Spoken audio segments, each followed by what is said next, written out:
Ollie Knight is just on the back at the moment, and we're still, as an average today, what, 42 kilometres per hour. We haven't gone deep yet, dare I say it, but that's going to come. Yeah, it's very different from the late women's race yesterday. The middle of the race was relatively quiet and slow, but now we're, in the men's elite race today, it's your traditional grind down. It's the team of Belgium and Slovenia that are just grinding everybody down, and I think everybody, you can safely say, that has watched the World Championships, there seems to be more action at the back door than the front. Chemin here, I'm afraid, possibly part of the early engine room for Slovenia. Well, he was the only rider riding at the front, so he's done his 100 kilometres. Good lad. And yeah, no shame in that. And they've still got 8 riders, which is the same as the most populous teams here. What a gift. That's what happens. You got to defend the champion. That's the rules. Everybody else is allowed 8. You have to get 8+1, and it does make a little bit of a difference. But having Belgium here, well, we've seen them do this with the young leader in the under-23 race, and he didn't start the time trial. He's a big hope for the under-23 road race. Had a bit of a glute problem. It's more to do with the time trial position than anything else. But in the end, for all the work they did in the under-23 races, they came away with nothing. But I think that Evenepoel's shown that his form in the time trial, that they really believe that he can win this. I believe as well. Just clearing his nasal passages there as they go over this rather lovely shot, I must say, that just gives that wonderful rise. There is Tony Pogacar just disengaged from his teammates. Got a couple towards the back. Ireland coming through here, Denmark, Norway, Canada. Well, their flag was waving high in the crowd yesterday. Spectacular performance, and indeed a wonderful victory, I have to say, for Magdalena Valier. She was fabulous. Not a good day for Ryan Mullen. It looks like he has pulled the pin. Struggling a little bit on the climb. There's so much altitude gain, and of course coming deep into the season as well. It does demand a great deal of that is absent from a few, I think. Belgium really started to put the hammer down, and the call went out from Slovenia that they had to start marking this out. Tony Pogacar's not panicked at all. He's back here. He is just coming through now. Actually, sort of mid-panic, allowing himself the luxury of being protected. Meanwhile, there's a Norwegian flag, just troubles the camera angle here. National support. From today. This is more of a statement apart from anything else from Belgium. There's not a real attack going on, but they're happy to be there. And I'm liking this from Remco Evenepoel. It looks like he's finished the entree and he's ready for the main course. Yeah, of course he's already been a world champion in this discipline. He wants that again. He's on really good form, and because maybe been a little bit kind of disappointed in how the tour went for him. It was the tour Malay that did it for him. There's another rider here stopping for a natural break here. Portakabin is very busy. This is Masnada now, so very little opportunity for the riders to have a natural break.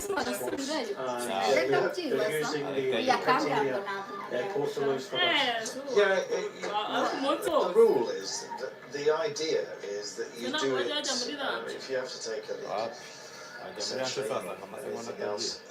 You are supposed to do it out of public view. And so the portaloos have been provided to allow a certain sense of decorum on the time circuit. Yeah, of course, and we can see all the way around the circuit, there's people around. And, everybody is going to use. I think looks as if there's only 2 there. It's very few. Normally they provide them for the pits area, for Evenepoel and Masnada. They're definitely being of use. go. Brava, fatta lì. Get themselves back and underway. Just about to say, yeah, where do you wash your hands up? Frankly, just get on with it. But yeah, you may want to wipe down the partake a little bit later on. 2 minutes and 37 is the gap. Just under 160 k's to go. Brian, that's a common distance in Grand Tour stages. It is. It's just a case of, you know, riding their own race. They want to keep the average pace up. They want to make it difficult. You know, they can afford to give the 7 riders that are still in front. I'll name check them: Foldager, Bernard, Housing, Garcia, Oliveira, Kristen and Meyerhofer. They can afford to give them 5-6 minutes. It's not going to make too much of a difference, but what Belgium are doing with Slovenia from time to time is just keeping the average pace up, because as anybody that rides a bike, if you're riding at an average pace of 42, 43 throughout the race today, it fatigues the legs. If you're riding at 40, 39, then everybody's got that little bit left. Well, some haven't, and Ollie Knight is now in the pit area and without any hurry to get back on the bike, I'm afraid. I'm still standing next to his steed, getting some fettling here. I think he's called it a day, but we shall wait and see. Hasn't exactly gone straight to the icebox there.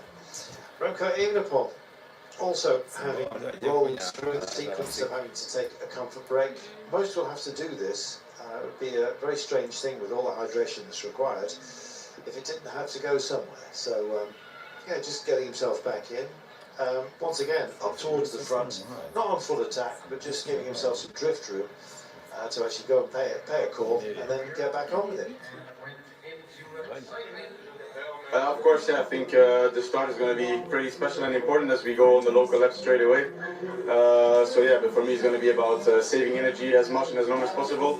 And then yeah, once we go to Mount Kigali, I think I need to be awake and ready for the race to really open. So yeah, I think it's going to be a very important day, long day as well, hot day as well. So yeah, we need to be conservative, like you said, and choose the right moments. And focus on one specific rider? No, it's this type of course that you don't know what to expect, and when some big breakaways goes with very strong riders, it can be very dangerous. So yeah, we need to be awake to be ready from the start, and I think all 8 of us need to be awake and ready for some dangerous moves. The title of last Sunday probably motivates you even more. Of course, I think every win is like a motivational boost, and it's exactly the same with this one. So we're going to do our best and make the best of it today. Very positive from Remco Evenepoel. Of course, won that time trial here in Kigali last Sunday. It's a different race altogether, this one, but he has done it in the past in the Wollongong in Australia a few years ago. And they have been attentive right from the start.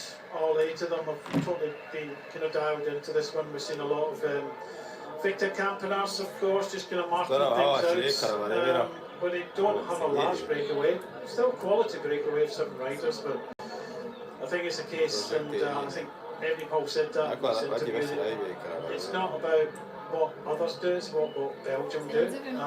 You know, they're just going to concentrate on what they're doing more than anything. Back to the front of this Goreka, the Slovenian rider, still Florian Vermeersen. Florian Vermeersen has been the rider from Belgium has set the majority of the tempo today. This is Roelpols, the veteran of the Dutch team, rides for Astana.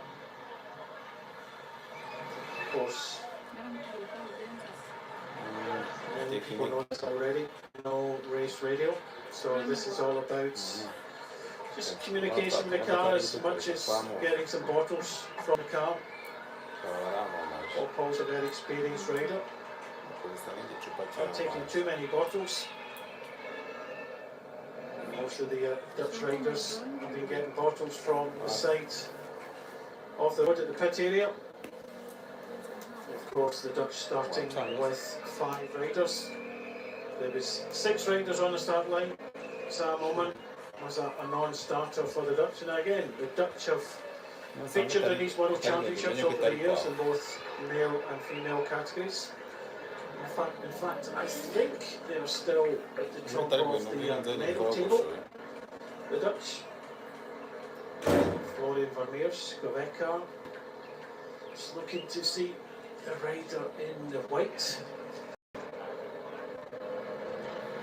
So they've got a little bit of help at the front.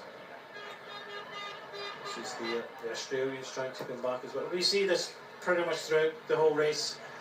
Riders stopping for naturals or mechanicals. Teammates trying to kind of help them back. We know from the Australians who are the kind of principal riders, and they'll be looked after. Of course, this is all about trying to conserve as much energy as possible. Italian rider here on the right hand side, just taking a little bit of a natural break, and of course we've been talking about that. There is a risk to that. Commissaires will fine you if it's within sight of the public. Portaloos have been used by a few of the key riders so far in this race, but yeah, this is what happens. There's a lot of action in the convoy, the rear of the peloton. This seems to be really kind of settled in. 7 riders in front, with Slovenia, Belgium and another nation riding at the front.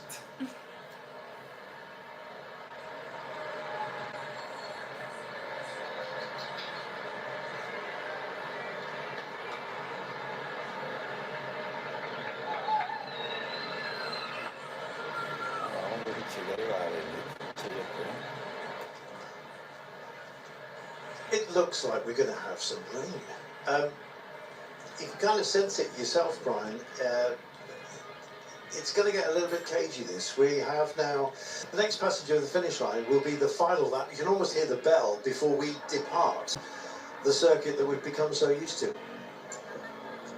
Yeah, they'll get a chance. They've already been out there riding, and they already know the climb. Everybody that's been here has had a chance to go out and look at this other part of the course. We've had various interviews, and those various interviews have kind of said to us that I think they're expecting something to happen. I still think it's very early, 100 kilometres to go to the finish.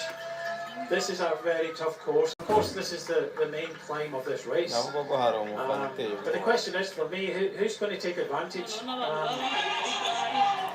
Maybe Ben Healy. Of course, they're going to ride it up at a decent pace, and there's a lot of nations here that want to make this race as hard as possible. But I'm not too sure we're going to see someone strike out for glory for 100 kilometres to go in this race. So I think there might be a selection, but I don't think it will be the selection. I agree, but I think we're going to get a little bit lively, and I think that's going to happen in the next 20 kilometres or so. There is a couple of climbs that are going to be unusual. You can always see there's a little bit of impetus that's been built into the peloton. And I think that is precisely because we are going to have a little bit of variation. And if there is to be any changes, at least within the next, let's say, hour or so, it's going to happen, I think, in the next 20 kilometres. So let's get this dealt with. We're going to get onto our cobbles at the end of this descent. We'll pick up to the climb that almost defines our small circuit. We'll then take a lap. And after we have, we're just about to begin at lap 9, we're actually leaving town.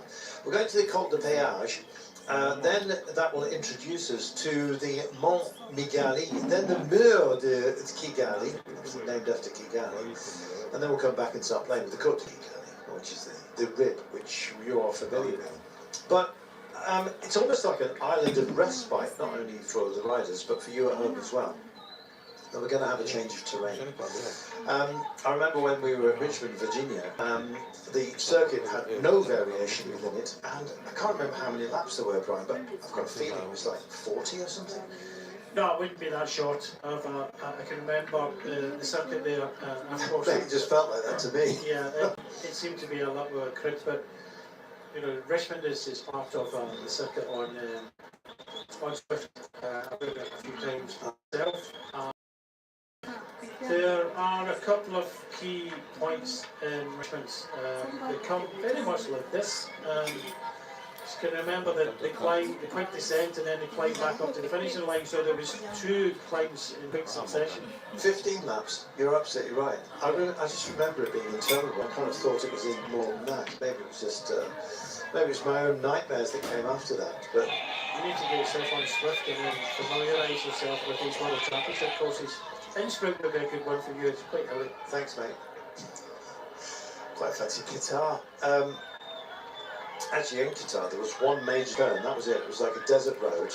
Then they turned south. And that's what happens. That's it. That was the only variation. The crosswinds happened, and then so I'm just looking here that another team in the white is Mexico, and the Mexican team with 3 riders started. Of course, Del Toro has been, I would say, the man of the month. What he's been doing in the Italian races has been quite incredible. But this is Freya, the Mexican. They've already used up one of the riders earlier on today. So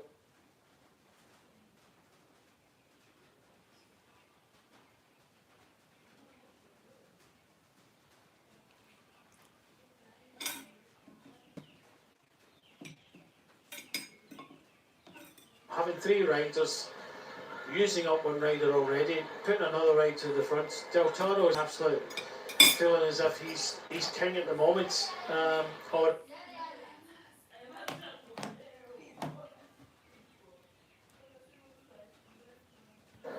you use yet another one of your teammates. There's still 151 kilometres to go. How long can you ride at the front?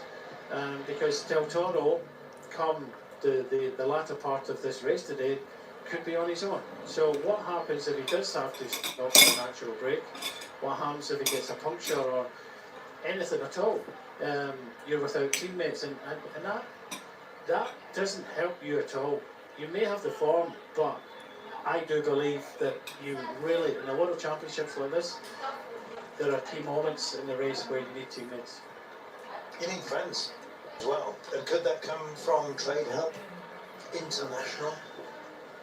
I hope not, but it has been in the past, and of course it was Great Britain that the coach had to move on because of what happened. There's 2 British riders. I think 2 of them are working as sports directors for a World Tour team, were riding at the front. And I know that happened in the past, that you went to World Championships, if for your country, even if you were, you had absolutely no chance yourself or no chance for anybody within the country, there was a little bit of wheeling and dealing, a little bit of money changing hands, and will you help out? And you went and did.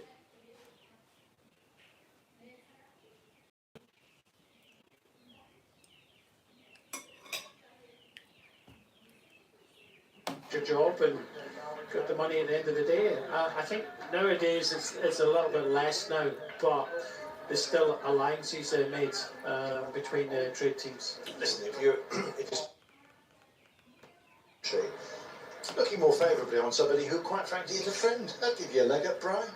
Yeah, but if I was really direct and personal here, like I always am, I would say that what Mexico are doing here is actually not helping Del Toro at all.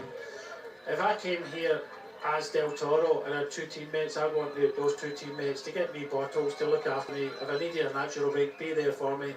If I had a puncture, be there for me. And just support me as much as I can. Even to the fact, and I did this in the Olympic Games for Max Chiandre, even just moving up in the peloton.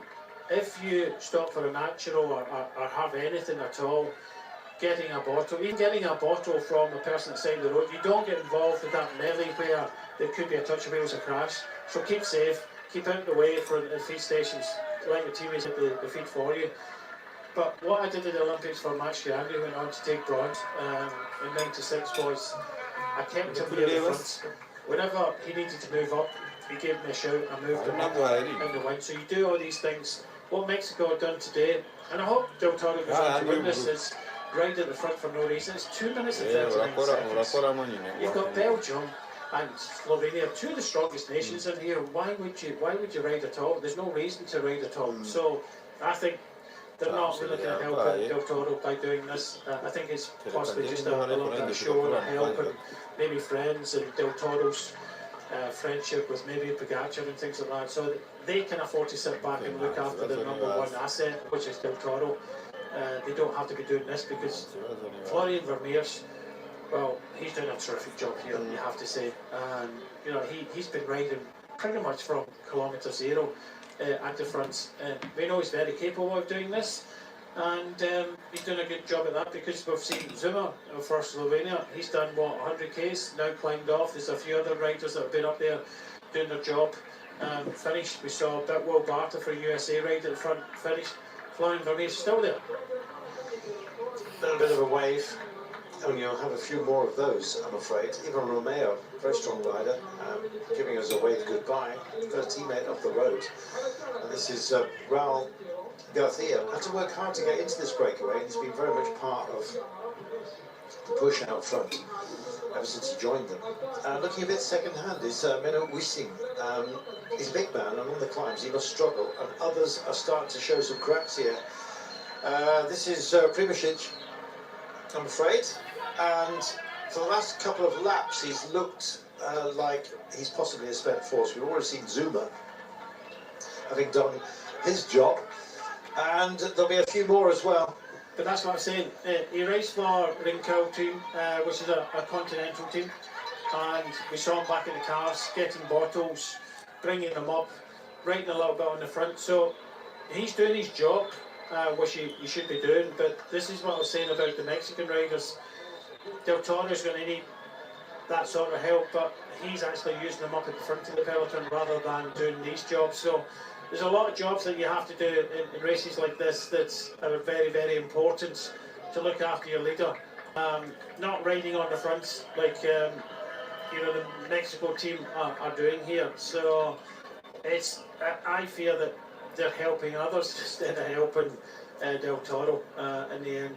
But I really do hope that the sensation, or one of the sensations of this year, you know, tremendous Giro d'Italia. Yeah, brilliant. Possibly should have won it, maybe mismanagement in the tactics come the end, but Italian races has been quite incredible. He's been riding, you know, good riders off his wheel, but then again, this is a totally different thing.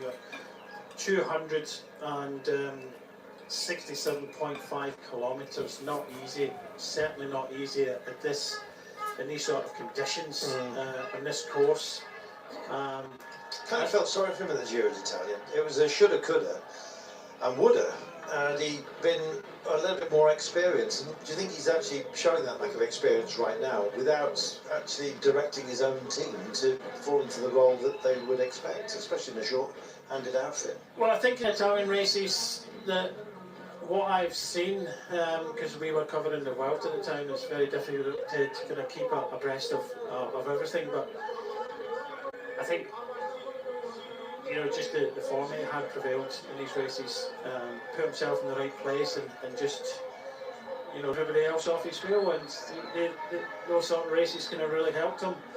I thought possibly, and as you would, because he's still a young man, he's still learning his trades, he still wants to do the right thing, and the fact that you know, he did what he was told to do in these races, in the Giro d'Italia, and the stages to come the end, and that was a mistake, and you'll learn from these mistakes. He's got a bright future ahead of him, as long as he keeps on the same trajectory. Goretzka goes back to the car, has a brief chat, and I think potentially says, my day is done. The pace has picked up as well. We're still waiting to get, I haven't seen it, maybe it's just me that's missed it, some of the lap indications that we will stack up as a graphic for you, I'm sure, a little bit later on. But it's not been the most sterling pace, but I feel that that's going to change, because we're now just coming up to start, or to complete lap 8. After 9 laps, we leave town. So when we're on the cobbles, next time by, this is what introduces us to our finish line, a couple of little dishes that we go into. Next time by, I think we might get a kick on, especially we're heading out into the countryside here. It'll give us a different view of this wonderful land as well. There you go, 8 laps to go. And it looks like some help as well. Belgium want to make this difficult, likewise. I think they want to be seen as part of that. We have to say buying the right to fight. Well, they're doing more than that. They're doing a lot of the work, Belgium. They're certainly staying attentive. Slovenia more disparate throughout the group. Australia keeping themselves nice and handy, but a lot of teams now getting themselves into colour order as they call for a little bit of sustenance. Because their battle plan is about, oh gosh, this camera's in a challenging spot. I think a good spot because it shows you how important it is and how dangerous it is at the side of the road. Goveka, well, he was one of the riders that was riding at the front with Vermeer, so he's done his job.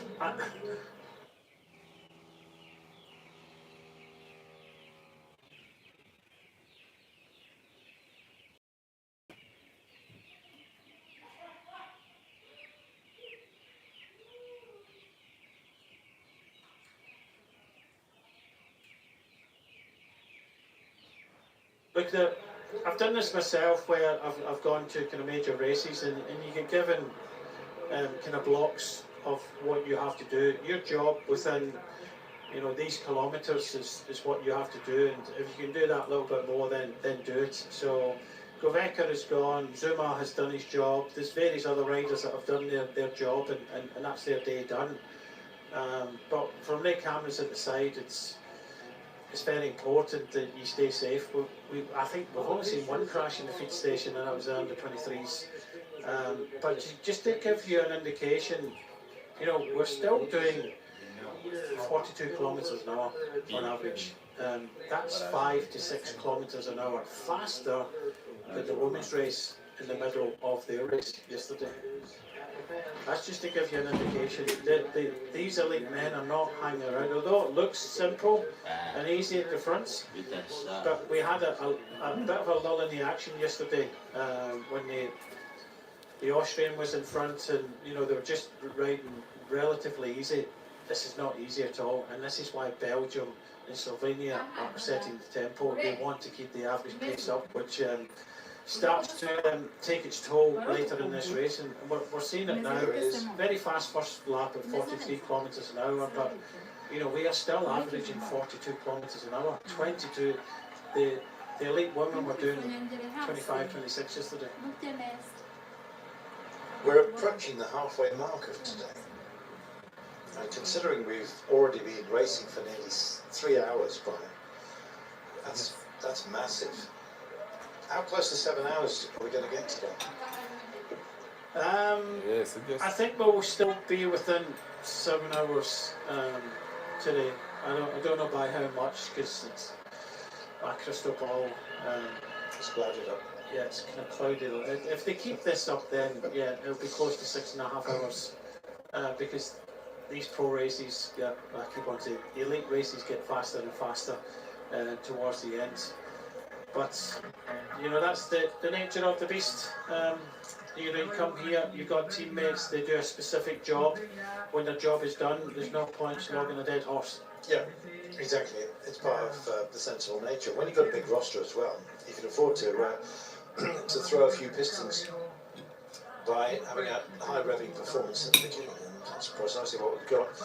Govetska has departed the scene, so has Primozic and indeed Zuma for Slovenia, but that still, 3 absent leaves 6, which is bigger than most teams who are taking part here. They started with 6 Rwanda. This is Sherbo Isin Guillaume, who is just back of the cart having a little bit of a chat. Still looks lively. He's nowhere near calling time just yet, getting himself back in. The cars may well help. Mauritius have rocked into our consciousness in the women's race. Didn't quite happen for them. Alexander Meyer is here for the men, but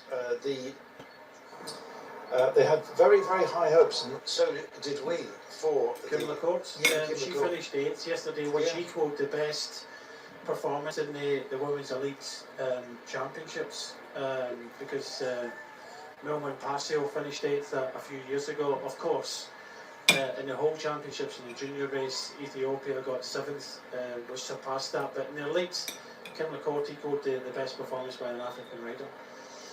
Well, there you are. Possibly, I think she was hoping to be part of the medals run-off. Didn't quite happen. I think there's a few thinking that as well.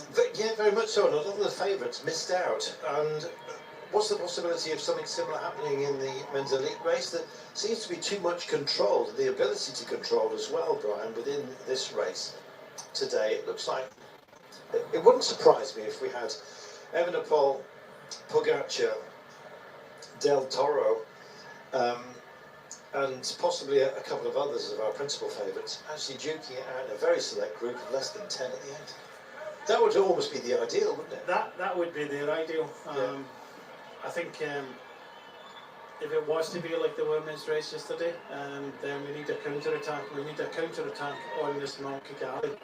If another Belgian rider, maybe the likes of Kian Uterbrugge, managed to get away. Of course, Van Wilder would have been a good asset to have, but he crashed earlier on today. But if you've got likes of Kian Uterbrugge and a few other riders, another maybe 6 or 8 riders go across to this front group, because it's only 2 minutes, and 2 minutes in this climb is not a huge amount.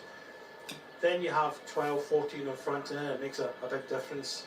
And then if you get the cancelling out behind, then it could be a change. But I really can't see that happening, because wherever Belgium or Slovenia go, I think they'll start to cancel out each other, as we've already seen earlier on in this race.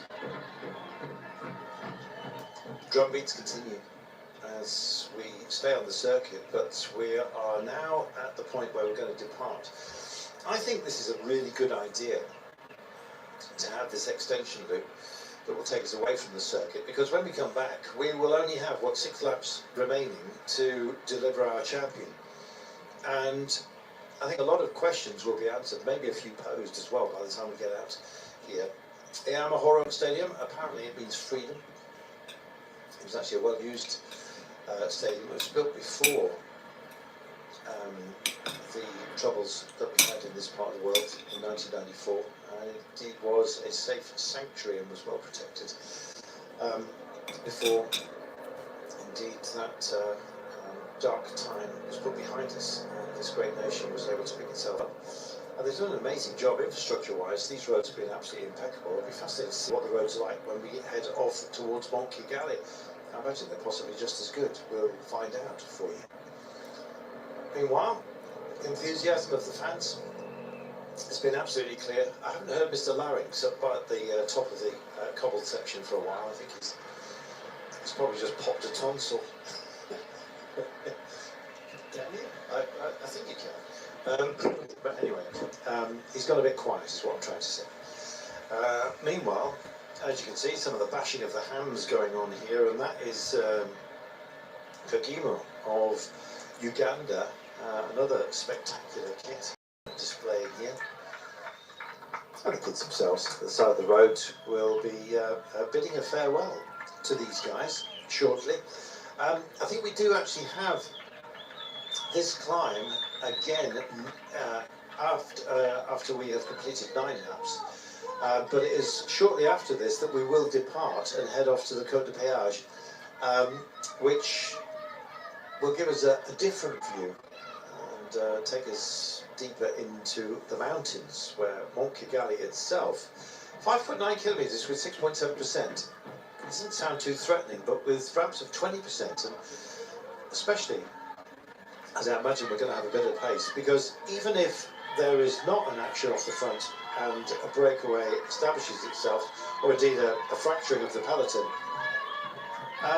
just the very threat of it, Brian, is going to cause some nervousness, I'm sure, in the big peak. I'm looking forward to it. I don't know why we're doing this loop. I think most of the World Championships that I've seen in recent years, they do a big loop and then come in and do the circuits. I don't think I've seen a World Championships where they do 9 laps, they go out, and another part of the course and then come back. And I like the idea. yes, but logistical wise for some of the teams, getting out there and getting back, and you know, you've got to remember that, you know, feed stations, and it's a little bit more logistical nightmare for some of these nations. But I just think communication with on Instagram there with somebody that's watching, Sebastian. Hello, Sebastian. And I hope that there's something happening, and he's thinking maybe a Carapaz or Bernal, those sort of riders. He said maybe another train to Spartan or something like that. That would be good. If we saw someone like Carapaz or Bernal, we've not really kind of seen them. I don't think they're in the sort of form that can compete with maybe Evenepoel and Pogacar and things like that come the end. But I hope, this is what I was trying to allude to, that we get maybe 6 or 8, maybe some riders going across on that climb, maybe to the front group, and that would cause a little bit more of a concern, a lot of these riders, because I don't think everybody can sit and wait. We've already learned from yesterday that if you're brave enough to go to the front of the race, and then there's a little bit negative riding behind, then you can benefit from it. And Carapaz, former Olympic champion, very good rider, and you know, unfortunately he never went to some of the big races this year because of a little bit kind of illness or injury and things like that. And I think that could be a stepping stone this climb for some riders, that in some of the, I say smaller teams, because when we look at the Colombians that are here, there's only 4 of them. There's only 3 Ecuadorian riders here. But it could be a kind of stepping stone to success, and I hope some of the riders, it would be good for us watching it, that if we see a kind of counter move going on that climb without any of the kind of major riders that are, you know, the betting choice for today. I've mentioned 2 of them, Evenepoel and Pogacar, and maybe Pidcock and co. It'd be good for that to happen. Billy Gunay has been lively. Here's the answer from Mexico. I don't think this was a burn down, but Rubalcaba, I'm afraid, is no longer part of proceedings. Ed Frey is the last man standing for is it Del Toro. Meanwhile, Tadej Pogacar is getting himself up there. We've seen Binyam Girmay. Mohamed Kudus may well have a dig as well. I actually think that somebody from Eritrea is going to go a little bit deep just to get themselves active for today. Cal Scottson, back to the car.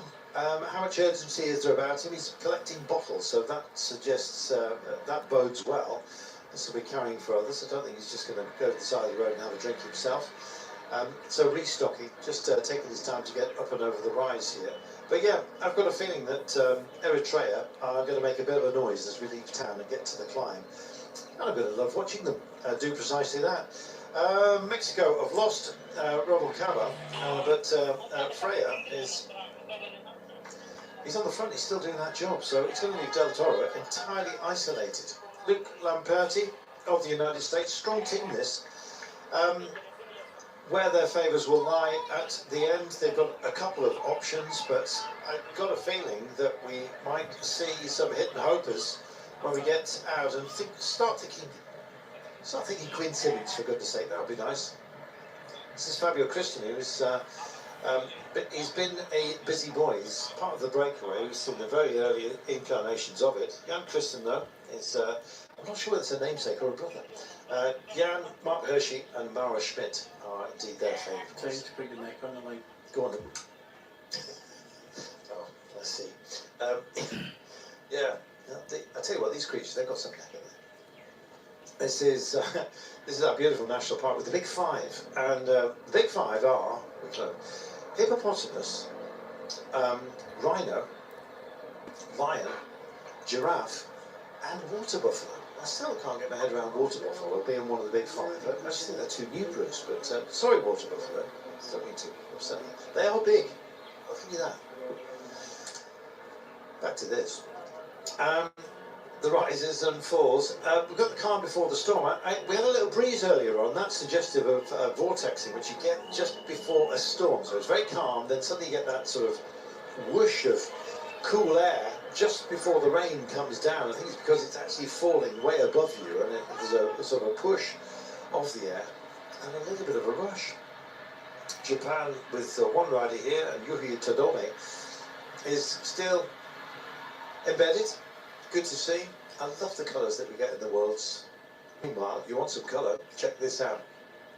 Lake Kivu and the rolling hills around it, some of the volcanic areas here, and it actually does look like it's just been thrown up from underground, doesn't it? And it's that terrain which has offered us up the tea plantations in these part of the world. You see the terracing, and our own steps have been taken throughout today. This will be the last time we are on the cobbles for about 40, maybe 45 kilometres. So the last rattling test, don't chuck a chain now because there's going to be some respite from it, but there are bigger pieces of geography that we've got to deal with. All credit to our breakaway, Brian. They worked so hard, and Mal Garcia perhaps more than most, and there are his forearms you're seeing rattling away here. Did a good job to bridge that breakaway, didn't he? Yeah, he did. A couple of them made a big effort, just getting some information that 3 of the 4 Germans have abandoned. 3 with stomach issues. No. Apparently, Lippert also had stomach issues. Yes, yesterday in the race. So yeah, look, as I was saying, there is a lot of riders have to get everything right on a day, and you do rely on good health. You rely on everything, and sometimes you'll come away and to these races without a chef. You get that in a lot of the pro teams. I know that we took David Hicks, a famous chef in South Africa, to the Tour de France, and his biggest problem was he would be in there for hours cleaning the kitchen before he actually used it, because he thought it was substandard in some of the hotels we were in. So if that's the case, they come in here and they're getting a lot of a kind of stomach problem, whether it's the food, the water, or anything like that. Could be viruses as well. Yeah, these small things, these counts, and obviously in the way over, you're sharing an aeroplane with normal paying members, public members that might be a little bit sick, so you never know. One of the Earth trains, I'm not sure if it's Vinny himself actually, let's have a look. Just giving out because he just mashed his mech on the rattling surface here and has found himself back and out of the pack, which means he's going to have to put his nose in the wind. He knows what's coming because up and over the top it's Zerai that's waiting for an exchange here. Might have to wait a little while longer. Now Zerai. Meanwhile, it still continues to be driven on. Pace has actually picked up. Fastest lap so far was the first lap. I've got a feeling that this lap, which is our bid farewell, will actually be also very, very quick. We'll get a graphic on that for you shortly. 7 riders in the breakaway. The advantage they have is down to underneath 2 minutes now, 1:51. It was 2.5, getting on, not exactly for the 3 minutes, but we were kind of up there, weren't we, at that heady altitude. Here we are at the Flamme Rouge. Our friend with his vocal cords, which have been overstretched, is taking a break. We'll be hearing more from him a little bit later, I'm sure. But we're about to depart and head away for the cobbles for a cobble holiday, Brian, of over 40 k's. Yeah, I don't think there's any cobbles in this, but there is in this Mont Kigali, if I remember the pictures right, but it's a shame for Araya. He's the national champion of Eritrea, of course, and to have a mechanical at this moment, and of course not ideal. I hope he gets service very, very quickly and manages to get back. It's going to be obviously very difficult. Anybody having problems getting back. Yeah, and you can see a few just starting to churn. We're going to get used to that. This is Rojas from Costa Rica. Looks like it's going to be a puncture. Can't quite see. You're certainly looking at the chain battle, which is very much a character of what we are having to deal with. Venezuela. Well, some of the South American teams have a great deal of representation, and it is always a pleasure to see them in action. But Penuela, out of back, just having a word with the car. Richard Carapaz from Ecuador. Of course, the Colombians, strong representation here. Brandon Rivera with Iga Bernal, Harold Tejeda, Walter Vargas That's a strong unit, to be fair.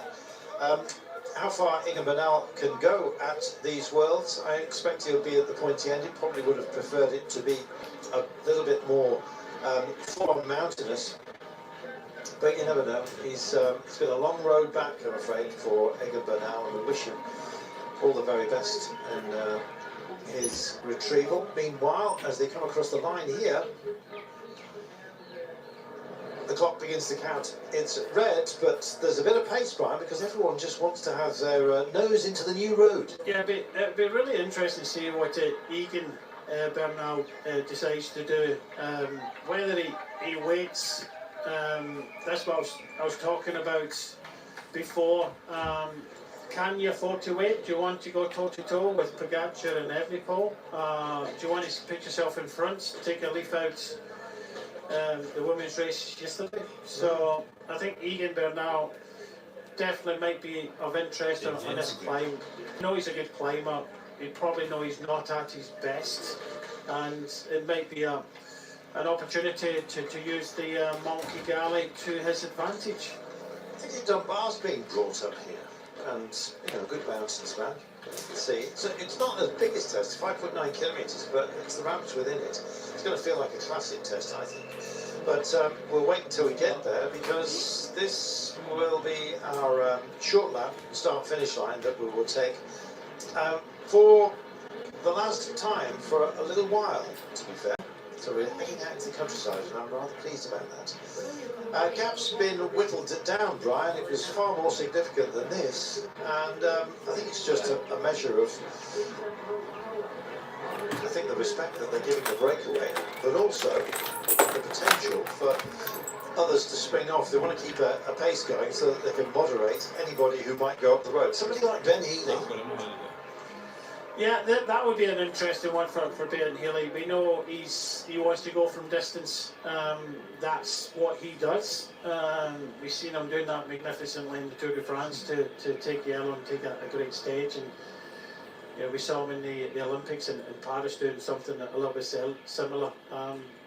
He is the type of person, but in the form that he's got at the moment, I think he can afford to wait a little bit and maybe wait for the final couple of laps. It'd be interesting to see what their tactic is, Ireland's and Ben Healy's tactic. It'd be interesting to see once we come off this and head towards Mount Kigali, who decides to go. I think we will see some action. I'm not too sure it'll be the action that goes all the way to the end, of course. 130 kilometres before we get there. If the camera could just pan a little bit right, we would see a whole raft of grey clouds, and it's starting to kick off. Well, this is nice. Switzerland coming into today. We've seen Fabio Christen doing an awful lot of work up front, but they also have Jan Christen, Mark Hershey. Never quite know what to think of Mark Hershey these days. He seems extremely variable, but then again as well, he's also highly capable when the mood suits him, and he can actually go very, very loud. Switzerland making sure that we are talking about them. These look like herons, taking flight. Sharp beaks. Generally tend to spearfish, sort of spearfishes. Yeah, why not? Who's going to land the big one today? It's still too early to predict, quite frankly, Brian, because there's so many riders. I wouldn't be surprised if they did win.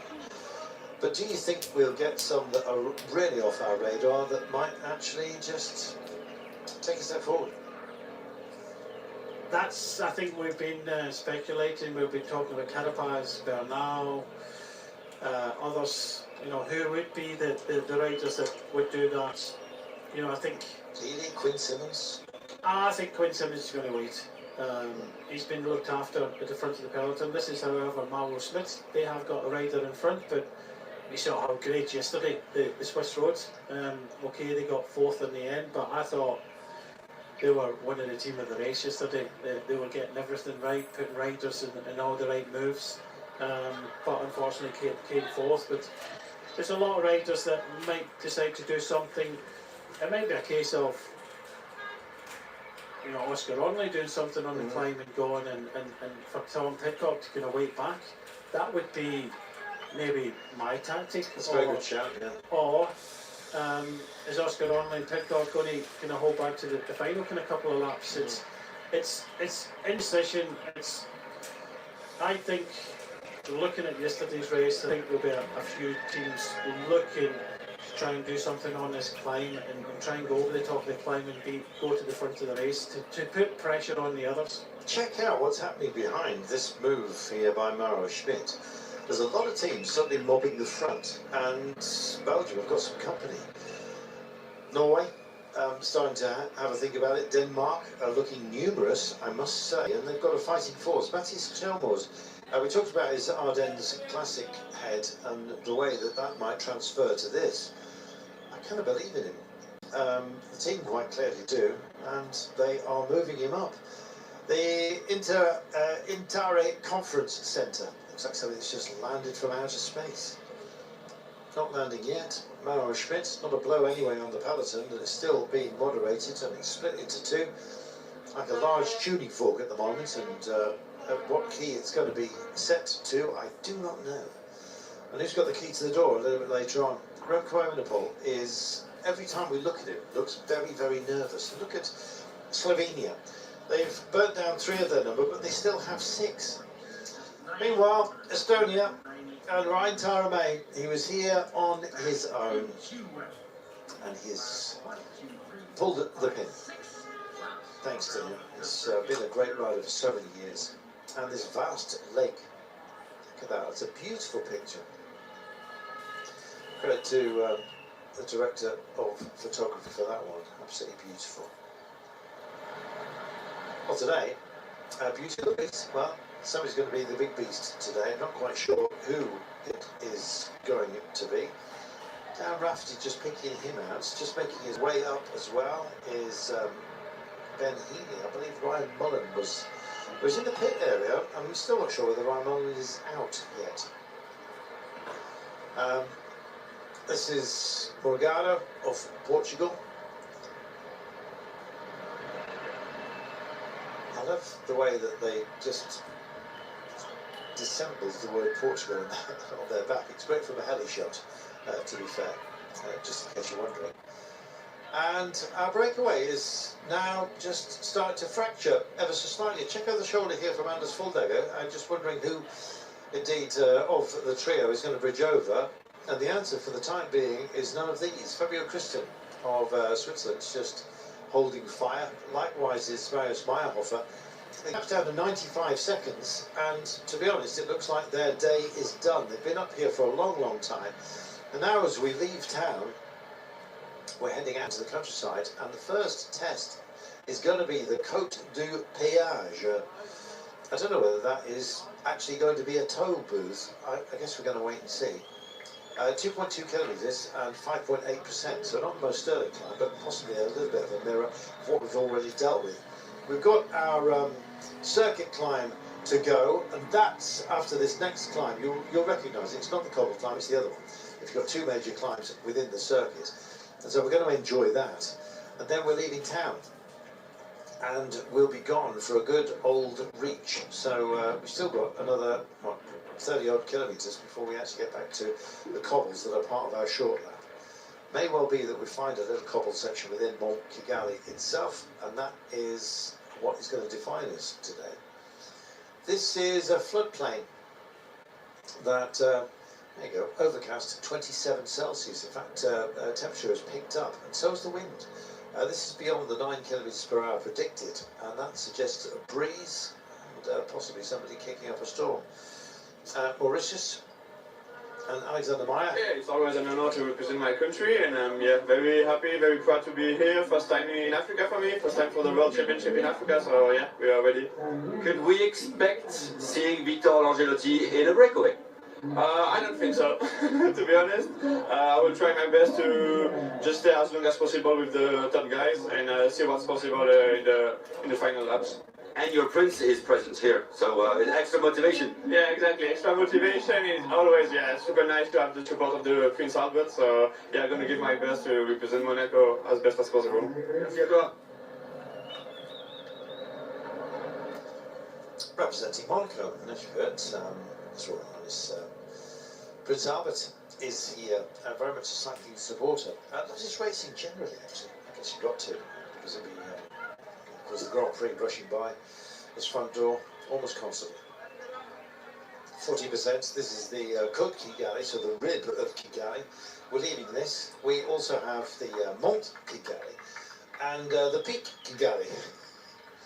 How many more? There's the mountain, there's the peak, there's the rib of what? Kigali. That's where we're playing today. Well, 124 kilometres, kind of feels a bit doable now, doesn't it? We are, would you believe, finally beyond the halfway mark of today's race. A mighty distance that was, quite frankly, just a little bit frightening at the beginning of the day, but now seems kind of quantifiable. It's not that they've ridden easy, and our breakaway, which is starting to break down, this is Benno Wissing. He looked like he was struggling a little bit last lap and has done so again on this climb. He's done an awful lot of climbing, and I remind you there's plenty, over 5,300 metres of it indeed.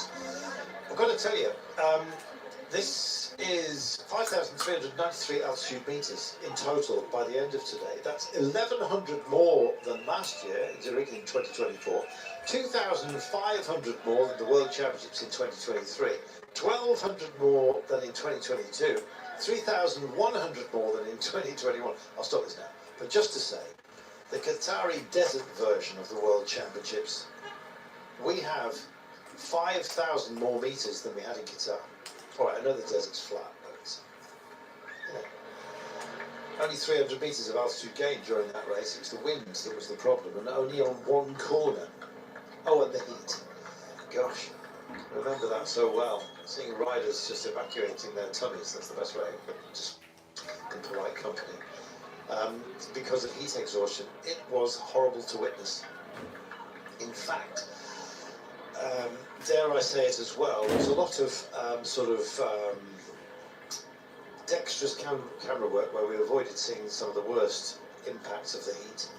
It was too much for a lot of riders, and I don't think it's going to be any time soon that we go back to those kind of temperatures. I mean, we're nudging up sort of late 30s, hoving towards the 40s. It was too much. Thankfully, the weather here has been almost perfect. 27 Celsius, although heavy with humidity. As you can see, the clouds are screaming and wrestling with themselves in an attempt to form a thunderstorm. We've escaped that fate so far, but it does feel like pretty stormy, and there is storms in the area, or the region, let's put it that way. Whether they'll grace us is anybody's guess. About a 40% chance before the end of today, so it's an increased risk. And as indeed we deal with this climb and the exit starts to beckon, and we'll say farewell to Kigali momentarily, as we dip on a lick, if you like, into the countryside, all of a sudden, I guess the pace just to get to a decent place is starting to take a toll. Rory Townsend it is that drifts to the side of the road. Do you remember how hot it was in Qatar, Brian? It was not kind. Yeah, I was there on site doing the commentary, and you know, looking at Qatar, and you were just saying about the elevation meters. Can I just say, you remember who won in Qatar? Yeah. Right. The year before, we had Richmond, which was quite lumpy, you know, very difficult, classic type of finish. And then we had afterwards in Bergen, which wasn't easy as well. So those were the 3 years that Peter Sagan won the world title. So it doesn't always come down to how many elevation meters we have if you've got wind. In that Doha World Championships, it did come down to a sprint in the end, but it was a hard race. So it just goes to show you how versatile Peter Sagan was. He could win on some hilly courses, and he could win on the flats. Today, I think he would have been in there with a shout, of course, because I think it does really kind of suit a classic rider. So, but for more, I think this is really going to see, and this is, we're just seeing here from Jay Vine and Roman Novak. We're seeing just you see Michael Matthews just a little bit of a bandage on his right leg there. That's from the crash he had earlier on. Whether it's going to have a big effect on him, we'll have to kind of wait and see in this one. I remember Mark Cavendish being a little bit upset by the result in Qatar. In fact, it came down more or less to a sprint finale, so it was a dramatic finish. It's going to be thinner down, isn't it, here? That's for sure. Just by the, we see it in every single race. There's no such thing as a bunch sprint on this kind of circuit. No, it depends what you quantify as a bunch. Are two people a bunch? No. Okay. So what do you quantify as a bunch? I would say more than 6. Okay. That's a bit small group. But yeah, I totally understand what you're saying. I don't think it will be. It's going to be really interesting. What happens on this climb? We don't actually leave Kigali, do we? Because this is the mount of Kigali. Well, we do. It just overlooks Kigali, but albeit from a distance. But, as you will find out in a short while. But yeah, it's going to change the complexion. Already different, Brian. It's going to see some a different route. I'm not at all fed up with the course. I think it's absolutely brilliant, and I've loved it. But it's nice to have a bit of variation, and I like the fact that we've got this loop in the middle of the day, as opposed to, as you were saying, more classically so. In from distance.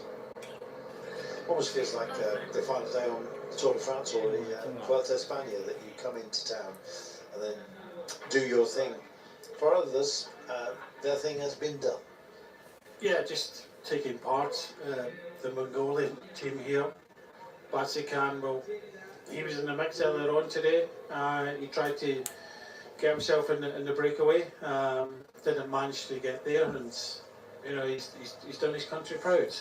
Just looking at over the finishing line the last time, we still do have 101 riders still in contention.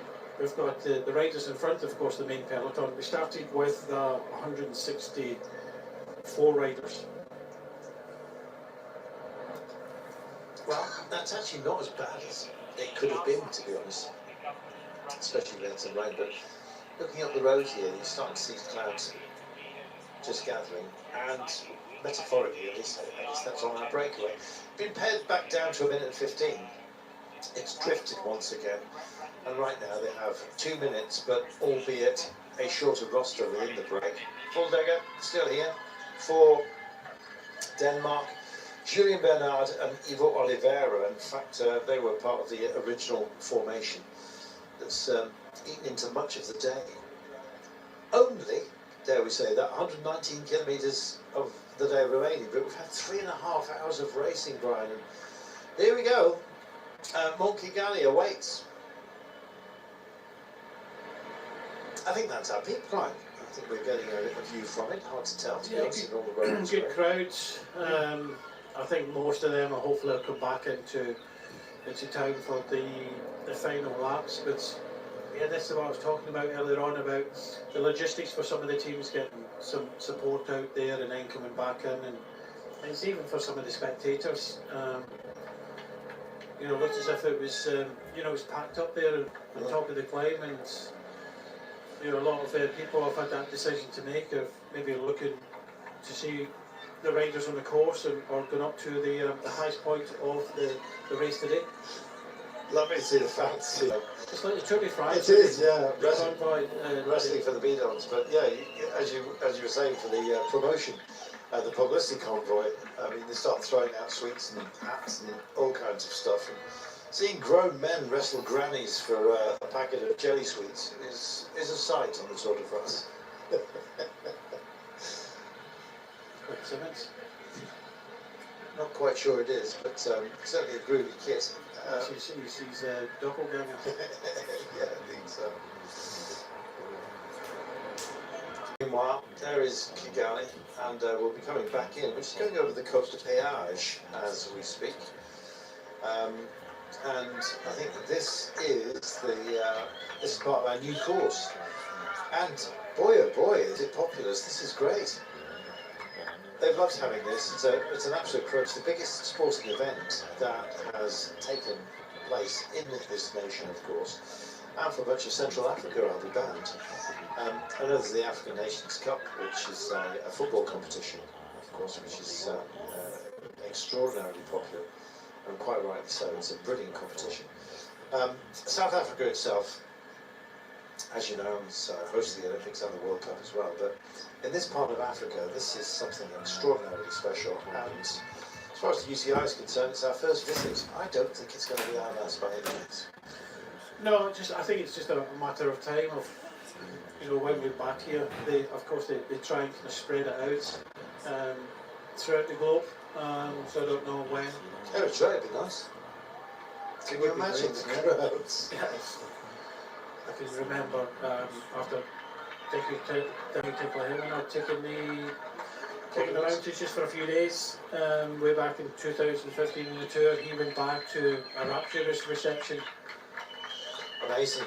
And tens of thousands of people wearing polka dots. And he's on it. Good to say. Wonderful. 2 minutes and 2, it's gone back up. Oh, yeah, just seeing it's more of the fauna that graces this part of the world, but this is all about the approach to Monkey Gully and then coming back into town. Is it going to be a launch pad? How far's too far after a day that like we've already had, and how much are you preserving yourself? In the women's race, we noticed how fresh and ready Magdalene Valliere was from Canada. Every time that she came on screen, we were saying to ourselves, wow, she looks very, very good on a course that suits her down to the ground. And despite starting the day at 400 to 1 as one of the rank outsiders, she absolutely rocked the race. I'm just hoping and wondering if we'll get something similar. Looking at the big beasts of the Akagera National Park with the big five, of course, which elephants are very much part of. Yeah, friendly beasts, but if you ever see one with a sort of a trace line of fluid coming down from the side of the forehead, I'm not talking about the ears, run like hell, because it is a very angry elephant. It's almost like a poker towel before they go all in and start stomping. These are grumpy creatures as well. Not the lions, you understand. They're kind of quite chilled out until you get out of the car, eating a ham sandwich, and then you're in trouble. The rhino, the white rhino population here has indeed rocketed, which is brilliant. Part of a very forthright conservation program. And of course you've got the buffalo, which we have to mention. But it's where your mozzarella comes from. I had some of that last night. It was very nice. 2 minutes and 5. It's not full on yet, Brian. When? No, but it is taking its toll.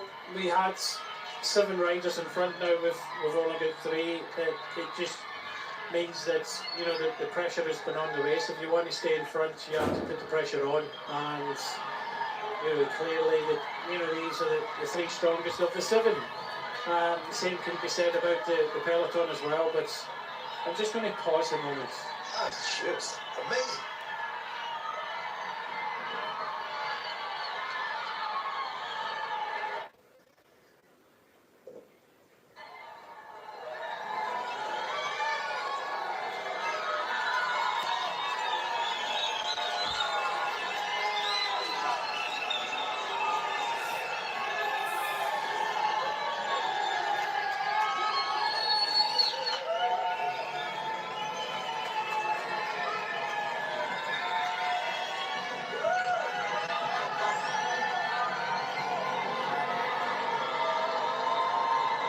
I'm loving this part of town, Brian. What did you say? I can't hear you.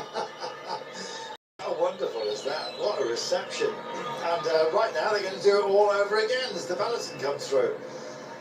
What a reception.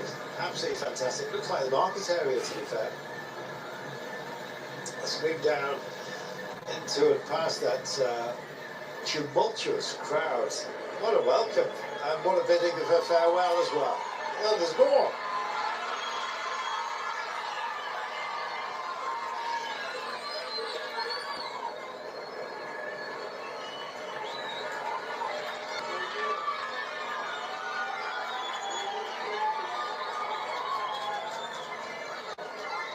You know, as a rider, there are emotional peaks that you get with any career, and anyone who's ridden through here is not going to forget this, Brian.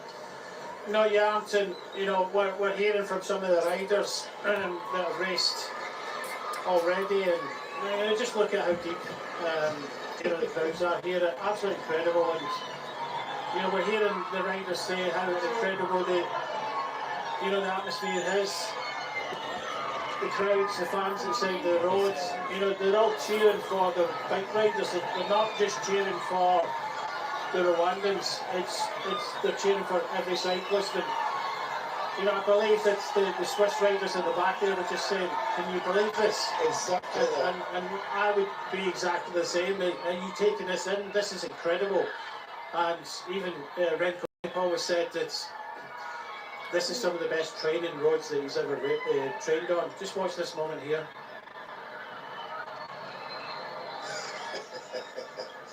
How lovely is that? Young Kristen just urging Maro Schmidt to take it in. Well, as if anyone needs reminding, he kind of forced to. It's lovely. There's a whole, I guess, waterfall, if you will, of goodwill which has poured all over the UCI and indeed the riders in this amazing place. And for that, we thank the people of Rwanda. It's been brilliant. 112.7 kilometres of the day, and let's start playing with some peaks, shall we? The Volcanoes National Park is something very, very special. Once you get beyond the tree line here, provided you manage to shake off a couple of spiders, I imagine, the views will be amazing. Back over the mountain gorillas of the Volcanoes National Park, part of the conservation programme, which, thank heaven, has protected those majestic creatures. Give them a habitat within which they can thrive. And if you ever get a chance to go and experience it, please, please do so.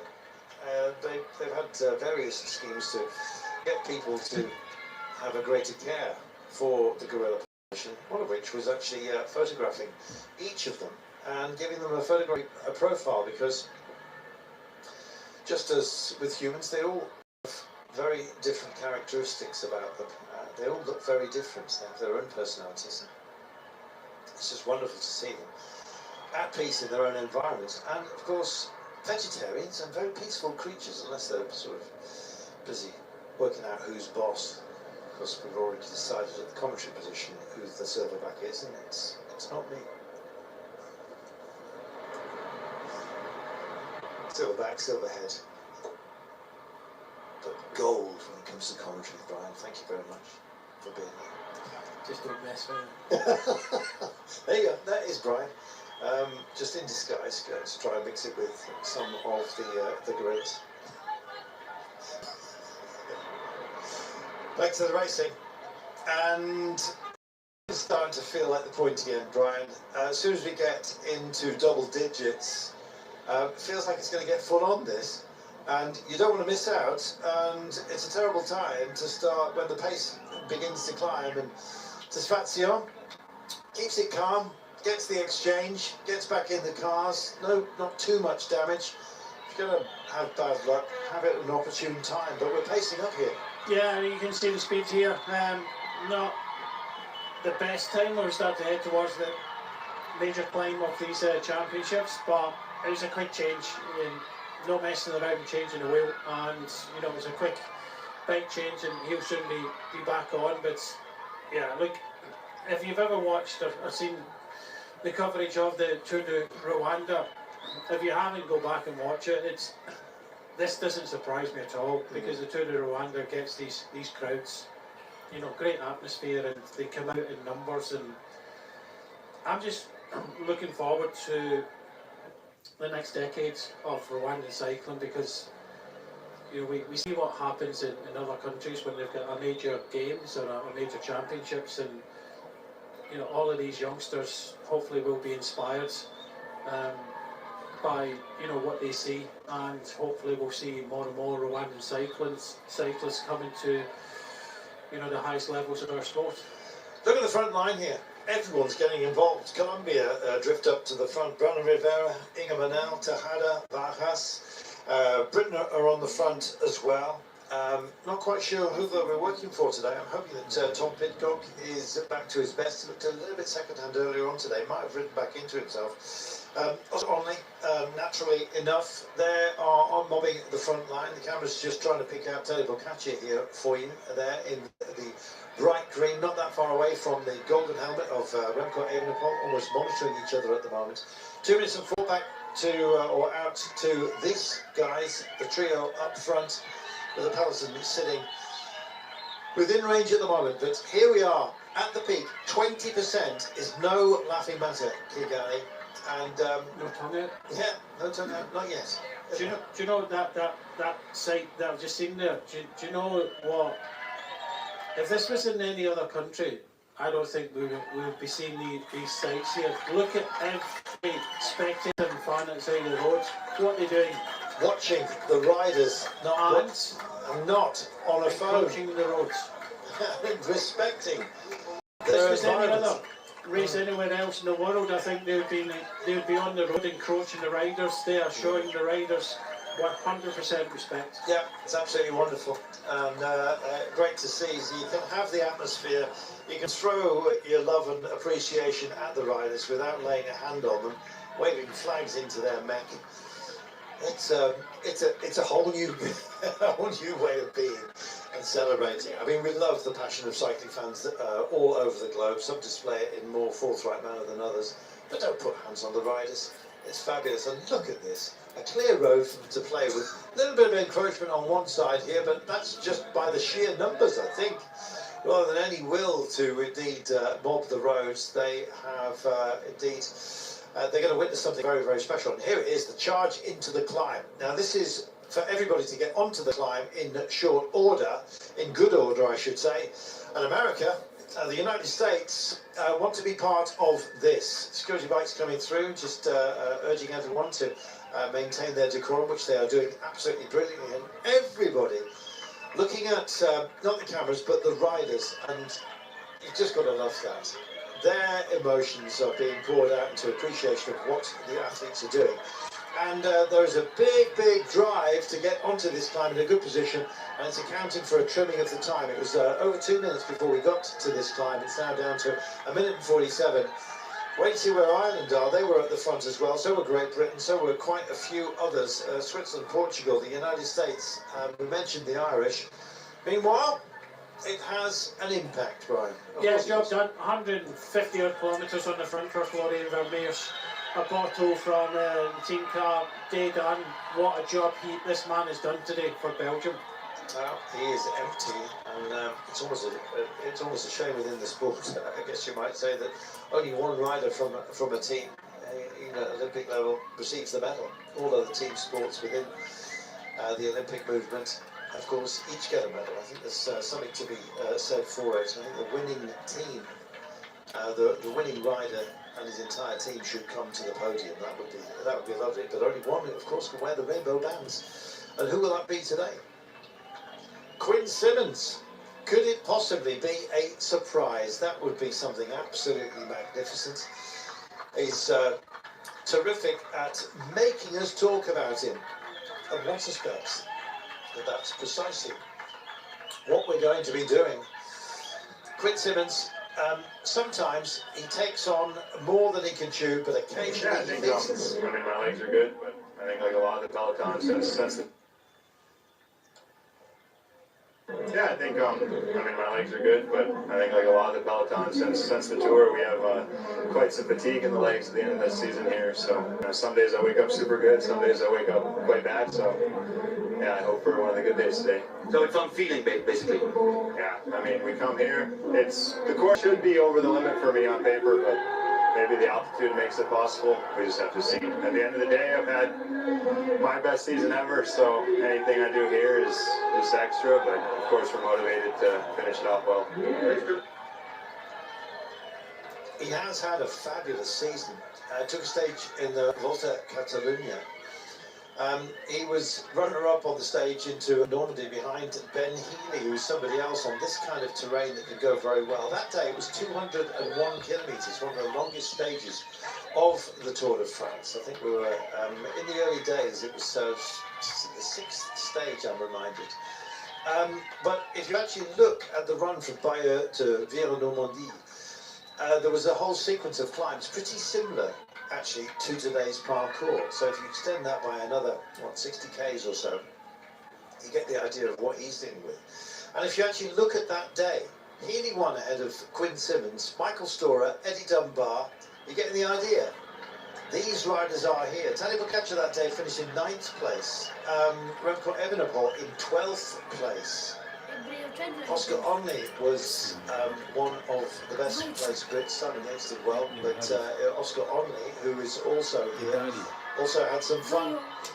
For some of the work, for those in the boiler room, they have done their stoking job on behalf of their teammates, and now it's time for the principals to realise their ambitions.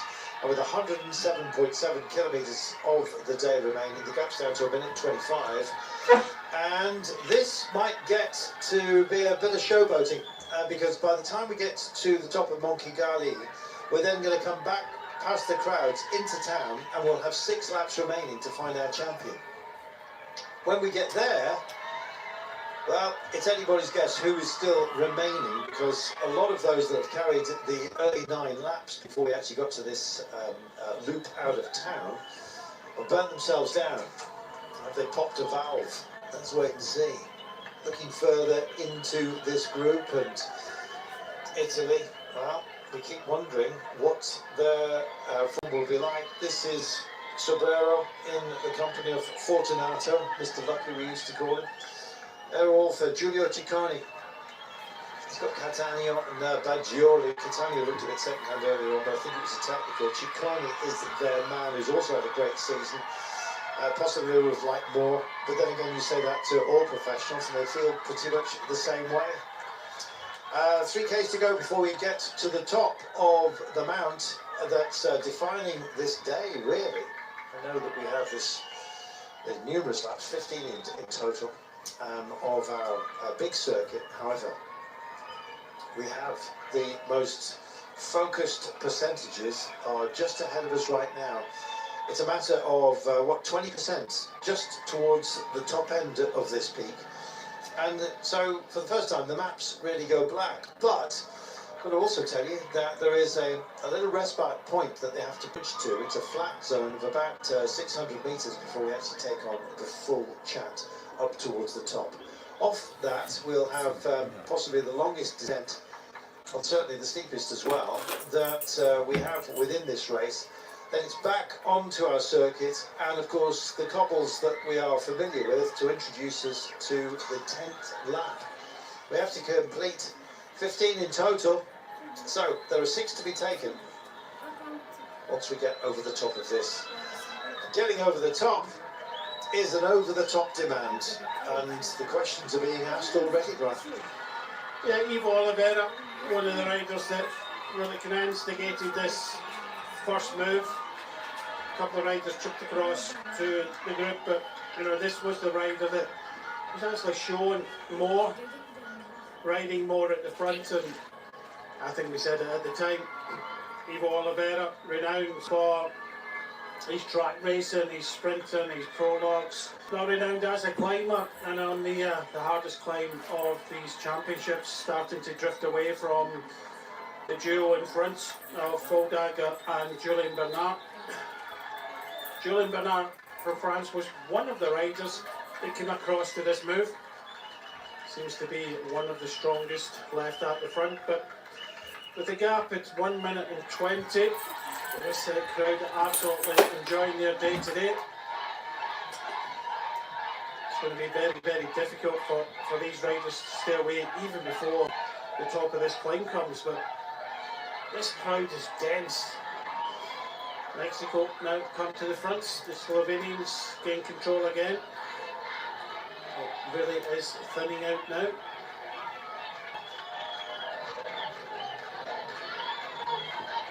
So Freya of Mexico, well, he's been doing a little bit of work already today. Mexicans came here with 3 riders. More importantly, one of the favourites, Del Toro.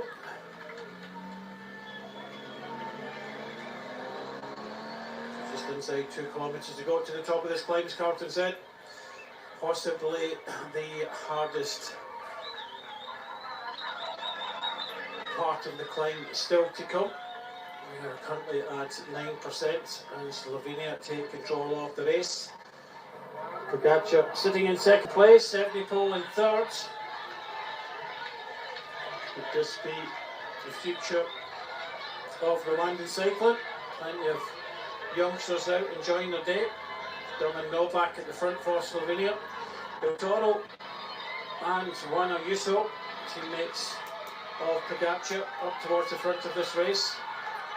Bricks for Belgium in the yellow helmet, just on the far side next to Del Toro. But these are incredible sights that we're seeing on this Mont Kigali with the crowds, especially the youngsters. And there they are, enjoying their day.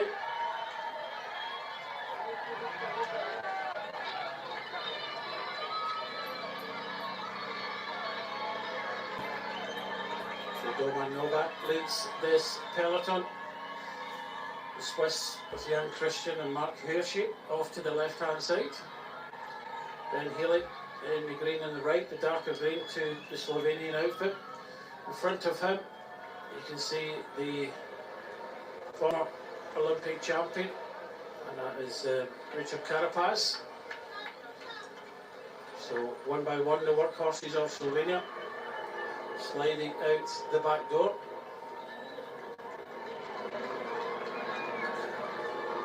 These are incredible sights we're seeing here in the Kigali World Championships. This peloton really has thinned out, and is that Quinn Simmons now on the drift at the back of the peloton? It does look like his style, the American. We're talking about Quinn Simmons as a potential threat in this race, possibly an outsider. But it looks as if he was drifting on this climb. We did actually hear from him just a few minutes ago as well, saying that he thought the course would ask some questions of him, and whether or not that could be successful or otherwise, depending on his legs on the day. And he actually declared his own form as variable in this kind of terrain. And that's an honest answer, quite frankly. You don't know how you're going to feel until you take it on, especially the sort of amount of work that you're demanding of your own body. This is Mathebo of Ecuador. He'll be hoping to stay there for Richard Carapaz. Not quite sure how much use he is going to be by the pointy end of the day. And Monaco, Victor Langelotti, you just saw him with the red and white stripes down his back. Just towards the back as well. No team support. Sometimes you just got to help yourself. And Julian Bernard, if there was a combativity award in the world, maybe it would go to him. Is Mate Mohoric isolated by?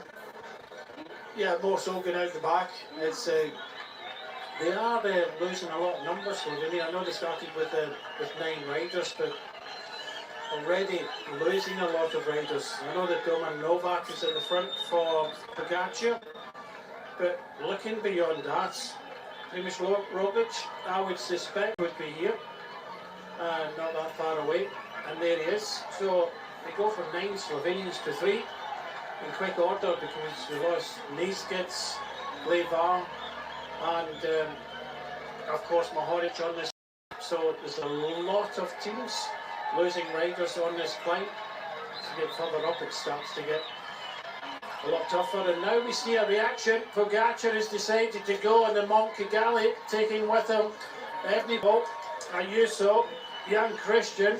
So he went with about 80 or just under 80 kilometres to go last year to win the title, and he's now going with 104 kilometres to go to the finishing line. And there's more, and Evenepoel looks like he's in trouble. Look at this, he's going backwards. I don't know if he's just drifting to the back at the moment, preserving his energies and just getting the numbers right to be able to cope with this test. It's the biggest test so far, and he's gone. Oh my goodness, what a statement, and boom, there goes the Olympic champion off the back. Has left life to Utebrix, who now charges in, and Evenepoel is being wound past indeed by so many. Del Toro goes by him right now. Evenepoel in trouble. Perfect move by Tadej Pogacar, but he burned down his own team apart from anything else. Lots of sacrifice. There's Primož Roglic staying with this group, and Primož Roglic now coming by and turning Pogacar from this kind of distance. This is absolutely incredible. Yep. He's not going in his own at the moment. He's got Juan Ayuso there, Keno to being distanced as well. Richard Carapaz was actually coming across there. definitely Pogacar asking questions of so many riders, and it's only Juan Ayuso that can stay with him. Julian Bernard of the original attack. It's all come back together, but will it come back together over the top of this climb? We're getting very close to the top. The Juan Ayuso from Spain is the only rider that can match and go toe-to-toe with the Slovenian rider Tadej Pogacar. But Del Toro's coming up here for Mexico. I think it will come back together, but at what damage has it done already? Huge. Shalmos also goes by Evenepoel, and they're mixing it. Healy's still involved in a bit of the chase here. But Tadej Pogacar, well, you want a statement? He's gone off with Juan Ayuso right now. Two riders extraordinarily familiar with each other. Don't forget, they are teammates at UAE Team Emirates. And the brace of them together showing this kind of perseverance and form is something very, very special. They represent different countries, of course, but they have spent a lot of time in each other's pockets. Ayuso himself is leaving UAE Team Emirates for Little Trek on a big contract, but nonetheless, I'm sure some affections and certainly knowledge of each other rest. But what sort of gap and how much do they want to indeed maintain it? Where on earth is Remco Evenepoel is the big question. The camera looking back, and there's so many riders that pass by him, and here he is, part of a trio that have been disengaged. Chris Juul-Jensen is with him. Evenepoel is our time trial world champion, but it looks like this is too much, and he's pointing to the back here. I don't know whether he's actually indicating he's got some kind of technical problem, but on the descent, Ayuso, a brilliant descender in the company of Tadej Pogacar, and they have flown the coop, Brian. Yep, they have. It's whether anybody can come back. Del Toro's on their case. I think Del Toro will come back. Juan Ayuso for Spain at the front here. Just watch the corner there. That's Del Toro coming across. Three riders that ride for the same trade team, but we know from the Vuelta that Tadej Pogacar said openly after it was announced that Juan Ayuso was leaving the team that he wished that Juan Ayuso would leave the race. He didn't. He went to the end. Now we're seeing three trade teammates riding for different countries coming together in front of this race. So, any love lost between Ayuso and Pogacar? Let's wait and see the pair of them. They're going to have company, yet familiar company. Del Toro has got to do it all on his own, the young Mexican. Not many teammates around him. Tadej Pogacar now all isolated, save for, of course, his former trade teammate with Juan Ayuso. And now Del Toro comes up to join the fun as well. Three from UAE Team Emirates. If ever there was a doubt what was the strongest team in the world at the moment, you're looking at it. Pogacar, Ayuso, Del Toro, the three amigos. Yeah, they are. There was 11 of the UAE Team Emirates started. Pogacar just looks back there, he sees Del Toro. A quick word between both of them. No word between himself and Ayuso, of course. As you say, no love lost between them, but they will ride, and they will ride, trying to come to the finish. It's what's really happening behind it I'm interested in. We've got a long descent back towards the circuit in Kigali that we left. We've got another 6 circuits of that, but this is the chase group. Out the back of the other group, this is Evenepoel, you've got Honoré, you've got many riders here trying to come back, but this was the rider that tried to come across, Richard Carapaz. He tried to come across over to the top of the climb. It wasn't meant to be, but this is the chase group now. I'm just looking, Primož Roglič is here, Jai Hindley is here, there's a lot of strong riders in here, Skelmos as well. Stora is part of that chasing group as well. Meanwhile, Tadej Pogacar, don't know what the word was exchanged between himself and Del Toro, but I think Del Toro essentially was going to go and take the head, force Ayuso to chase on. This serves very well, I've got to say, Tadej Pogacar. If there is a sense that Del Toro is working for Pogacar, they remain teammates, don't forget. Juan Ayuso forced out of the team, not happy. Meanwhile, look at those who are trying to bridge. This is turning out to be one hell of a day. We thought this might be an action point. We were hoping it would be, and it's turned out to be exactly that. All hell has broken loose, and we're now heading back to our familiar circuit. We've got 3 up the road. We've got some high-quality riders chasing into it. Here's the Mur de Kigali cobble section. It's not part of our standard circuit, but my goodness, this is a grind. And at the moment, they are working over Ayuso. This is Pogacar and Del Toro, Mexico and Slovenia, trying to stick it to Spain and Juan Ayuso, the man who's leaving their combined trail team to go elsewhere to Little Track. Meanwhile, a little guy with a big heart is Carapaz pitching in, and guess what? Tom Pidcock is here in the vanguard. He's on board with this chase group, which of course includes Remco Evenepoel. That's default now. Let us wait and see. Group 3, that is the Evenepoel group. Still at a margin of 36 seconds. Good to see that Tom Pidcock is in there. But look at this. It's blown apart, and it's the pair that have gone off and up the front. And Ayuso has been found out here because Del Toro and Pogacar, two riders that work together and work over the entire field by the looks of things. Can they push on? My goodness, they've certainly detonated the race. They know each other extremely well. They share a trade team. They're different nations. It'll be one of those flags by the look of it, if they have anything to do with it, that gets raised today. The defending world champion, Tadej Pogacar, and I'm afraid that Ayuso is tied up. Has he blown up? That's the question. And here comes a whole phalanx of hopefuls, including Remco Evenepoel, trying to get back in. I'm just having a look and seeing if he's part of this group. There's a modest gap right now. This is a regathering, if you like, of some of the greats. He comes through with Evenepoel's teammate. Still we wait for sight of him and that group that also includes Tom Pidcock. What a day, what drama. Yeah, absolutely. The crowd is excited outside the road. We're excited, and you know, it's kicking off right in front of a fabulous crowd in the Mur de Kigali. Riders absolutely everywhere, but I tell you what, Del Toro is flying up there. He dropped Ayuso. Pogacar was able to stay with them. Still a lot of riders in contention, but it's how many teammates they've got that can help them come back to the front of this race. It's a massive call to go this far out.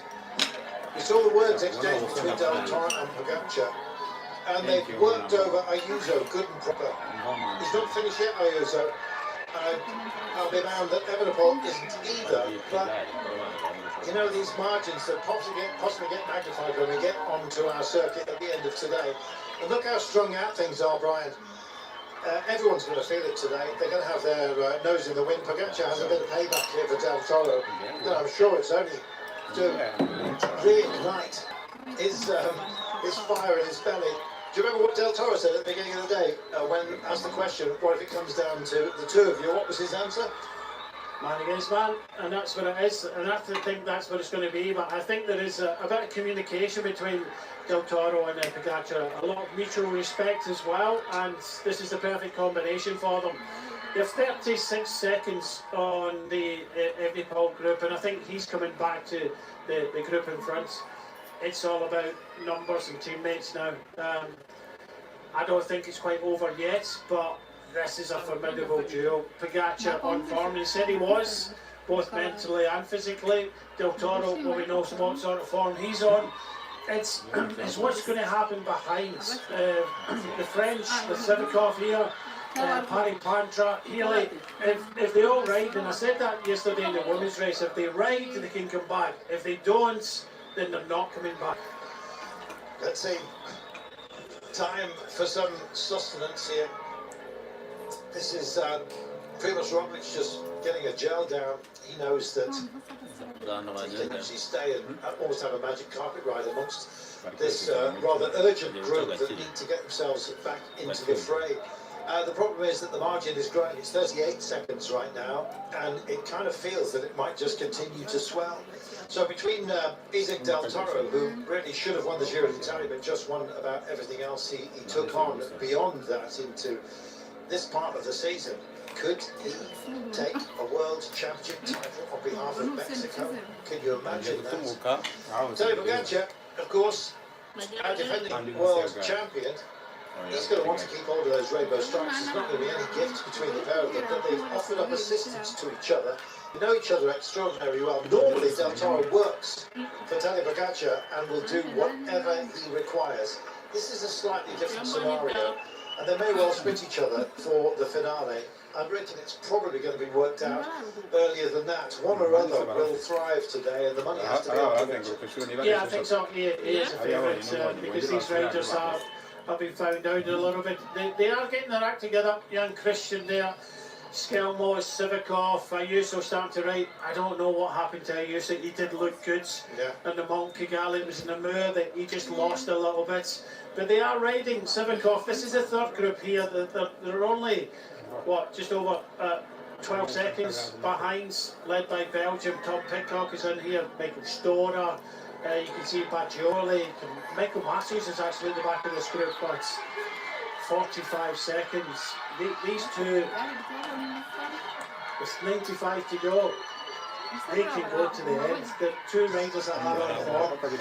Really, it all depends on the combination of the nations behind.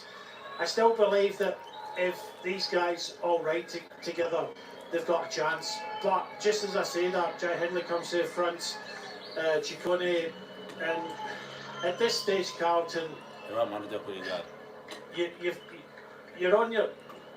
you've not got a lot left, and you're trying to recover after those couple of climbs in quick succession. You know what's coming, and you're trying to get a hide in the back. It's not about hiding now, it's about trying to come back to the front of the race with Del Toro and Pogacar. But such a thing at the moment, there's a few passengers in here.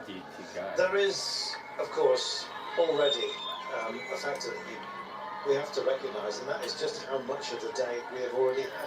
172 kilometres, and it's been full-on racing. We've been on a circuit which kind of sometimes hides the effort, but every single time they've come to the climbs, the cobbled climbs that we've been dealing with as well. Not this loop, you understand, but indeed our circuit, which we're just about to rejoin, and indeed complete or indeed begin lap 10 of the 15 or 16 that make up this day. And then you've got to finish the job.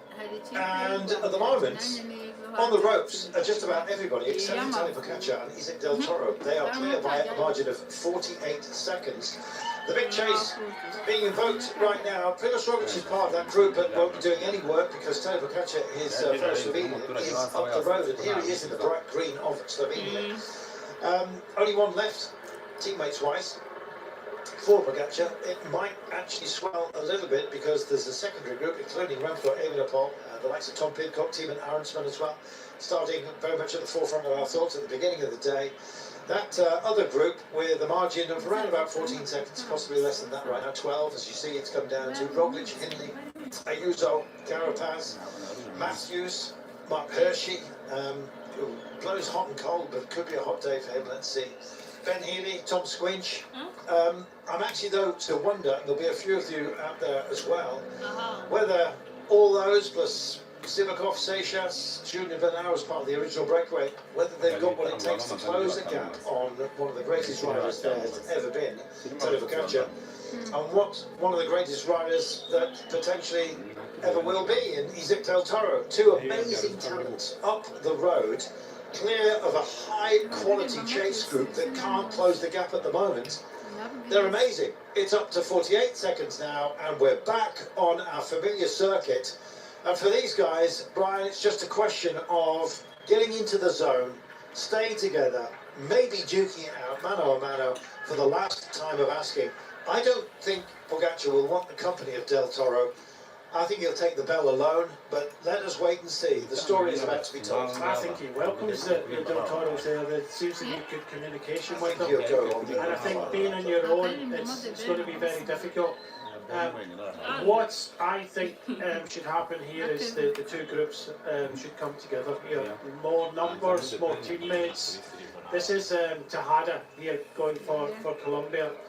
Maybe not the best thing to do at this moment. I think with these two groups, they come together, then I think there's numbers here. There's definitely numbers here for Belgium.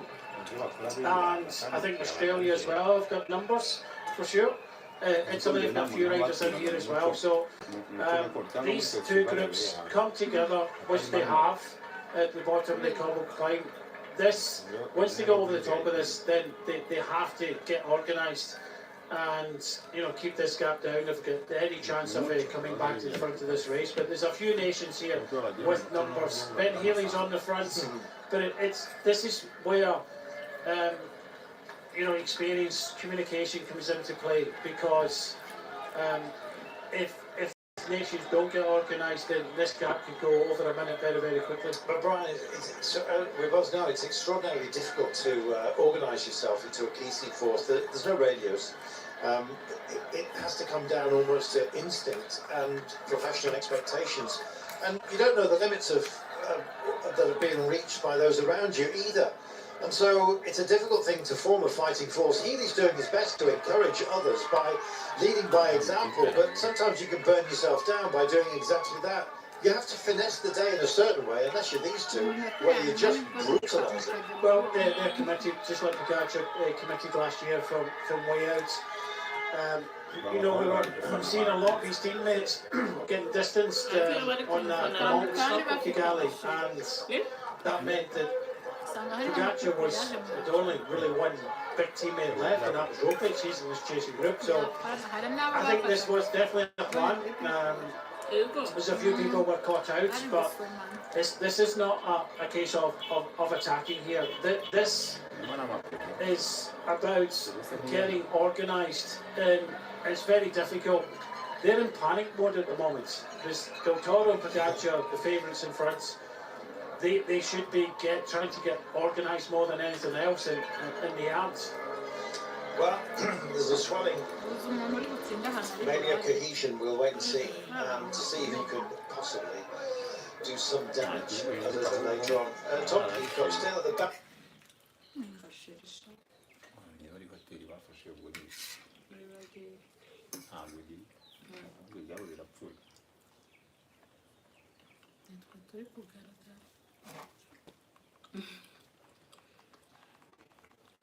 It doesn't look like he's had the best of days. Form-wise for top-wise for Tadej Pogacar, up ahead of them.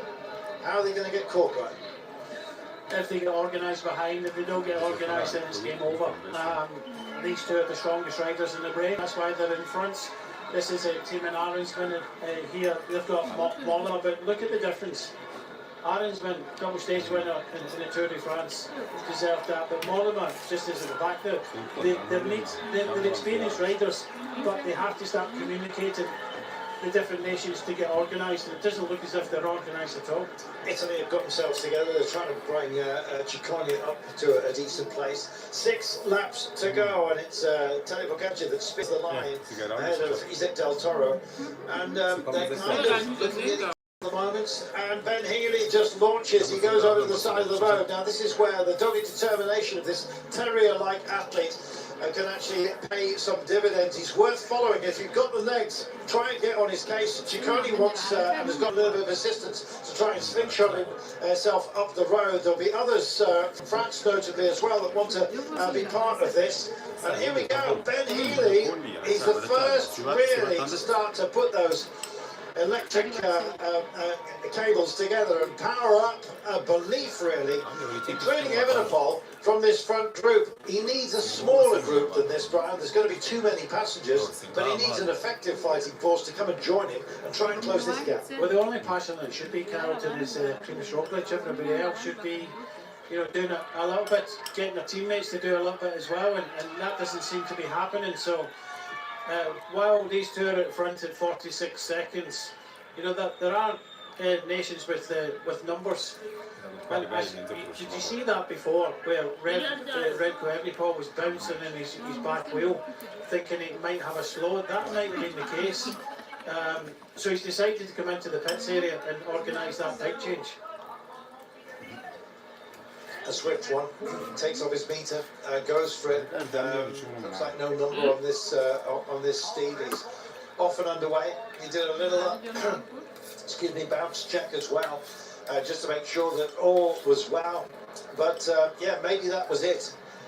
Let's wait and see. Let's see what he's got left. He looks supremely dialed in. Take some ice here.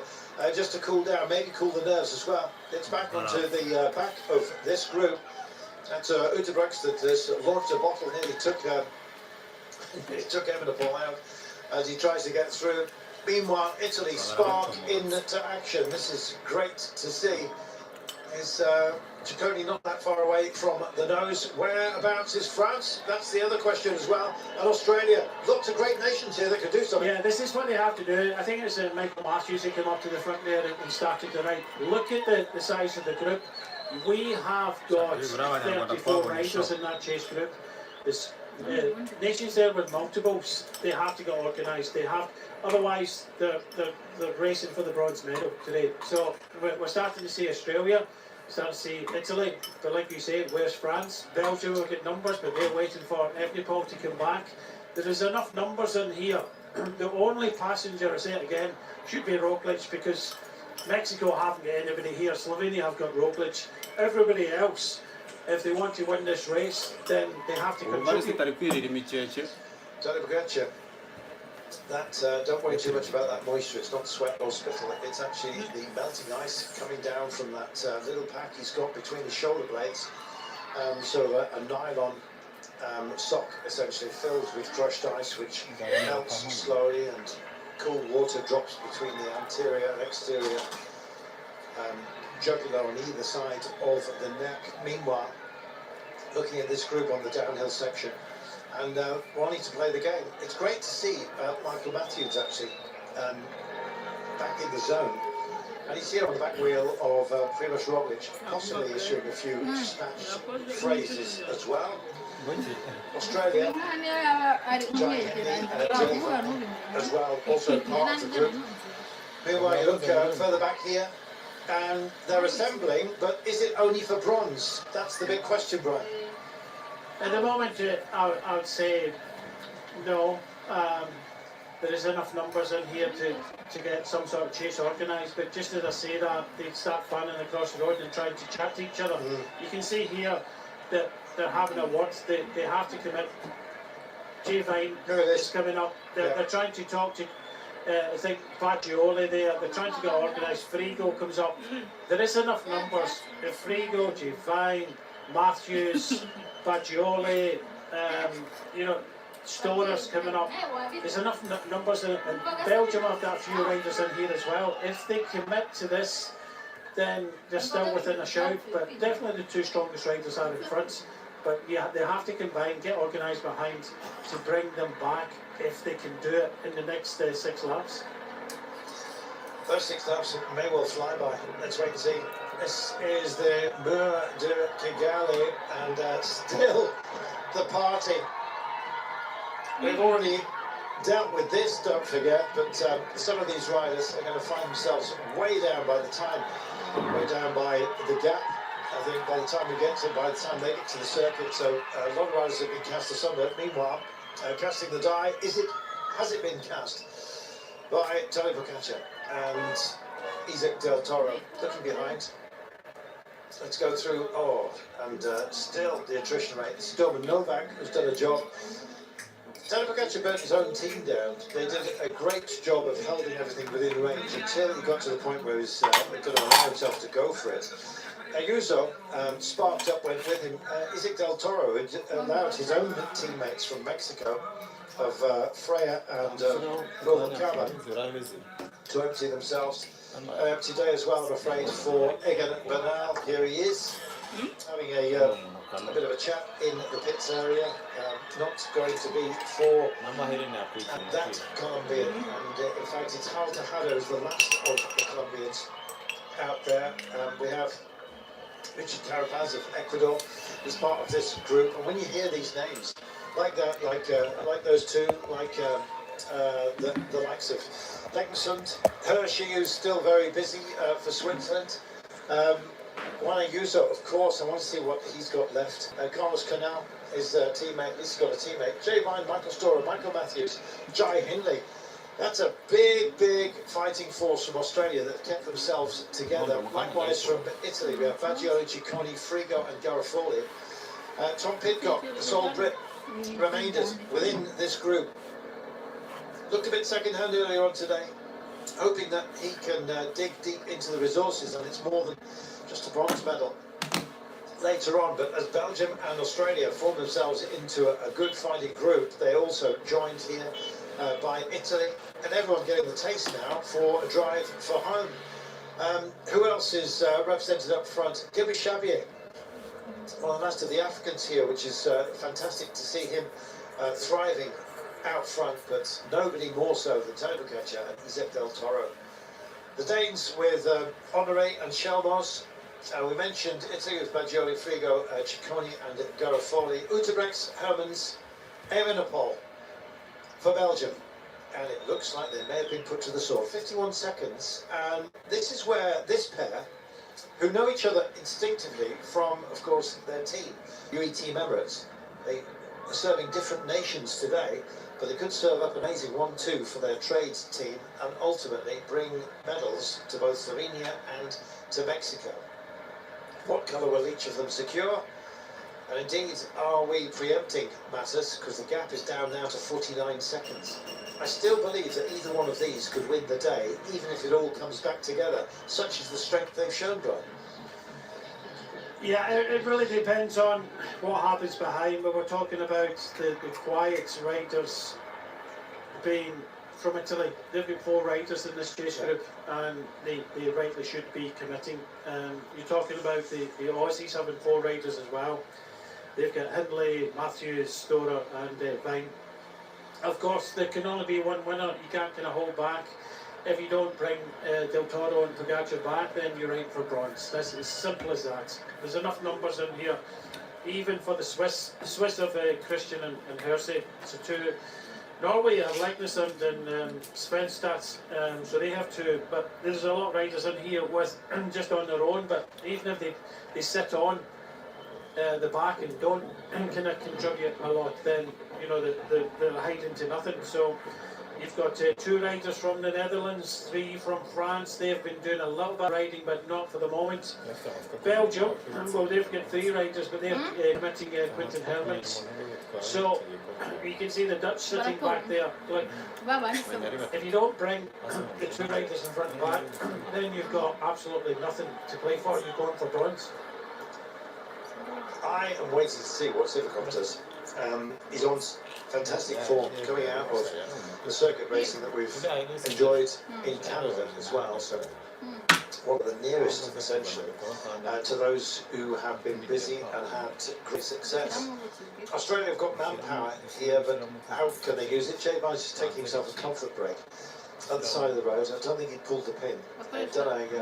We should wait and see. Of course, nothing is certain. And in fact, this does not look like a comfort break. This looks like day done for Jay Vine.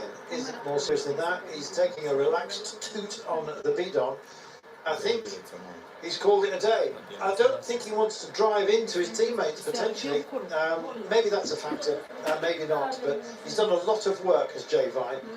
He's had a phenomenally successful season. They was going to leave it to Michael Storer, Michael Matthews and Jai Hindley to deliver the job.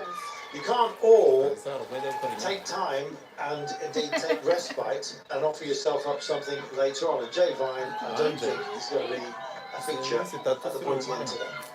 No, which is disappointing for Australia. They didn't have 4 riders in there, now they've got 3, and I think they needed all 4 riders. The gap's still holding at just over 40 seconds, and you know that was a really difficult part. Now we see Michael Matthews down, so as soon as I say they've got 4 riders, 3, now down to 2 riders. There's a lot of tag lights in here in the chase already. You can see that Switzerland aren't doing any chasing either with the young Christian and Mark Hershey. If you leave it all up to the Belgians, this is Quinten Hermans at the front. They aren't coming back, I don't think. Anthony Paul, well, he's sitting 2nd place now. Quinten Hermans is not going to bring this group back, so I think a little bit like in many other races, once the stronger riders, the duo in front have gone, then who else is going to do the chasing? Tom Pidcock is on, so he can't rely on anybody to help.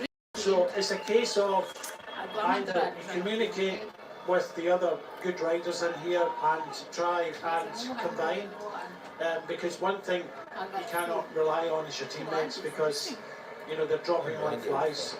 They are. You don't know the efficacy of what's left in the tank of those amongst you. Tom Pidcock picking it up. You see Carapaz as well in that chase group, just making himself known.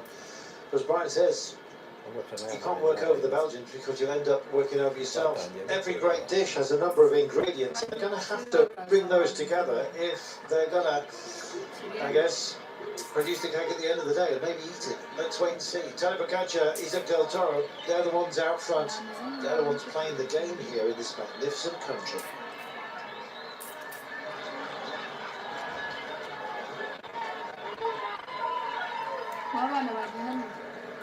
We're back on the circuit, all familiar. That was a lovely little sojourn, great atmosphere as well, and huge drama, Brian. It's defined the day. We thought it might. It's incredible, and you know, you can see Mohoric and Co. They've done the work today. This is going to, and I said, oh, we've got 80 kilometres to go. It was this moment that last year Boccaccia decided to go, but you know, thumbs up from the Slovenians there.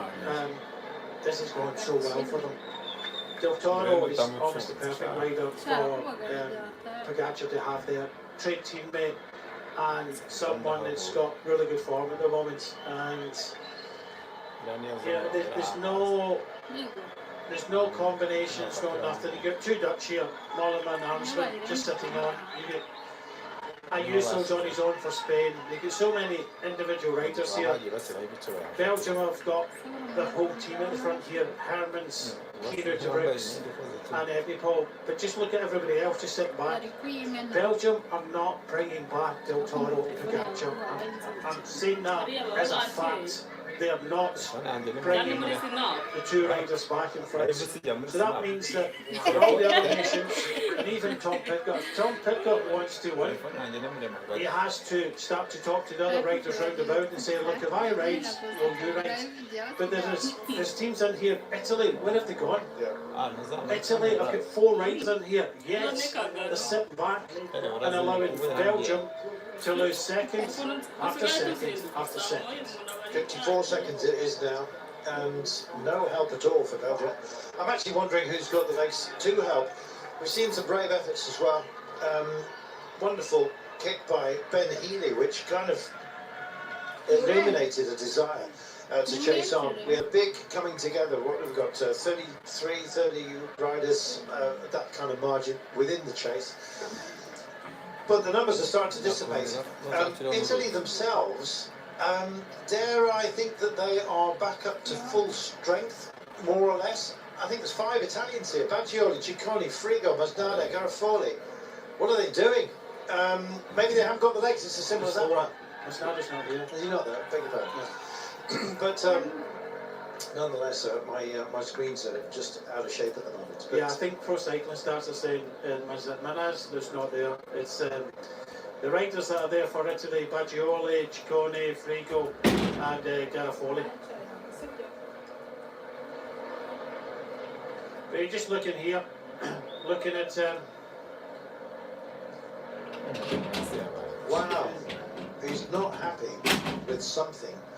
I don't know whether it's just a day of frustration, but he was beating the hell out of his power meter there.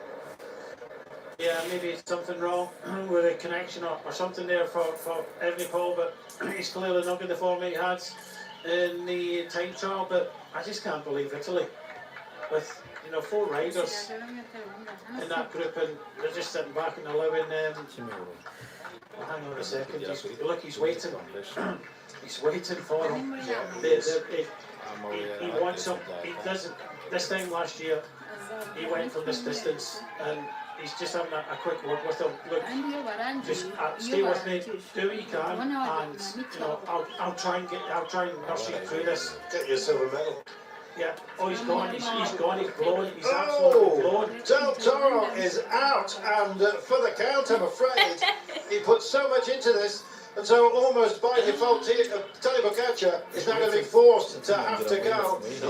Now, let's see. Is he still waiting up for him? Offering up a wheel. This offers up an opportunity. Right, watch the clock. 53 seconds. Will it come back down?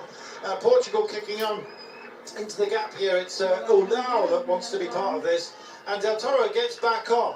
Young man, don't forget, very much so. He's only 21 years of age. And he's now back onto Tadej Pogacar, his trade teammate. Can he believe and stay with? If he's suffering now, he may suffer again really, really significantly later on. Are they calling for sustenance from the neutral? Maybe he's just had a hunger knock. I don't know. Could be a misfeed. It's a very, very, very long day, this, don't forget. We're approaching 200 kilometres completed. There's 190 done, and a lot will get found out at this kind of distance. And dare I suggest, particularly a young man, of which, of course, Del Toro is. He's riding amongst the seniors. He could have been in the under-23s. He's 21 years of age, but because of his professional status, he has to race with the big boys. Maybe he's being found out. Evenepoel, certainly, he's let his nerves start to freeze. He's not happy with the bike. He's not happy with the situation. I don't think he's going to be happy with the results because, quite frankly, the world time trial champion is in all kinds of bother. There are other riders here as well starting to struggle. What an amazing day. Yeah, it's just when you thought everything was set, you know, Evenepoel asking for his team car as well. Jai Hindley coming up there. Eulalio was the rider from Portugal that was trying to do something. I just don't understand why. They're not going to go across the two in front if they try and do it on their own. They need help. They need to get organised, and organised is not what they do. No, I'm afraid not.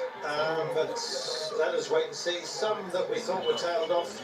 Kevin Vermaak still here, the American, but hanging just a little bit. Remco Evenepoel is absolutely livid. That can work for you. It can also very much work against you if it's a distraction. You can use the anger to push yourself to the absolute limit, but at the moment it seems that it's his equipment that is letting him down at the moment. Even if that is perceived or real, it's still an impact. Remco Evenepoel is losing his rag right. Yeah, yes, nothing's going right for him at all. This is him putting his hand up for the team car for assistance, and it just doesn't look good for Evenepoel at all. Kieran Brooks is down towards the back, just in front. There's a lot of riders just kind of hanging on here. Look, he's still shoving the bike around. He's getting very animated here. He's trying to send messages via the television screen as well. Those around him, he looked a lot fresher than Charlie Brooks, that is for sure.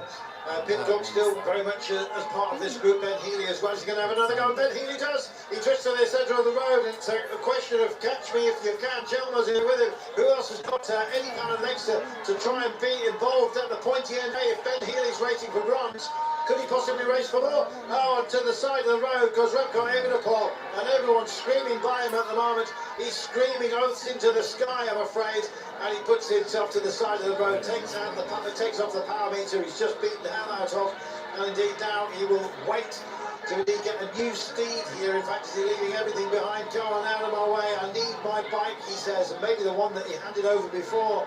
Desperate times for Remco Evenepoel, and he's seeing his hopes go up the road. Yeah, game over, you have to think, for Belgium, unfortunately. Oh, good Lord.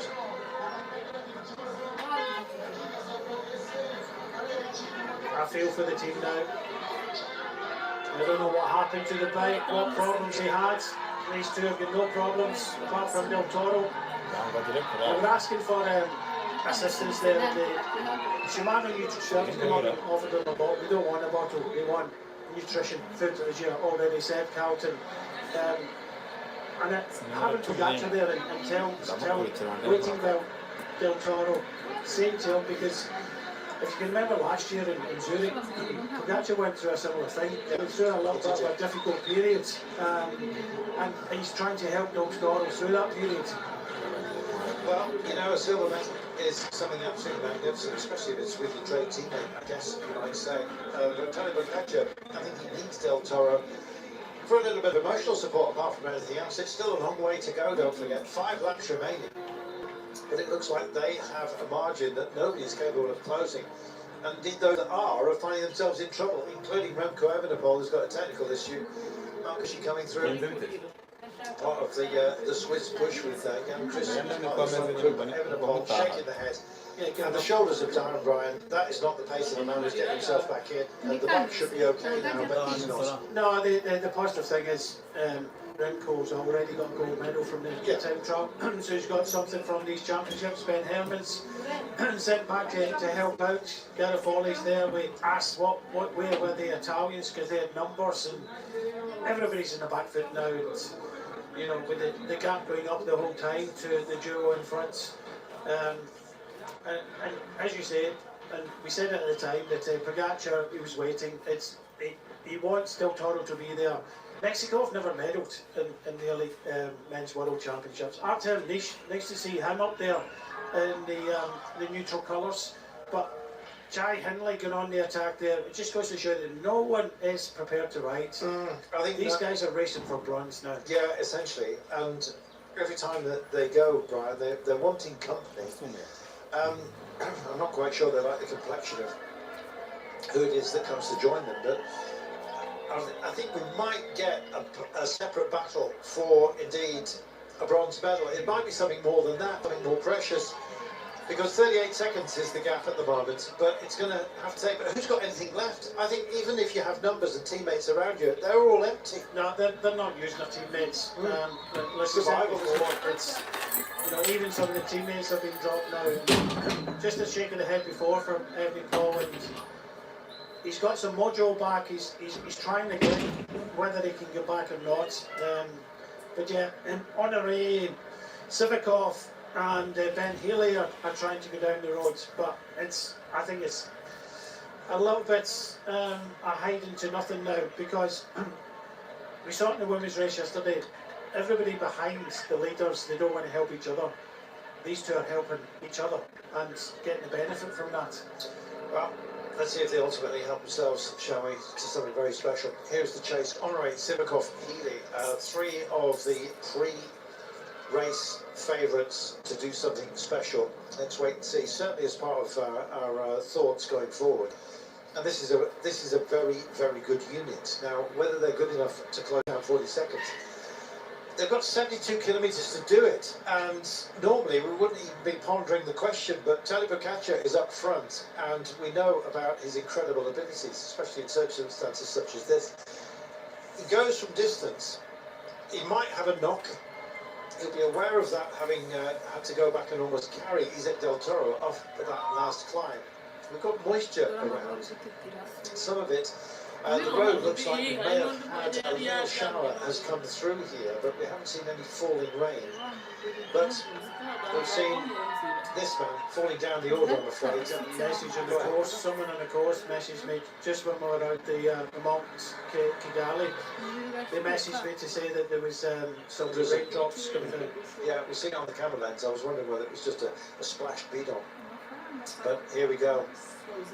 Chucky and Tadej Pogacar could be going on one of these famous missions here, and rainbow bands are at the end of the road. But on the case, and others starting to join the fray. Giant India has been very, very busy. He's got to do something if he wants to be part of a battle for any kind of medal. At the moment, Honoré Sivakov and Ben Healy.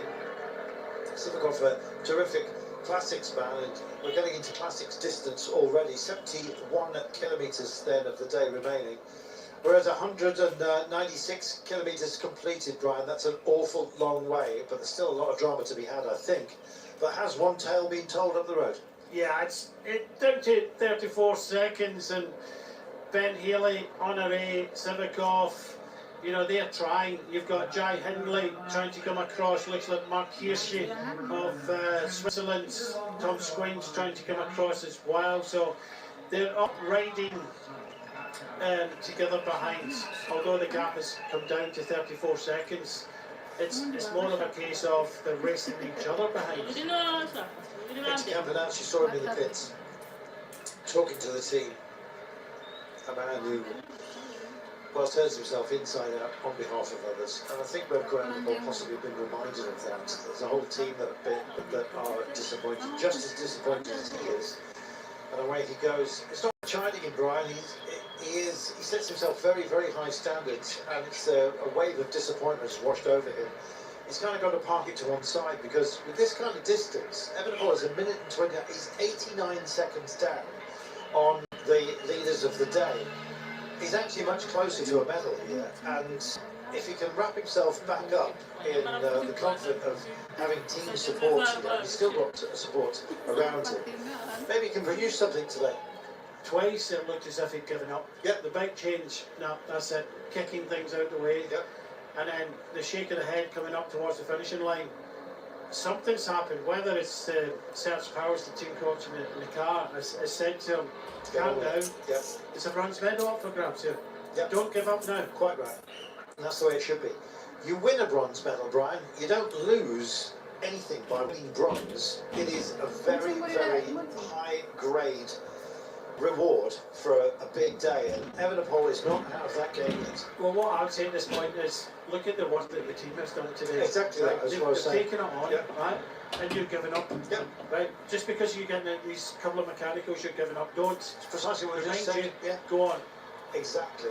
Double down, get on with it, snap out of it, do your job. You're a quality rider, do it. Show us. And he is going to, I think. Let's wait and see. At the moment, he's 84 seconds off the lead, but much closer at hand, about 50 seconds from that chase group, the trio of Honoré, Sivakov and Healy. So, fully engaged and ready to deliver some vim and vigour, and Remco Evenepoel is powering back in. It looks like he's got the belief back, and he's with some quality riders here who also want something out of the day, unless they start leaning on him, in which case they might all grab some dry sand and it'll crumble to nothing. The harder you grab it, the less effective indeed your grip remains. Here it is. Well, he's sailing through the cars. Looks like he's up for it, Brian, and that's good news. Yeah, it's been such an emotional day for Evenepoel so far. You know, I hope he will get into this chase group. There is another small group just in front. You know, I think this is what he has to do. You know, he's been criticised in the past for kind of throwing the towel in and, you know, being controversial, but at the end of the day, this is the World Championships, and although he's got a gold medal, that, you know, he has to show what grit he's got in this race to try and do best by Belgium. Catania goes, Gareth Foley's in their own group. Gioli is in that chase group, trying to just get back to Honoré, Sivakov and Healy. Meanwhile, Evenepoel is coming up. He's got a teammate in Charles Greenbrooks further up the road. Quentin Hammond has come back to help him out. Michael Matthews discussing what might have been, I guess, but an abandonment for him. We're seeing some of those who have abandoned Brian, who are actually, after recovering, offering up some smiles because they know they've done a job today on behalf of their team. I think the broadest smiles are coming at the moment from Slovenia, their crew, and of course Mexico. Yeah, we're not seeing from Mexico. I think there's a small contingent here. I would be surprised if there was anybody else. I wouldn't be surprised if the Mexican team were in the same team as the Slovenian team, put it that way. Welcome to the table. Well, that's what happens. When you go to World Championships, you know, when I went as a domestic rider, Robert Miller and now Pippa York wasn't in the same hotel. Sometimes you get the trade teams have their own hotel. So UE Team Emirates, I would presume, have their own set-up accommodation, because some federations have been banging on about this the whole way through the World Championship. Some federations don't have the financial backing to be able to deliver what a World Tour team can. Look at this. They're streaking down with some of the faster sections here, and it feels like, not that the party's over, but the invitations to a very exclusive table have been issued. And that top table has two guests at the moment facing each other. But Tony Bocacci is the man that's serving up all the dishes. And I still think that Remco Evenepoel is now thinking, you know what, to hell with it. I'm going to get on that. I'm going to get on that lead podium, and I'm going to show what I can do. And here we go, Del Toro. So there may be a silver medal up for grabs because Isaac Del Toro, I'm afraid, has finally blown. He's a young man, only 21 years of age. I just think he's just a little bit too young for this kind of distance. Meanwhile, Tadej Pogačar has flown the coop. They've obviously had a chat. Pogačar's going to have to do it all on his own. And just short of a devil's distance, 66.5, neighbour of the beast. Away he goes. He's on his own. Anyone else, this would be an amazing challenge. Can he bring it in? Let's have a look. Wasn't a technical, I don't think, despite the fact we're looking at the wheels. How you doing? Is it going to happen? Sorry, mate, I just cannot do any more. It's the climbs, Brian. It was going to take a toll, and finally it has. Yeah, I waited till for him the first time, can't the seconds, unfortunately, and yeah, another medal you have to feel goes up for grabs, because I think Del Toro got involved with the kind of heat of the moment. I don't think his strategy with regards to nutrition was the best today. You know, he looked really, really good, but that's a case of a bit of a kind of hunger knock, especially when Shimano came up there and offered a bottle. And I think it was Pogačar who was trying to help him. Yeah. He said no to the bottle. We need nutrition, and you know, of course, when you start to feel like that in a race like this, there's no way back. Check this out. We have an intermingling, and it is Remco Evenepoel.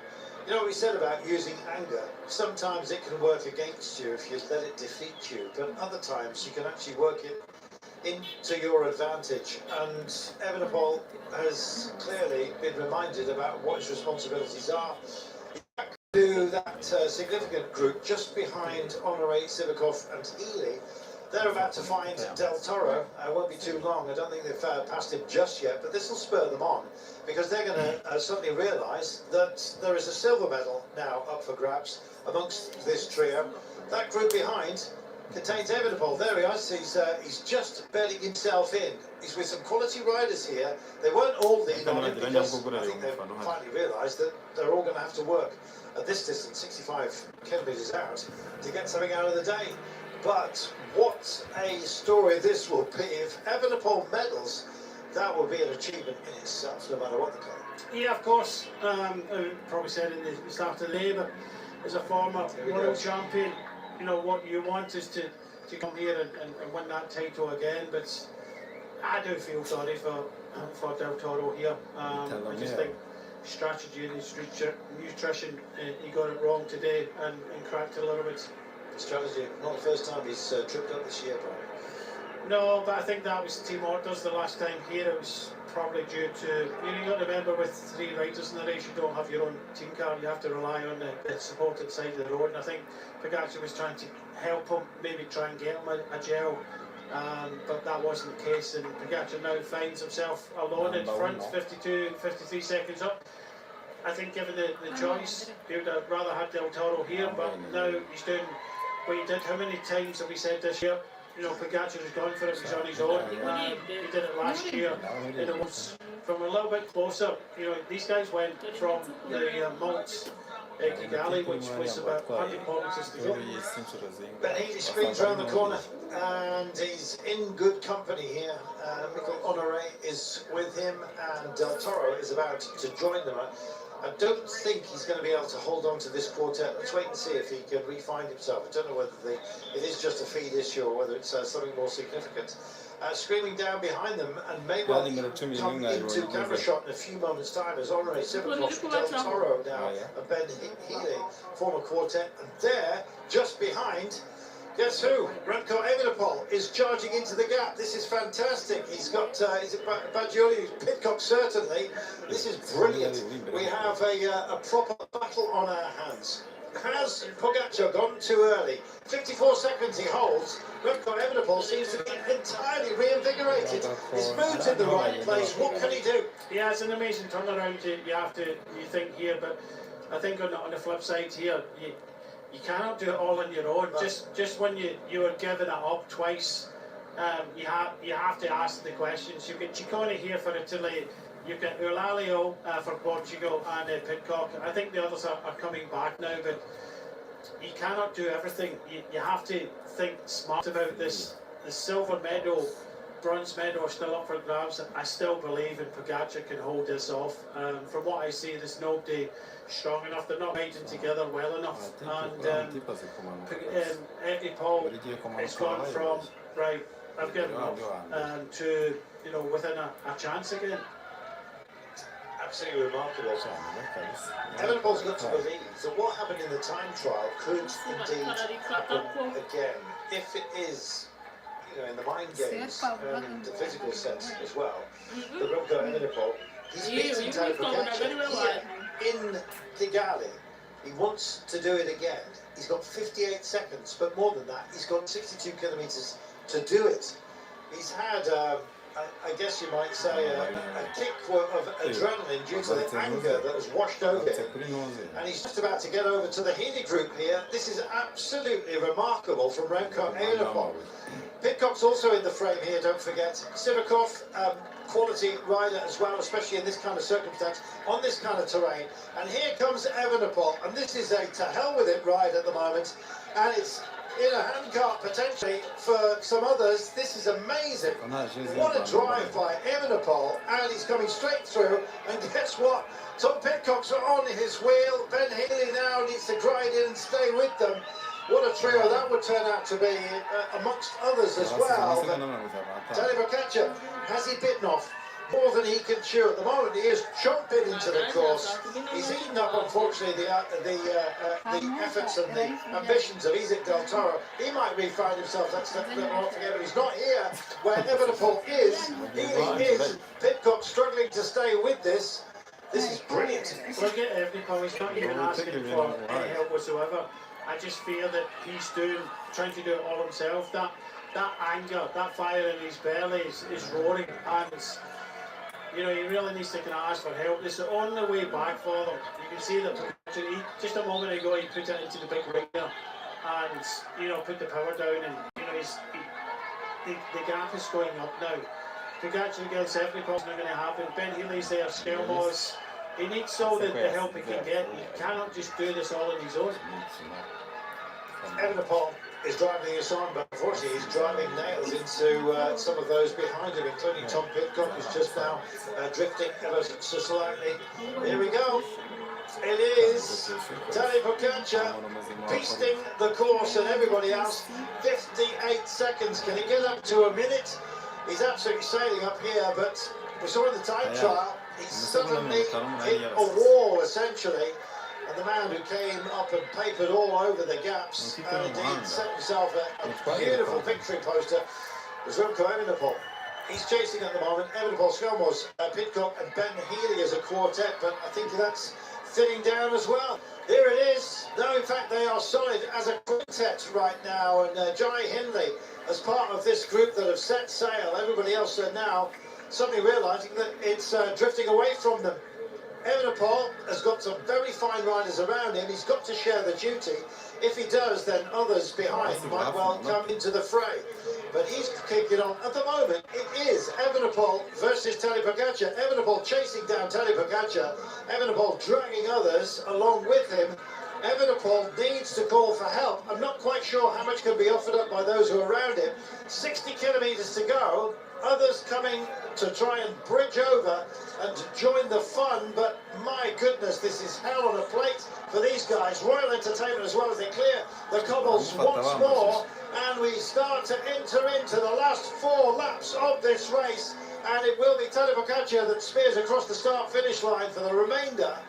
With a margin of around about a minute, we'll get a definitive on the line. Del Toro is still part of this group. Roglic coming through as well. Brave riders everywhere. Mark Hershey just coming up here as well. Carapaz still hasn't given up the ghost. What an amazing day, but what a phenomenal ride it has been by Tadej Pogacar. But it's not over yet. 4 laps to go. And here we go. Yeah, not over yet. We're in cutting distance, but I think it's all over for the world title. I don't think this man is coming back. He showed it in the past. I think he's showing it now. He's getting Paul. He has to ask the question of the others, and he has now. So it's what the others have got left. Really, you know, Healy, Jai Hindley, Skelmos, I don't think Skilmos is at the front yet at all.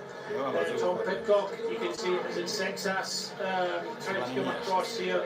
They're all over the place. Ayuso, he's still fighting for Spain, but I just look at the way that these guys are riding. I don't think they've got a lot left.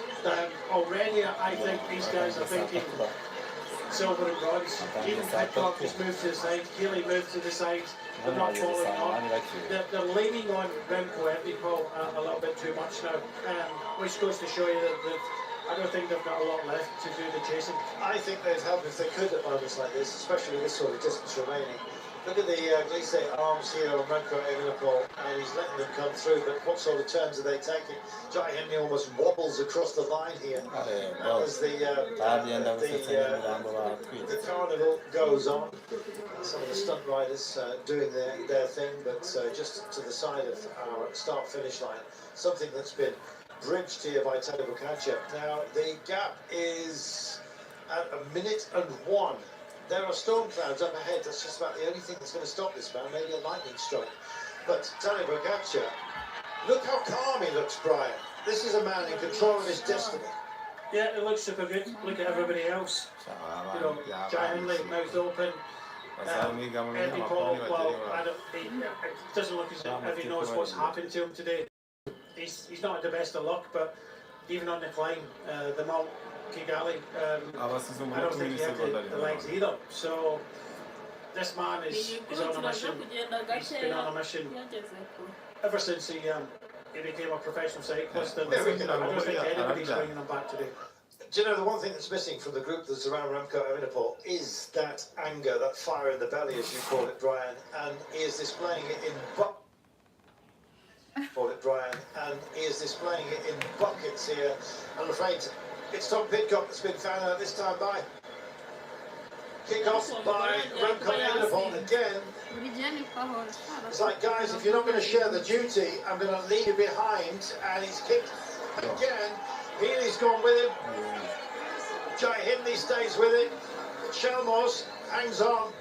And Tom Pitcock, by the skin of his teeth, he's got nails only on the cliff edge here as Tom Pitcock, but he's still in it.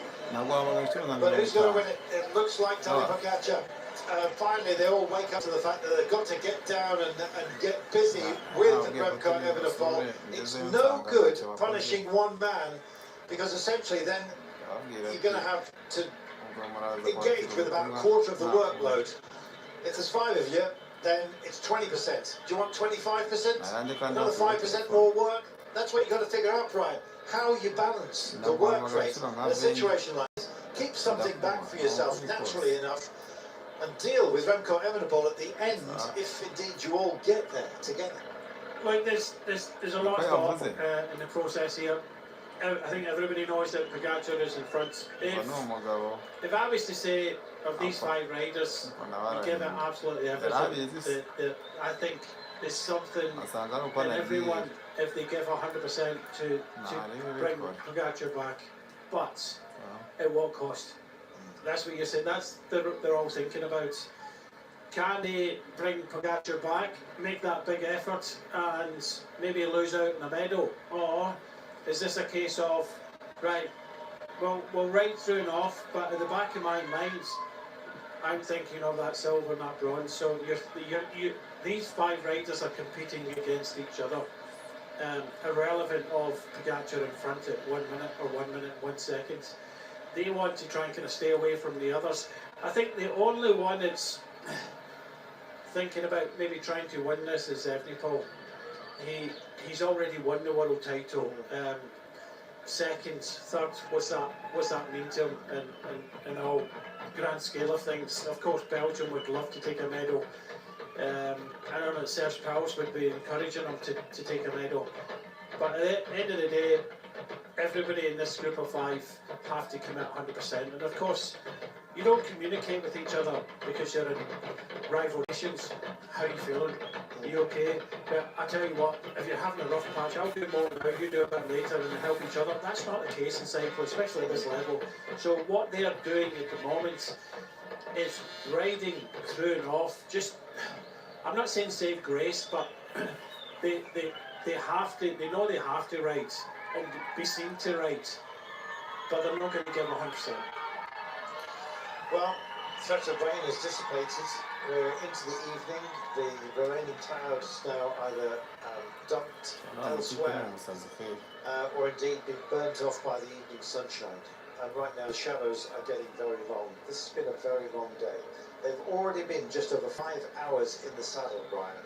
This is torturous. Some can sustain it, some can't. I'm just trying to work out how many people are going to finish. You know, Wondering myself, yeah. We might not get too many. In fact, I'm looking at the numbers that are still left. I'm thinking 30 something like Could you continue to ride just to finish? You know, I think most that. of the Top riders 25, in here. maybe, that's the top. I think most of the riders, within 2 minutes and 58 seconds, there are 32 riders. There you go. I know that when I first went to the Worlds, it was about trying to get round it. Second World Championships, I got round in 45th place, beat Sean Kelly. And I was kind of pleased at that. I could say on that day I was 45th in the world. But I don't think any of these guys here are thinking about that kind of situation. That they want to be, you know, 30th in the world, 25th or 20th. I think the way this is split up, this race, you know, we could see no more than 20 finish. Let's see. Might well get to do that, especially someone will get to time it back. As it stands, we have, what, 91 seconds, blanketing 15, 16 riders. One rider alone up front, and he's got the biggest margin of all. He's got 1 minute and 2. And that ranges back to a different smorgasbord. This is the chase of Seixas and Juan Ayuso. Ayuso himself, well, he had his moments, but likewise with Del Toro. Ayuso now is in front of Del Toro, but only by a margin of 10 or 12 seconds. Great meandering through the plain here, this river. Oxbow Lake's about to be formed here. I tell you what, Seixas is doing a good ride here for France. He's the best of the French riders here, and he won the Tour of l'Avenir recently, and you know he knows how to ride the World Championships at a lower level. So now the first opportunity for him to ride at this elite level, 19-year-olds. I think he's done a very good job. Sails around here, skirts the corners, he's hitting all of the apexes. Well, the 5th hour of racing, it's been extraordinarily busy. The last hour has been amazing. When we went up and over Mount Kigali, the atmosphere was absolutely electric.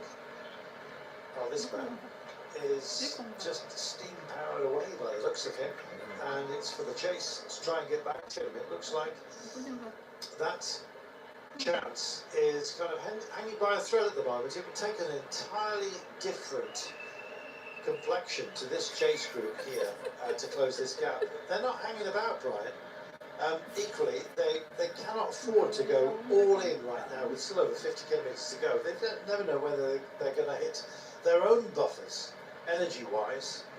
And so there's got to be some preservation, and when you do that, you move further away from gold. Exactly that. I don't think anybody's going to come up 100% here.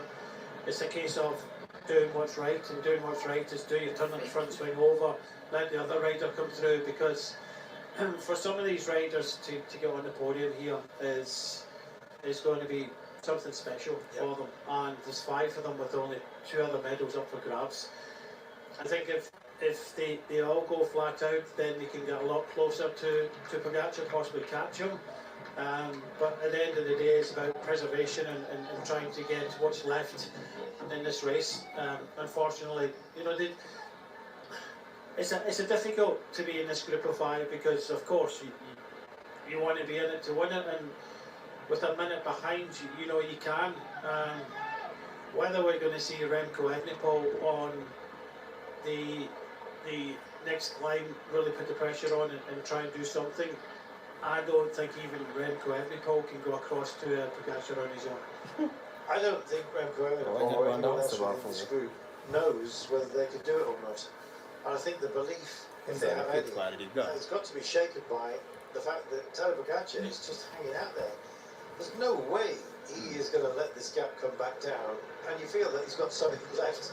This is a little bit earlier on, all the animation of the trials and tribulations that Remco Evenepoel has gone through. I think it's the second bike swap. We saw the banging of the bars as well, the pounding of his power meter, and indeed the frustration raining down upon him. Look at that. This is, he was, by the way, a footballer.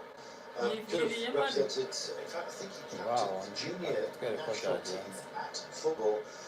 Chose, of course, cycling. You often get exceptional sports people transferring within sports. We know about Primož Roglič and his winter sports credentials, a ski jumper. Right now, Remco Evenepoel has parked up the anguish and has just gone with the job. And he's the fighting force within this group. He's prepared to do most within it. He might actually get boxed out of all of the medals because of the anger that's pushing him on, maybe spurring him to put a bit too much into this cause. That would be almost a tragedy if he comes in with this group, battling for silver, and gets no medals at all. Well, he's putting the pressure on, he's putting the pressure on the other, but when you look at that sequence, he had the toilet break earlier on, he had to change the pit area, and he was asking for support. Neutral service tried to stop, he waved them away, he kicked the motor out the roads, got his bike, shaking the head, coming up to the line.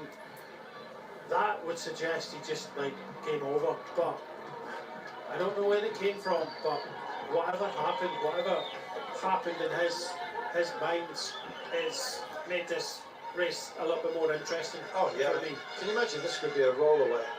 But because of Remco Evenepoel and his mood swings, whatever we said to him, I think it was just, come on, do it for the team. We're all here for you. You've already got one world title. Finish this job.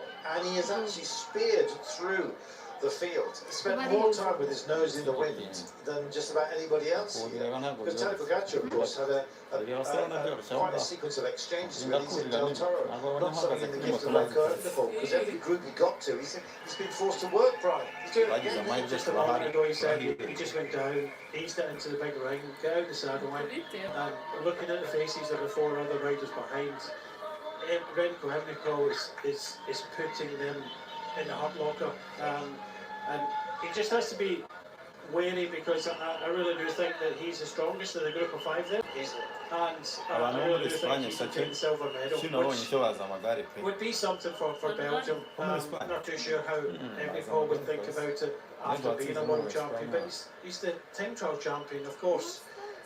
He's double Olympic champion, you know, what else has he got to prove? But I think saying about what else has he got to prove, I think he's proven something to himself today, that no matter what's thrown at him, he can still turn it around in a race and perform at the highest level. Very much so. Listen, if he comes to the Worlds and he gets a world title, so a gold and a silver, that's actually more than Tadej Pogačar. Let's not forget that. He was fourth in time trial, Tadej Pogačar. Yep. Remco Evenepoel can possibly, in his own mind, claim to be the best in the world if you coagulate all of the titles. And look at the riders who've been left in the wake. Oh, there's top riders here. This is Sivakov coming up to his young teammate now, but you know, such is the life and tribulations of professional athletes. You go through a lot of different emotions. We're talking about one-day races, and it's in the past, sometimes we've seen Remco Evenepoel just throw his toys out, more than riders for not doing what's expected. You know, I like that. He's definitely a character. He definitely believes in himself, plenty of confidence. But in the highest level race, the World Championships, in the moments, you can see his emotions, you can see the shaking of the head, you can see the frustration. Tadej Pogačar has had zero to contend with, absolutely nothing, right? But to see Remco Evenepoel, these things thrown up, he's had to jump over a few hurdles today, and he's still come out the other side fighting for a medal here. He's jumped over hurdles throughout his career. It's almost the nature of the game, I think it's fair to say. Some of the bottle takes here, no surprise, there's an awful lot of fatigue here which affects everything. It's your juggling capabilities, which sometimes you need at moments like that. This is the group with the likes of Primož Roglič. He's just caging a bottle. He's looks like they may have done their job. But this is Still only a minute, you know. third group now, so the Sexas group with Civikov and things like that has all come back together. So we've got, I would say, the Renko group at 1 minute and the Roglic group at Yep, exactly that. So Seychelles-Civikov and Yuzo being absorbed by the Roglic group. Meanwhile, the Evenepoel group, nobody would deny who's the lead singer of this band. There he is, he dispatches a beat on, he's got now support to get whatever he needs. But what he needs is a minute, Brian. How do you find that? Not very easily, not against Pogacar. You're hoping that Pogacar has a difficult time, moments, and that can happen, but I just think that they are riding. The person is doing the most in this group is Evenepoel. There's two rides here, there's Evenepoel versus Pogacar. Yeah, and that battle's been already won in my eyes. I think when he get dropped among Kagame, that kind of psychological blow didn't help him. But this is all about experience and knowing yourself. We heard from Pogacar. I actually read a few things that some people were possibly writing Pogacar off. He's not mentally there, he's tired, he might not be good. And then we had the interview with him and said mentally and physically I'm great. In fact, he said mentally I'm very good. So he's just shown us how good he is. That might have been a little bit in the whole grand scale of things in the time trial. He came from Canada, he came over here, maybe he had less time to acclimatise. He said another week, Carrollton, to acclimatise. Yes. I'm not quite sure whether it was acclimatisation, but I tell you something, Remco Evenepoel is hoping that these 4 seconds they've just closed back down may well be reflective of what happened within the time trial. Tadej Pogacar was found out, don't forget, in the time trial. It wasn't that long ago, just last weekend. And a 2.5 minute gap was found by Remco Evenepoel over a very short distance, shorter than what we have left here. And so, if we're now in time trialing mode, and that's what Remco Evenepoel must be hoping, then something quite remarkable might happen. As it stands, Tadej Pogacar is getting all of the cheers on his own, and by a margin of just over a minute. That clock can't quite decide where it wants to be. It was 56 seconds not that long ago. It's now seated at 1 minute and 5. So it ebbs and it flows. Pogacar needs to just maintain what he's doing at the moment. Let's for 1 minute then just think that Remco Evenepoel gets over to Tadej Pogacar. If it's a 2-up sprint on the final climb, your money has to be on Pogacar. Yeah, I think Evenepoel is getting stronger in sprint. It's what you've got left in the legs, but I think that scenario is not going to happen. I was just about to say when the gap is coming down, you've got to remember that if they're riding a little bit behind and the downhill, Pogacar will be taking it a little bit easier. He can hold back a little bit, push on. He's pushing on now, and come the finishing line, this could be 150, 120 by the time we get there. Let's see, he's digging in, he's coming up through the covers, and it's started to fray. This is great. This is young Christian, I think, who's come out of the Roglic group, and there is Roglic behind him. Actually wonder whether to mark this one out. I'll be bound. So he's gone off. Seychelles has been extremely lively so far today. No sign of him, I'm afraid, but he will be within that group. But good to see young Christian as well. Somebody thinking, well, I've got 45 kilometres here. What he's got to do is find, 10 seconds. So he'll be within a medaling group. Yeah, he's trying to come across. It's one of these things in this cobble climb here, you can see him. Whether he can go across on his own is a bit of a tall order. The reason why he's in this bad group is because he can't go with the guys here. So it's a real interesting one now. Jai's off the back. Oh, that's desperate. That's what? 20 bike lengths. That doesn't feel retrievable. Young Tristan will be finding him on the road if this carries on. So Jai Hindley shares a sponsorship with Tom Pidcock Tom Pidcock stays with what is now a quartet, including Pidcock. Well, I say that, it's now a trio. Goodness me. Evenepoel doesn't want passengers. I don't think this is almost by design. His mind is further up the road, focused on this man, the big green meanie, and away he goes. And let's see a minute, they will get a definitive clock as they cross the line, but it is Tadej Pogačar that will hit it first. Now the clock begins. Here we are then, Tadej, today in charge all the way. It begs the question what happened in Montcalais. He couldn't go with the leaders over the top, Pogačar and Del Toro. Then he started kind of bouncing around. Did he have a slow then? Did that affect him? We'll only know afterwards. But he has turned it around, and he's going to come up to the line over a minute down on Pogačar. I just thought earlier on that he just cannot just do everything.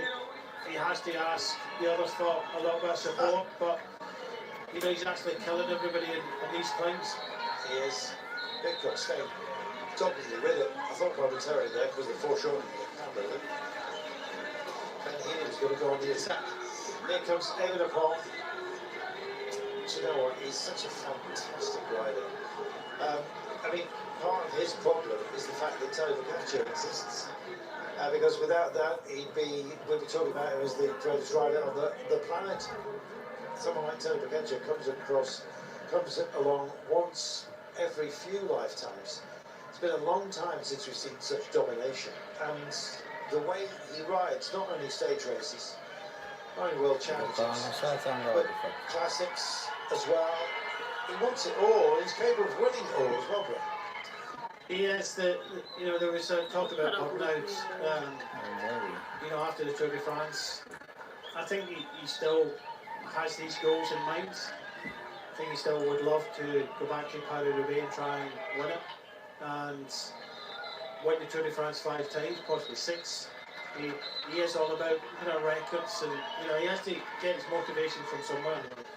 But at the bottom of the climb, the gap went down to 56 seconds. At the finishing line, it went up to 107. So it just goes to show you that on the climbs, Pogačar is making a difference. Evenepoel says, I'm out of here. If you're not going to work with me, then I'm going to work against you. And away he goes. Chalmers, Ben Healy. Tom Pidcock is disengaged by 6 or 8 seconds. We'll see whether he gets back in. These guys offer up Tom Pidcock to get into. Tristan, just rounds the corner. We have Giant also not that far in arrears, and a group that are they thinking about a top 10?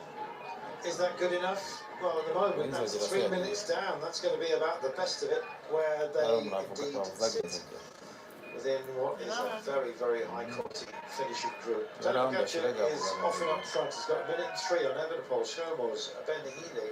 Tom Pidcock has just dropped 10 or 12 seconds according to timing. We'll see whether he's back on. But Evenepoel has just been offered a turn by Healy. And it is a trio only, which means that Tom Pidcock and Jai Hindley have been trimmed off. Jan Tristan in no man's land as well. Healy reaching for a gel, starting to dream about silver or bronze here. It'll be fascinating to see how these guys mix for that. Still 1 minute 2 with 42 kilometres to go. Less than 3 laps now, bro. Yeah, it's an even more difficult situation. There's 3 of them, there were 5. They're still just over a minute down, and this man here, I think he's well in control. It might come under at 1 minute at some points because there's 3 of them behind riding. They're riding harder in the kind of easier parts of the circuit, and that's where Pogačar will possibly ease a little bit, and then when it comes to the climbs, put the pressure on. So I think Pogačar definitely has this one. Evenepoel looks the strongest, and Chalmers and Healy are a wee bit. They're trying to hold something back because they know that Evenepoel is going to power on all the climbs. Well, blowing his cheeks out like Dizzy Gillespie. This is Tom Pidcock with his own chit-chat going on in his head. He's a fabulous open book, is Tom. When you ask him a question, he often ponders it and gives you a very, very honest answer. Sometimes you might not like it, but that's absolutely the mark of the man. He's very straight up and down. And at the moment, he's down by just over 10 seconds, I'm afraid. In fact, it's expanded. It's now 27, 28 seconds down on Evan Volt, Chelmos and Ben Healy. What a performance by Ben Healy as well. If he can medal here, that would be exceptional. He's got every opportunity now, by the looks of things. You know, we were talking about Healy as an outsider contender going from distance, where he never got a choice, did he? Because Pogacar decided that he was losing all his teammates. It was a case of 100 kilometres to go from the top of Mount Kigali. It's a long, long way, but it's just blown this race apart. That in the Murdi Kigali, that small part of this course today just killed everybody. What about Ayuso? How's he be feeling as well? He's made a decision, of course, to leave UAE Team Emirates. It was almost a thorn on the cactus, wasn't it? But it was ingrowing, it seems, and it was uncomfortable for everybody. It was almost a relief to Ayuso that he found himself contracted the legal trek. He'll be leaving him at the end of the season, essentially already done. He's going to do the Worlds and then the European Championships. He will take part in Lombardia for the end. I think that will draw out his time. But for next year, he will be with Little Trek, and it's a long contract as well for him. Part of the problem for Ayuso, and I suspect possibly for many in UAE Team Emirates, is Terry Pogacar. He's the man that everyone has to fall in behind. And it's almost like when the king is not at the top table, then a riot breaks out as all the dukes decide to duke it out to find out who's best behind Terry Pogacar. It's not a pleasant environment sometimes to operate within, although highly successful. And the team, UAE Team Emirates, they gave themselves the best chance of taking as many stage wins as they possibly could. That didn't really work out for the likes of Ayuso as a late call, and the disquiet came to the surface during La Vuelta, and it's left with Ayuso leaving the party. Same thing, incidentally, more or less happened to Primož Roglič in Visma. He himself found himself rubbing up against Seb Kuss and Jonas Vingegaard in a battle for a pecking order. Roglič lost out. Seb Kuss was declared Vuelta champion 2 years ago. And indeed, Roglič left the scene. So that's the way of it. Roglič is back here as a national support for Tadej Pogacar, and Roglič might well indeed get himself a decent finish today. He is in a chase group that is detailed at 2 minutes down. Tom Pidcock is at minute 49. You can see by the blowing out of the cheeks of Tom Pidcock that he realised his day is done. I don't think he was at his absolute best at the start. He's had a hell of a year, Tom Pidcock. Podium in the Vuelta was brilliant, and I'm not surprised that there's perhaps something missing from the tank, but at the beginning of the day we had high hopes for him. It didn't look good, and then we started to believe he was it was up towards the pointy end of the race. He's ebbed and flowed, but I'm afraid he has ebbed away from this chase group of 3, chasing down this man with 38, just shy of kilometres of the day remaining, and the gap is absolutely rock solid. Yeah, he's riding at the same pace, the group behind, nothing more, nothing less. He's looking at this course and he's breaking it down. He knows where he can relax a little bit, he knows where he has to put the pressure on. And of course, with the chase behind, he doesn't really have to. He's getting table service at the top table here, and he's well in control of this one. He doesn't have to push on 100%.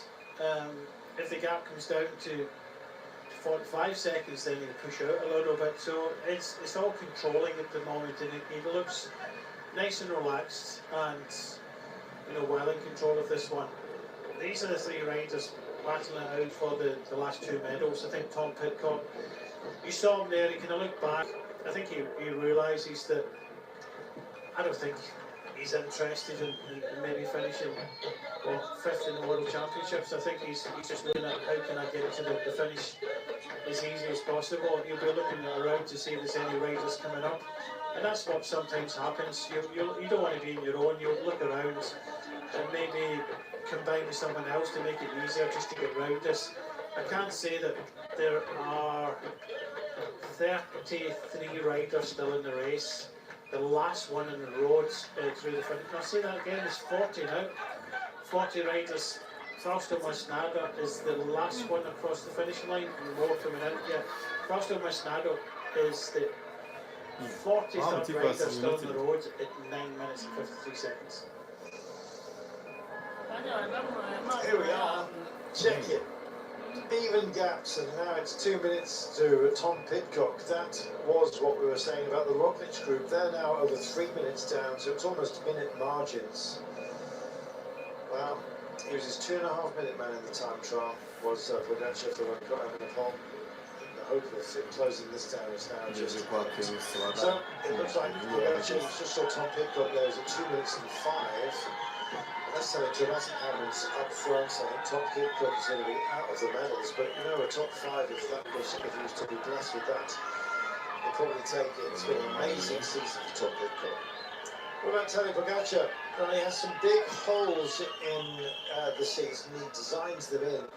That's not to say he doesn't go all in, and when he turns up, well, he usually wins.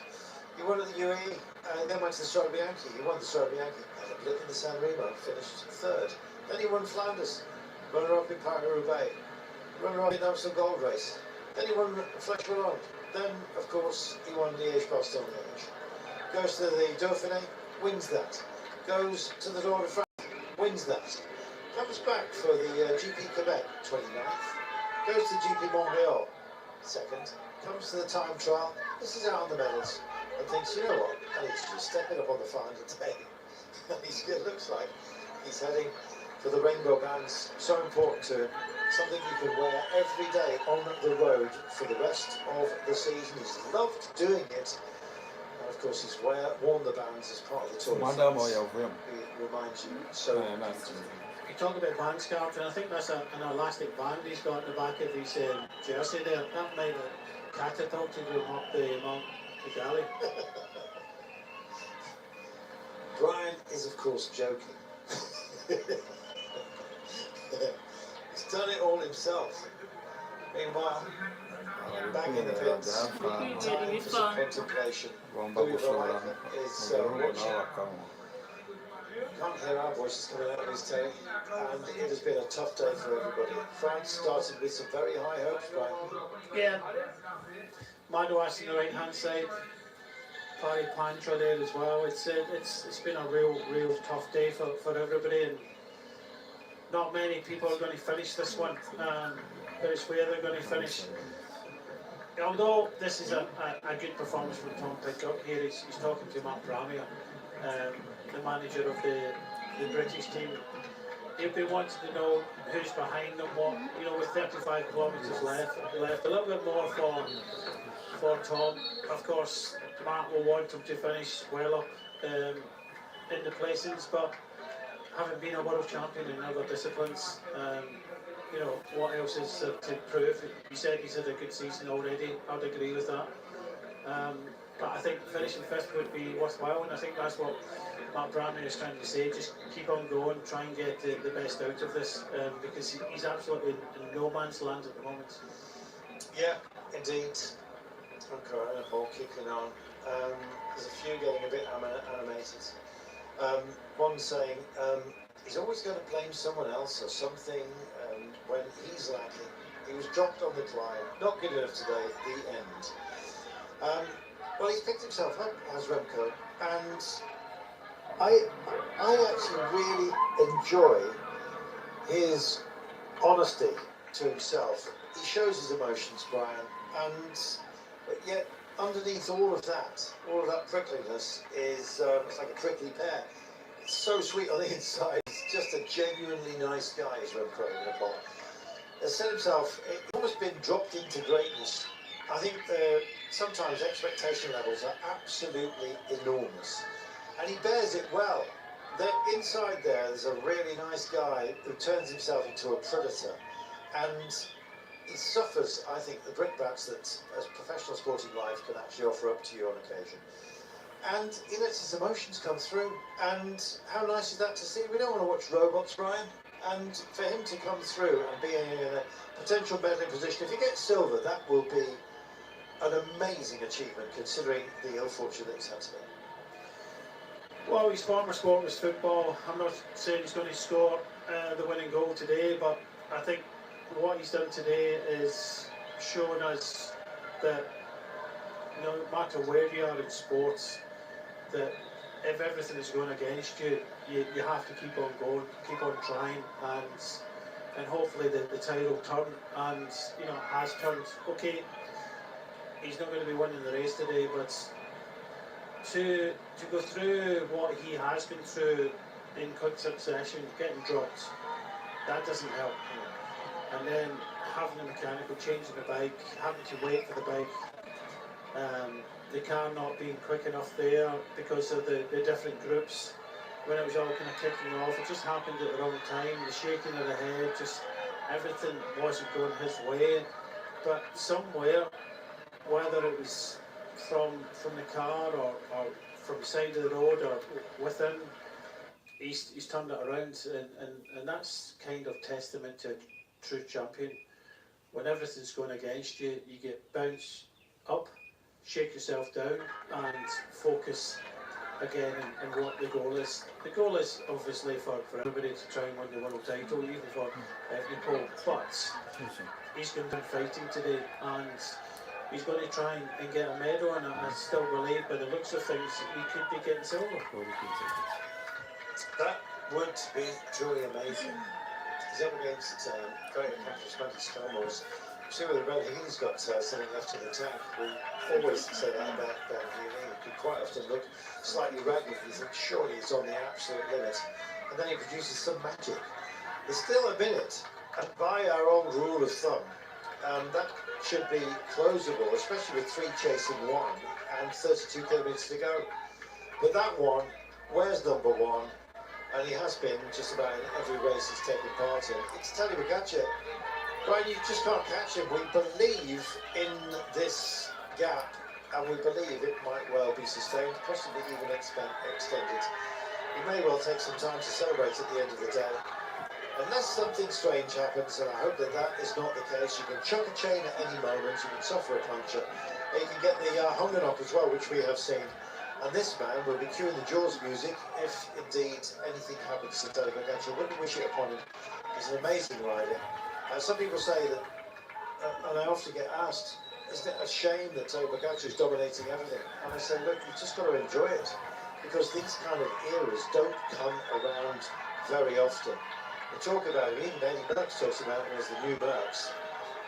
And you can say, I saw him, I witnessed it, I enjoyed, or indeed endured, whatever it is, you have to have an opinion. And Tadej Pogačar, he sets the tone.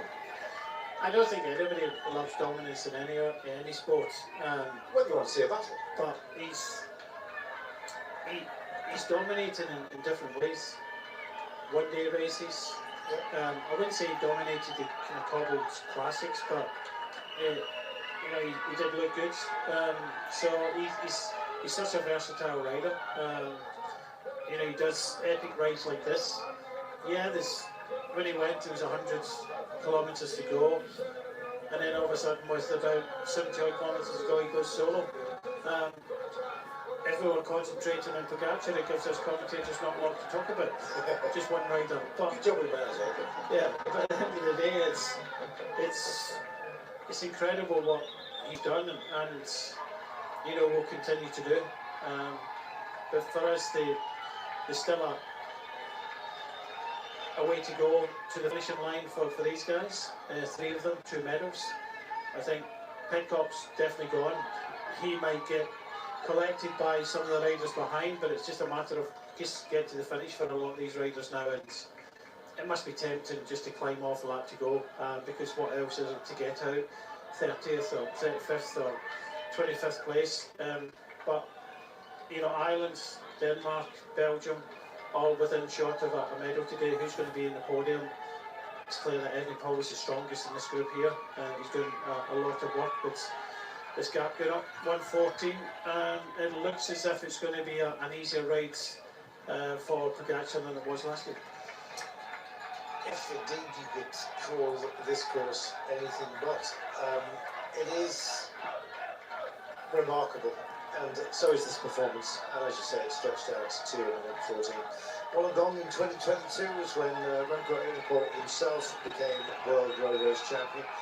He is, of course, multiple times, 3 times consecutively, time trial world champion after securing that amazing feat here. The man he passed on the road during the time trial was Tadej Pogacar himself. He found 2.5 minutes in course, finished ahead of him. Well, today, those roles are reversed. Pogacar, indeed, faded to 4th place out of the medals in the time trial once the clock had stopped upon him. Not good enough for gold, but this was the big target. And it looks like he may have hit the bullseye from distance. It was a big ball performance in terms of riflery. Indeed, that is a word. But no longer part of the Olympic programme because the distances involved in big ball shooting were just so vast. 3 football pitches laid end to end and a target the size of an apple. No scopes allowed. You just had to aim for glory and pull the trigger. And that is exactly what Tadej Pogacar has done from 100 kilometres out. He went solo with 70. Mr. Del Toro faded. He's seen off Ayuso. And he's seen off absolutely everybody. He's holding a margin of 1 minute and 16 back to this trio. Evenepoel, Chelmos and Ben Healy. I mean, the quality of the chase, apart from anything else, but moreover, those groups who he has seen off Tadej Pogacar. It's going to be a battle for the medals for these guys because the gap that they hold on those behind them is now magnified. The Roglic group is nearly 4 minutes down, Brian. Yeah, there's not going to be many people finishing this World Champion. I think that was predicted anyway. Such a difficult course. It was just surprising to see the Pogacar going from 100 kilometres out. And I think the reason was he lost quite a lot of teammates on that climb and decided to kind of test it out. He was hoping that Del Toro would have been able to stay with him. He did try to kind of muscle through at one point, kind of waited on him, but there's only so much you can do, and he's pushed on, and he's got 120 now, well in control of this World Championships.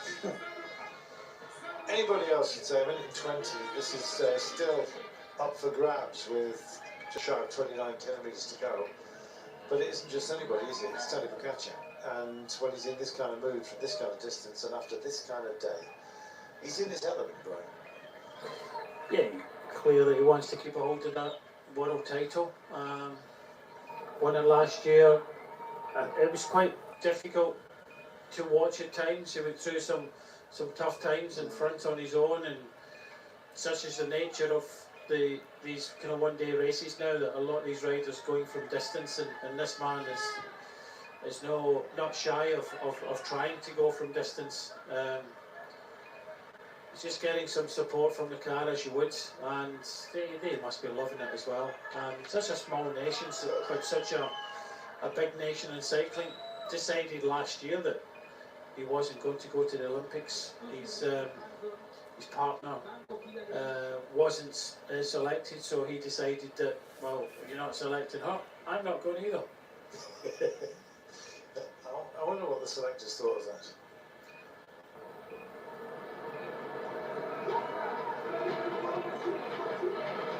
Still struggling, Remco Evenepoel there. You can see that the facial expression, just what else could I have done? It kind of went against me today. I went through a real bad patch there. Nothing was going well for me, and what else can I do? I can't catch this man here. I can't go for the world title, but I think he's keeping his demons at bay, and pressed by his team, and I think his team are demanding that he gets a medal today, and that medal should be silver. Well, as it stands, it won't be a medal for Tom Pidcock, but what a brave ride. 3 minutes and 36 down. Haven't seen Jai Hindley for a while.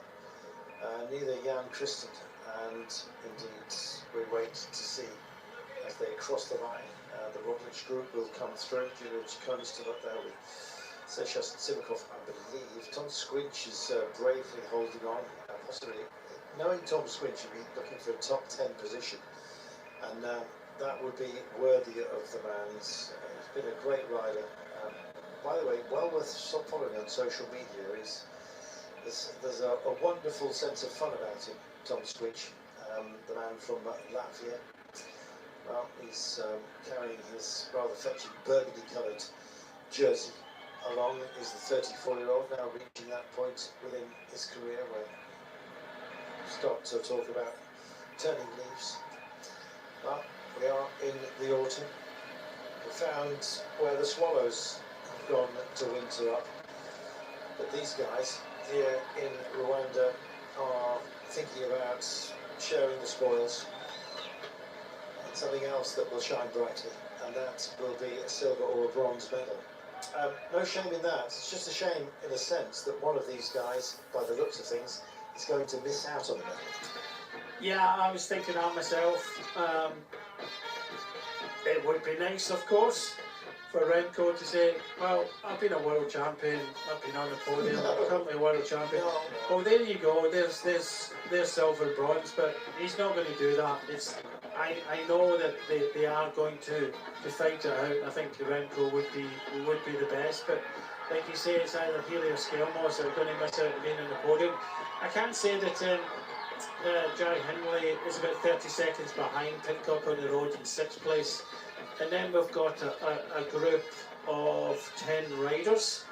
Ciccone, Sexas, Eulalio, Del Toro, Roglic, Sivakov, Jan Christian, Tejada, on the race, Squinch and Ayuso. And they're at just over 5 minutes. So they're about 40 odd seconds behind Jai Hindley. Well, I reckon we've got about 35, possibly 40 minutes to go of this effort. Depends on how... What else do you know about Pogacar?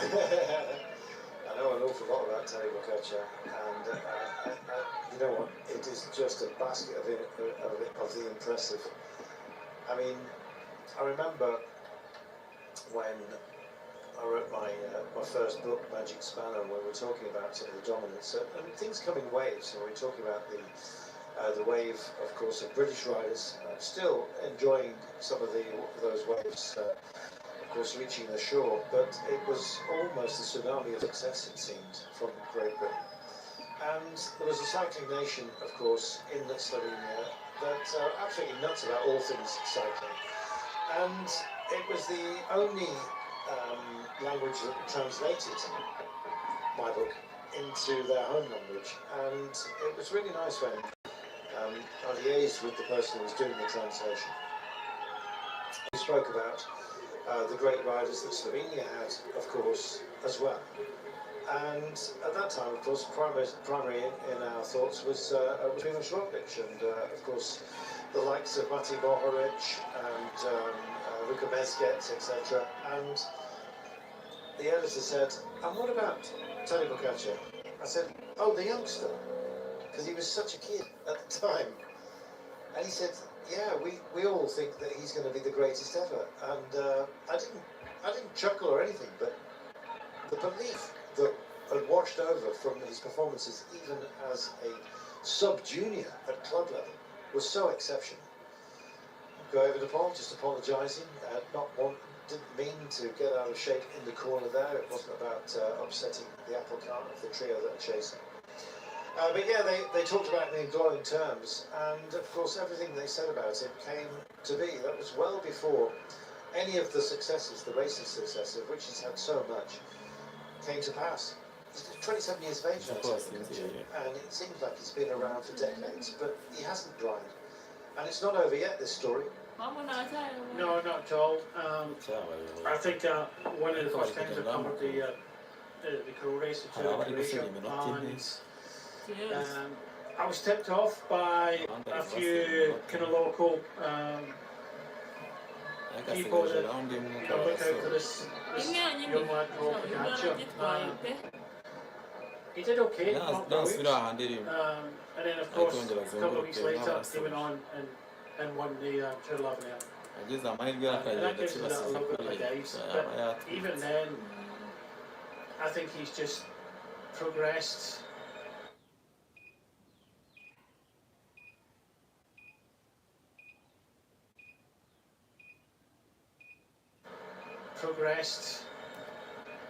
Very, very good mentally. He addressed that this morning in an interview, saying that he was more than good when it comes to mentality. Physically, he's good. I don't think he was too worried about the time trial. He said at the time, maybe if I was within, if he'd have known he was within, a couple of seconds of the bronze medal, he might have, tried that a little bit harder. But he does what he does, as long as he keeps kind of focused on the goals that he wants and enjoys what he does, because there must be a certain element that you need to have your downtime, you need to have time to enjoy yourself. I know that he does train with just white kit on or black kit on. He doesn't want to be kind of recognised, because when you're a superstar like him, and cycling is #1 sports across many countries, are up there with football, it's recognised everywhere. And you've seen a little bit of that with when you're working with Sean Kelly. All he wants to do is go out, spend time with his partner, Ursula, and just have a normal life. But I don't think he can have a normal life because of what he does in cycling. Campaign Against Genocide Museum, and the building itself showing some of the scars which have been left to remind us of the conflicts that took place here. I don't know whether these impact marks are indeed recreated, or it doesn't matter. Quite a sight indeed. A reminder of the dark times that passed over this nation back in 1994, but also acting as almost a pivot. How this nation has renewed itself and brought such joy to the world of cycling. And come here and miles of smiles, they call it the land of 1,000 hills, but 1,000 smiles as well. And we have had such fun as far as this amazing World Championship is concerned, and we thank the good people of Kigali in particular, of Rwanda most definitely, and the UCI for taking the decision to bring it to Africa for the first time. It has been an amazing festival. This day as well, although it seems set, you just never know, but let's see how it pans out over the next 20 kilometres or so. Tadej Pogačar, well, his first real big noise that he made when he beat the drum of the Tour de l'Avenir, as Brian was mentioned, back in 2018. And look at the riders who are around him as part of that cohort: Arnsman, Mada, Vlasov, Champozan, Souza, Almeida, Dunbar. These are proper rivals, yet he maintains. Just one thing, just as you've been through that, Arnsman was the last man in the road at 8 minutes and 56 seconds in 31st place.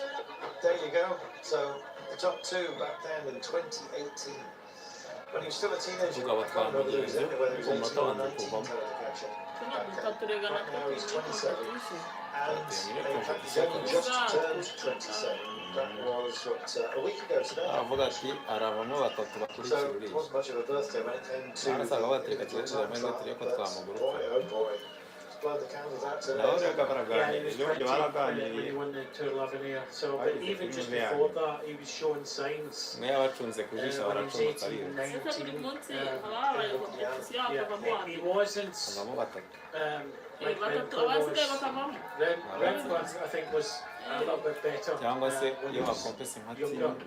He was winning everything at junior. He went to junior worlds, but here he goes. He's off for silver. I'm out of here. This is a silver medal up for grabs. There are no passengers anymore.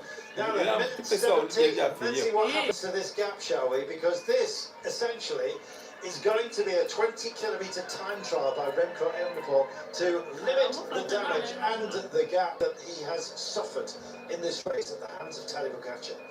Fabulous. Lights up the blue touch paper and goes the light blue touch paper, I think you might say. That's not an instruction, that's a colour. Meanwhile, what about this pairing? One of them right now is thinking, well, does it have to be bronze? And it looks like that. Think of it as rose gold and you can kick on, but kicking dust in the face of those around him. Remco Evenepoel. He's dug in for a little bit of glory. Runner-up in the road race and time trial world champion. I think you probably take that after all the difficulties that he has suffered. And the gap comes down. He finds very short order, 11 seconds. So here we go. Maybe we have got a battle on our hands for the very title. He's got 19 kilometres to get back at Tadej Pogacar, who I believe has not been going fully all in for the time being. He'll kick on if there's a danger of Evenepoel getting close. But it's going to be fascinating watching this one play out. So he said in the time trial it takes 2.5 minutes back. He's only a minute behind. It's a different scenario in a road race, but did you see that Skelmos and Ben Healy? No reaction at all. Couldn't do it. Could not do it. Well, the time trial, don't forget, was over a distance of 40 kilometres. This is half that distance. Well, if you can find half the time that he gained, he will still do it. He's going to win by 4 minutes? No. He's got to, he's going to, let's see, Tadej Pogacar's time deficit on the day was 2.5 minutes, 2 minutes 37. He's got half the distance to do it, half of 2 minutes 37. Minute 15, he might win it by 10 seconds if he repeats the feat. Let's wait and see. It's a very on the paper.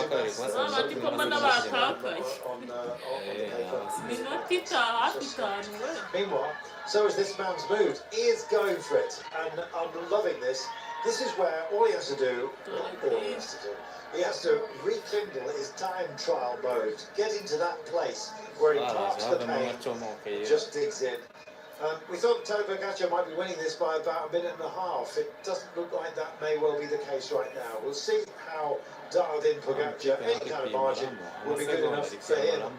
As it stands, Pogacar has responded to Evenepoel's attack. Don't know how he's getting the information. There will be a car close at hand, I feel certain. But it's 1.7 minutes between them. Here's Tadej Pogacar. He's going to come up to take the bell once he's dealt with these cobbles. Yeah, and it's a bell that we'll be looking forward to here.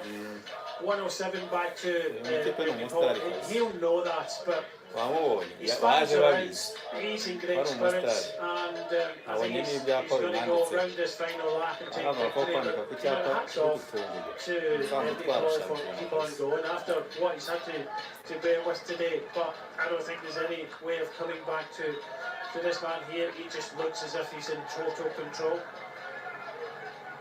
Absolutely remarkable. Tadej Pogacar, certainly the way. The Roglic group, by the way, is now detailed at over 5 minutes. There's Tom Pidcock actually at 5 minutes, possibly even further back. Tom may well find himself as part of that Roglic group. Skelmos and Healy are now at 1:25, 1:07, back to Remco Evenepoel from Tadej Pogacar, who's out front and is now just engaged in the climb. It's a climb that may well see a little bit of an expanding of the gap between Remco and Evenepoel here as he hits the cobbles. Has already made a smooth gear change before he even reached them. The last thing he needs now is to get another technical. He's had enough technical issues today, probably bruised his own time. And they're cheering, chanting, Poggy, Poggy, Poggy.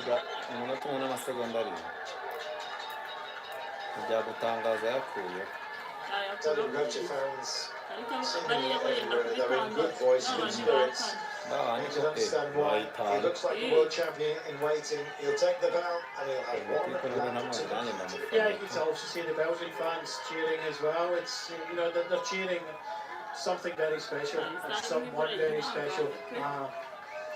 He maybe never won the time trial, but he's going to win this road race hands down, and going from a longer distance than anybody in history has ever gone. Remarkable. But they are a minute and 9 now. I thought there might be a little bit of an expansion on the climb. Evenepoel, though, is going for silver. I guarantee you, when he gets to the podium, he will offer warmest congratulations to Tony Pogacar. It all draws to a close, still got a lap to go in that order. Evenepoel will realise what a great ride he has done for silver, and of course taken the time trial title as well. Not the road race this time, because the road is owned by Tony Pogacar. Yeah, absolutely. It's gold and silver in the two events. He comes to the World Championships. I don't think anyone's done that in recent years as well. So he is a battler. He did look as if he threw his toys out a little bit. He gathered them up again and thought, right, no, I'm better than this. And you don't often see that in races. Normally when riders' heads go, it's very difficult to turn that around, especially when you're having to change bikes. And what he's had to deal with it. But the biggest blow came, I think, in the yigare. That's a big blow for him. When you think that you're a major contender to win and you're getting dropped, after all the effort his team made today to ride, and they did more work than Slovenia did, let's be honest here. But when you're up against this man here, it made me laugh when I heard that saying, well, if I wasn't in the Pogacar area, I'd be winning 5 Tour de France's. Yeah, that made me chuckle a little bit. Pogacar said, I'd have won my second world title if it wasn't for Pogacar. You have to deal with what's in front of you, and unfortunately for everybody, if I was born in another era, I might not won many races, can't think like that. So, Evenepoel, 2 victories today, and on their own. And I get plenty of encouragement from the fantastic and probably best crowd inside the roads. Absolutely wonderful. It's been a festival of sights. Already offered up our thanks, but we add to that our sheer appreciation of what's involved in bringing something like this to the table. Usually I do it year in, year out, and they've provided another magnificent competition and a brave decision, some might say, to bring it to Africa, and it's been paid back 10,000 fold, I think, by some amazing fans. Brilliantly organised, and indeed a potential magnificent history-making title taken by the defending champion Tadej Pogacar. Comes to the line, he takes the bow, and so will start his victory lap. How wonderful is that? He can spend time thinking how on earth he's going to celebrate Brian without technical. We don't want any of that getting involved. As it stands, the clock is ticking against Remco Evenepoel. It's red, of course, for everyone behind this man, dressed in green, green from go, and he went with 100 kilometres to go. It's mind-boggling when you consider what both of these riders are doing. It's, you know, to go from 100 kilometres to go, okay, you had Del Toro, but for the last 100 kilometres, he's been averaging around about 42 kilometres an hour. But you try and ride along the road and see how long you can manage to do that on your own. I'm telling you, it's about 3.5 minutes. 3.5 minutes. Jack Taylor went through the park in Gibraltar. That's right. Pretty good downhill as well at those speeds, but yes. You meant on the flat. Or maybe varied terrain. Yeah. Amazing. And look at the flags of nations that have come here to fate the greats. And Remco Evenepoel is one of the greats. Double Olympic champion, treble world time trial champion, former road race champion. Not going to be this time, and he still looks angry. Yeah, he still looks angry, and it still looks as if he's suffering as well. It's going to be disappointing for one of these riders. You know, for me, Denmark have had success. Probably Ireland have had good success, but maybe not as much as Denmark over the years. But this is going to be intriguing to see what happens. Of course, my granddad being Irish, I would favour the Irish, but I think both of these riders deserve it. You cannot split a bronze medal. In fact, it has happened before, Carlton. Can you remember? It was a long time ago, and wasn't it between... Oh no, sorry, a split in Flanders, which was a double declaration. Geelong, That's right. under 23. Yeah, deadly. Michael Matthews won. John Degenkolb was second. And Taylor Finney and Guillaume Beauvan shared the bronze medal. Yeah, didn't go down to thousands, then you couldn't split them. Yeah, you can split. There you go. So maybe we could organise that for Denmark and Ireland. What do you think? It's hard. You can only almost achieve that by accident, quite frankly, on the photos. If they can't split you up by 1,000th of a second, it's a dead heat. 2 bronze medals. I guess they had to find one or chop one in half. Meanwhile, I saved for the last time. It's up front. I've got a bit of a tick. You may well have heard it. I said meanwhile too often. Need to iron this out. Meanwhile, flattening this course is Tadej Pogačar. And here we are, 43 kilometres per hour. Riley's been so consistent, not only throughout his career, of course, but particularly today, when he's taken on the duty of imposing himself. He's done it brilliant. Yeah, he's got a sticker on his bike. I think he's the Incredible Hulk, and he has been that today. But looking at him there, this is not going to be easy. We were trying to put it in perspective there, at averaging 42 kilometres an hour at altitude in this humidity, over this distance. You know, you mentioned everything. It's incredible. It's not a flat course today as well, so he's good on the sim. I'm looking forward to the interviews afterwards, because this hasn't been easy. It looks easy. You know, 100 kilometres to go. I tell you what, I'm going to give it a go. I tell you what, Del Toro, stay with me. I'll look after you. He's been super today. Remco, well, there's been quite a few things thrown at him. He's still there. He's still, well, he'll probably finish a minute and a half down. Second place, winner of the time trial. It's been nice to see his fight from the adversity. That's all I'm going to say. And then for the bronze medal, well, Denmark against Ireland, everybody else is out of it because, you know, they're over 5 minutes down. The two of them came into these championships as two kind of ranked outsiders.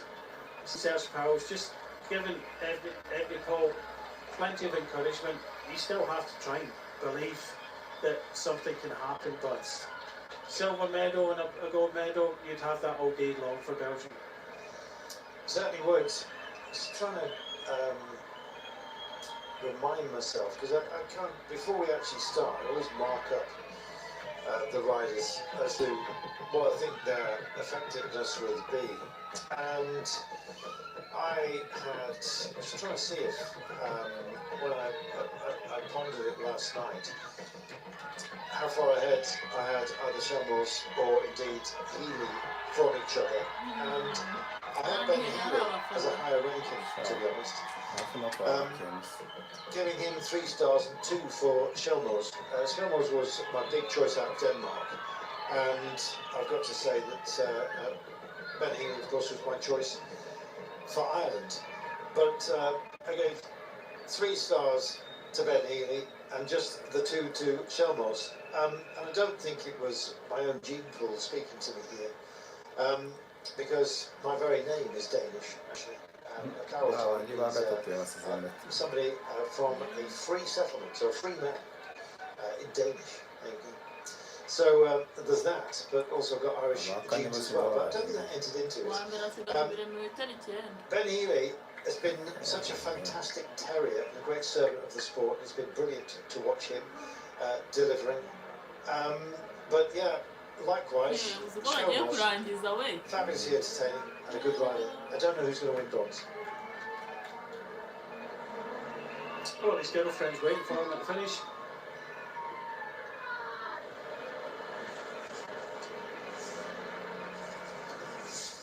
Well, how pleasant is that?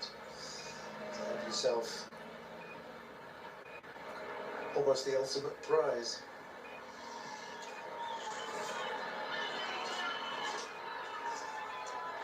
Quale conhecido? 9.3 kilometres to go. A minute and 29. Well, here we are. The chase the chase 3 is for the bronze medal, and it is, of course, between Chalmers and Ben Healy. Man out front. Well, we've been saying for a while that he's hard to close down, and he's extending the lead now, Brian. It is up to a minute and 30. Yeah, no real surprise there. I was just looking at where Erskazina finished yesterday. She was I think so. Possibly not. I'll double check. at the finishing line there. So battle for bronze. They're going to start going out. So they've got a little bit of a cushion to endure or enjoy this battle. Still don't know who's going to get it. I would say from distance, Ben Healy would be the favoured one, but Chalmers, he's got a bit of a kick on him. He's not about time trialist in his own right, let's not forget. Ben Healy also got a bit of a time trialling head. It's how they cope with the climb, because there's not going to be much kick left between the pair of them, Brian, at the end.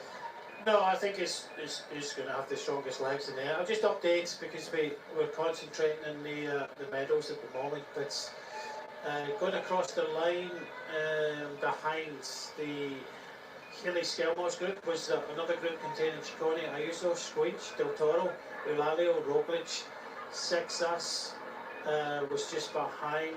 Pitcock was at 6:33. Away back to young Christian now, 17 riders, 7.5 minutes. So even Tom Pitcock has gone further back. So there's a group of 5 riders: Eulalio, Del Toro, Squinch, Ayuso, and Ciccone. Well, it'll be a top 10 that we'll be thinking about, and I think that counts for an awful lot. Possibly even a top 15 or 25. You go figure. It might be that 25 is about the cut-off today, because it's all going to be on timings. Anyone who's still active, I think, will get a finish, because there is no laps to be repeated.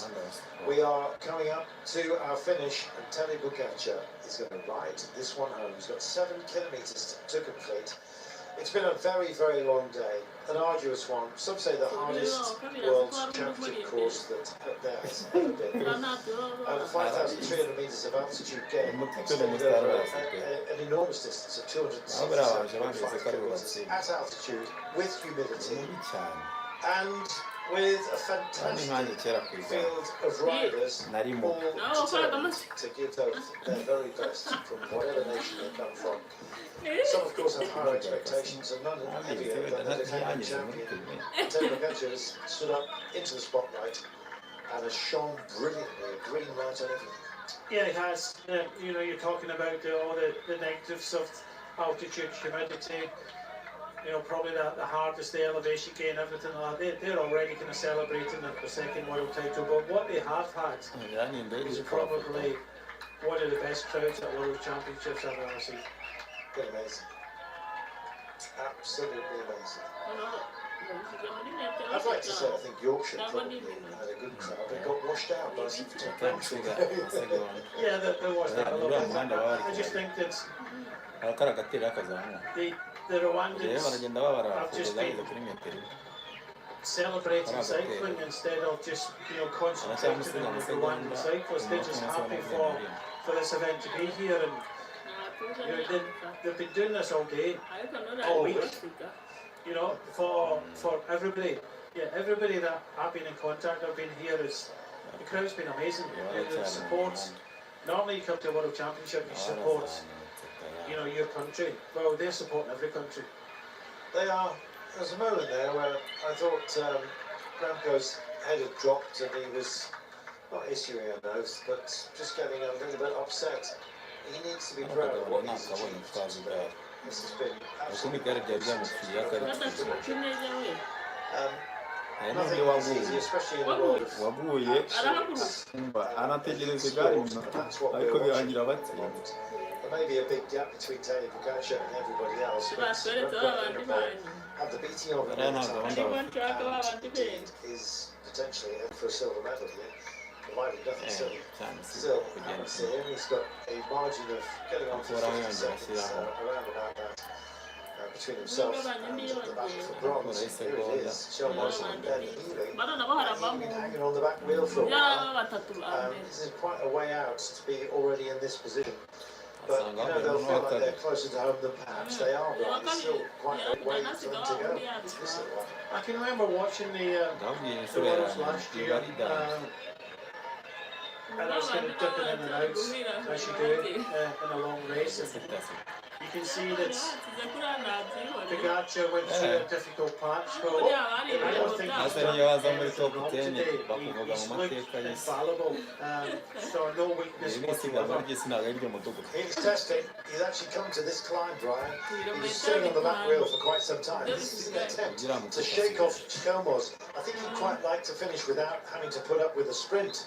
And this is his first move. There's 2 bike lengths, possibly 3 bike lengths. Oh, and there's bye-bye medal for Shelmos by the looks of things. And Ben Healy, he knew that he had to shake him off. It was a question of when he was going to do it. He'd taken an awful long time to hang on the back wheel of Matti Shelmos, and I'm afraid for the Dane that this looks like he's been outthought here by Ben Healy, who's kicked on.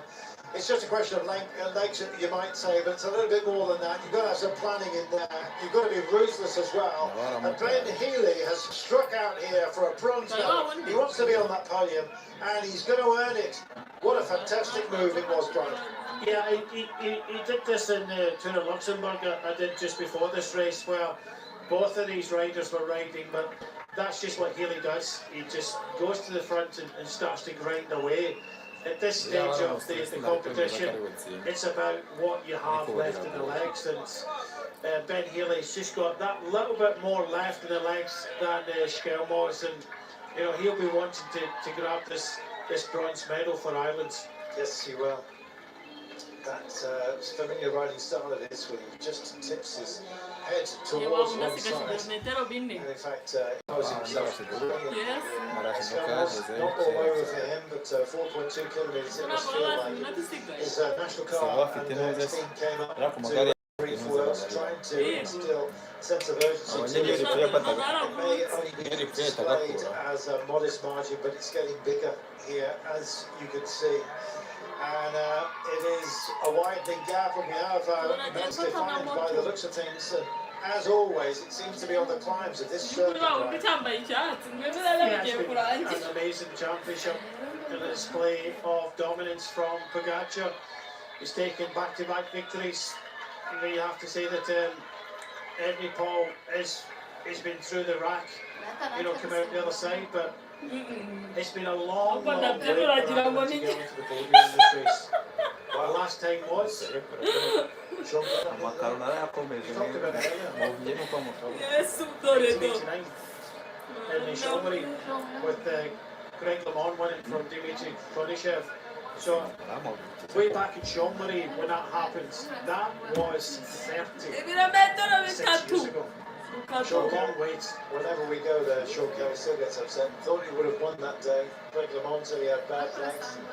Turned it round into very, very good legs. Wow. What a piece of achievement to celebrate. Ireland have been on the top step, of course, in the past as well, Brian. 2 years before, 1987. There we are. Well, right now, it's been a long old gap for a medal at the Worlds, and he's going to get one. So it'll be Lincoln Green, I guess you might say. That's an idiot. Talking about. What's it called, the Green of Ireland? Emerald. Thank you. Emerald Isle. That's right, the Emerald Green. Thank you very much. We have the Green of to the fore, though, 2.3 kilometres to go until this man turns green into rainbows. Absolutely remarkable. Unbelievable is, as predicted by Brian, with his amazing crystal ball. A minute and a half down. Might well be the Pogacar wants to make this as big as possible. If you can make this 2.5 minutes, that would be a real statement after the time trial. It would be, but probably a little bit more, just to dig in a little bit. But yeah, no, the crowd didn't finish away. So does Urska Zika, his partner.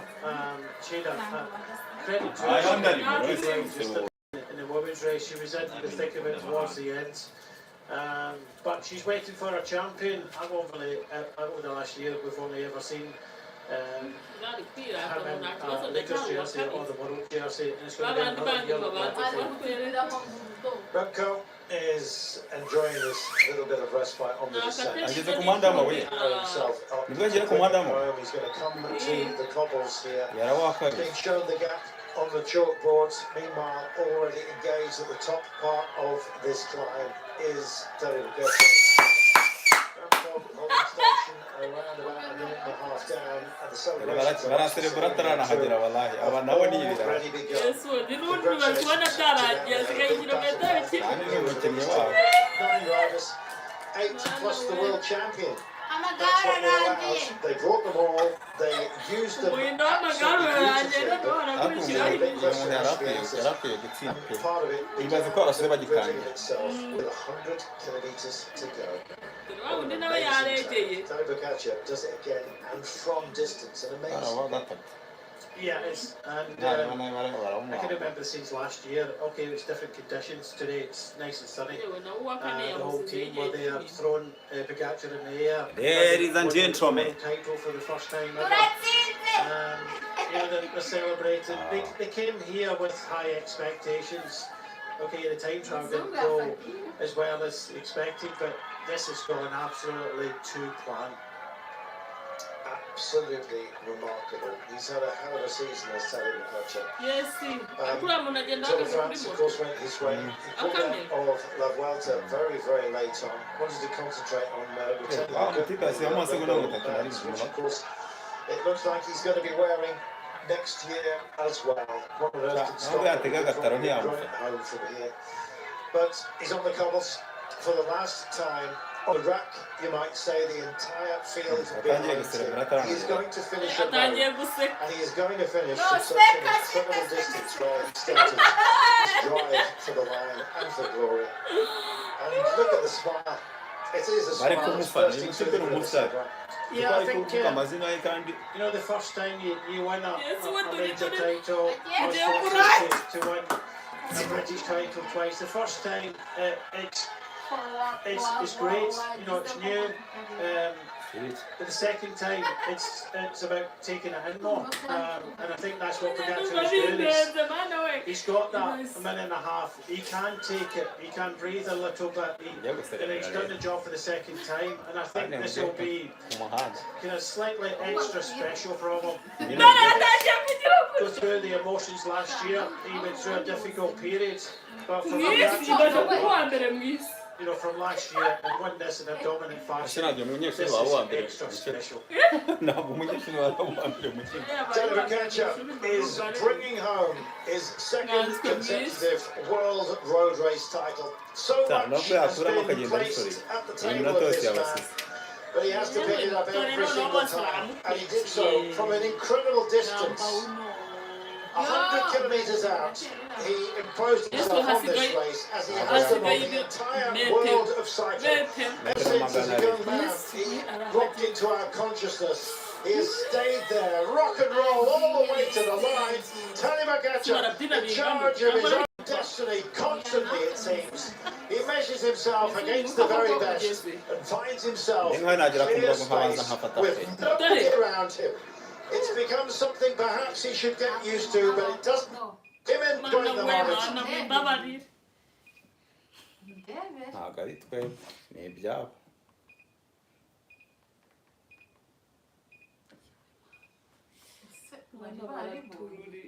nyine umuntu yatsinze ku rwego rw'isi ntabwo agaragara baduhisha ukuntu agiye guserebura ese babihwanya sha ntabwo n'ubundi byari kugaragara ku rwego rw'isi ariko baraduhemukiye. And how will they celebrate? We shall wait for Remco Evenepoel, who will come in for an amazing silver medal. But just listen to this. ndashaka gusubiza inyuma turebe habe no kwahagira ndebe He never seems out of breath. No, it's amazing. I just like the fact that they stopped the vehicles to get that clean shot. They already showered, changed, and welcomed their champion. For the second year in a row. Let's welcome another champion, shall we? Our time trial champion, and really a champion of our hearts as well. Remco Evenepoel. He's had his troubles. Of course he has. He is a man who often wears his heart on his sleeve. Sometimes indeed he looks precocious, sometimes he looks just downright crestfallen. But he remanaged himself, he regathered himself, he reignited himself and his challenge. He has already taken one World Championship title. He may be shaking his head here about what might have been had it been technically a little bit difficult. But in terms of spirit, he has achieved greatness. A silver medal for Remco Evenepoel, quietly accepted now. I am certain there will be a smile. And what about the last medal that we will award in these World Championships? It will be hung around the neck of Ben Healy. What a tale this is as well. It's been decades since Ireland had found themselves in a medaling position. Ben Healy had to shake off Shelmoza. He also had to shake off any doubts that he had. Coming from a small team, that's such a great run. This comes in small packages, and Ben Healy is one of those. He is a terrier. He terrorises those around him, and he punches the air. He knows he's going to be sharing a podium with some magnificent riders, of which he can count himself one. Bronze medal. sawa no barwaye ibiki shampiyona neza abafana atakaye kuri samo barwaye ariko mana we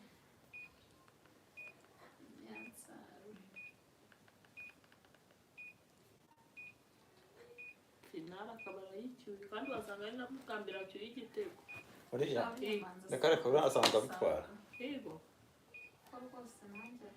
wowe babonye batari bafite ibyapa. He was wonderful. And from that kind of distance, you can't deny him anything. Well, this is the other shot of the day. What could have been, as you said. I still think Pogacar would have won the race and taken the world title for the second time, but Evenepoel's beaten himself up and he'll continue to do this. He got round it in the race, of course, but yeah, still disappointed about what happened. It was just a critical point in the race, and he was found wanting, had some problems. But Ben Healy, to share the podium with two of the best sprint riders, in the world, with Pogacar and Evenepoel here. I think you could see, you saw the Irish flag and a punch in the air. Ben Healy was over the moon at finishing in third place. Right here, right now, Ben Healy is one of the top 3 cyclists on planet Earth. How nice is that? It's 36 years since Sean Kelly took the bronze medal. Okay, a couple of years before that, Stephen Norris won gold, but it's been an outstanding day for a lot of riders. This man here, this is no surprise. I think he was the favourite by far. Okay, the time trial didn't go well for him, but this is no surprise to anybody that what he has did. But to go from 100 kilometres out to average what he did over this terrain, Remco, well, let's see where he goes from here and what he's like in the podium. But what he did today was another outstanding race. Absolutely amazing. What a privilege to witness. Hey,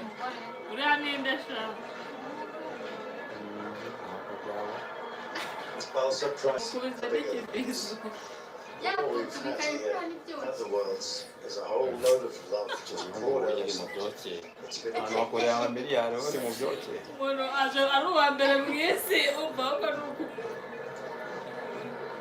there are tears of anger and regrets, but murisubiremo umutipe Realise what a brilliant world championships he's had. He wanted it all, didn't quite have, but amazing performance as well. And to come back from, well, 3 stalls essentially, and still get a silver medal. Speaks volumes.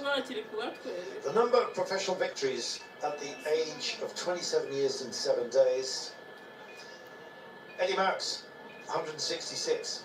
Next in the history of our sport entirely, David Boccaccio on 105. He's ahead of Bernardino, Roger de Vlaeminck, Francesco Moser, and everybody else save for Eddie Merckx. And you just never know. With the extension of careers and indeed the longevity of cycling these days and veteran status, David Boccaccio may well be the greatest of all time. Eddie Merckx thinks it's a distinct possibility.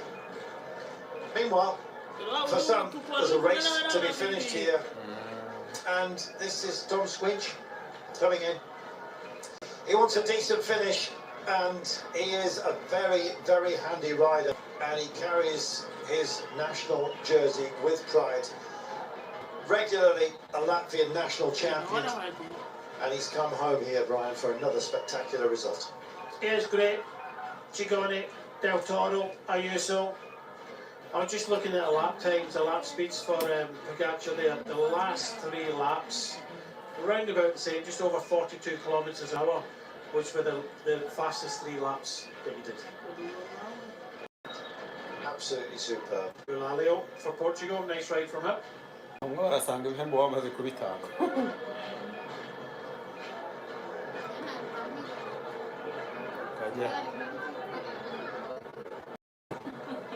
Look at the crowds. This is what cycling means, and this surely is its future. Incredible, isn't it? Amazing. That's the biggest crowd I've seen at Worlds. Never seen it. Banyuramubona. Aya ntabwo yaba ahari akenshi. Barabikurikirana kuri ekara. So babona umukuru w'igihugu bajya. And this is the man they come to fate. ibintu mu kivundi nka kuriya. David Boccaccio, byo I can't gutanga wait for ibihembo. the cheers when indeed the ceremony begins. He's done it again, Ron.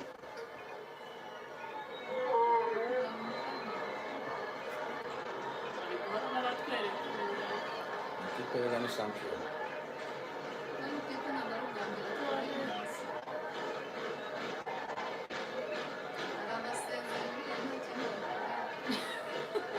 Yababaje.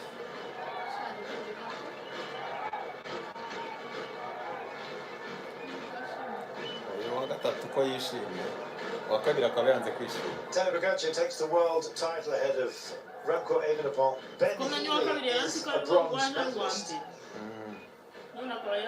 for Ireland.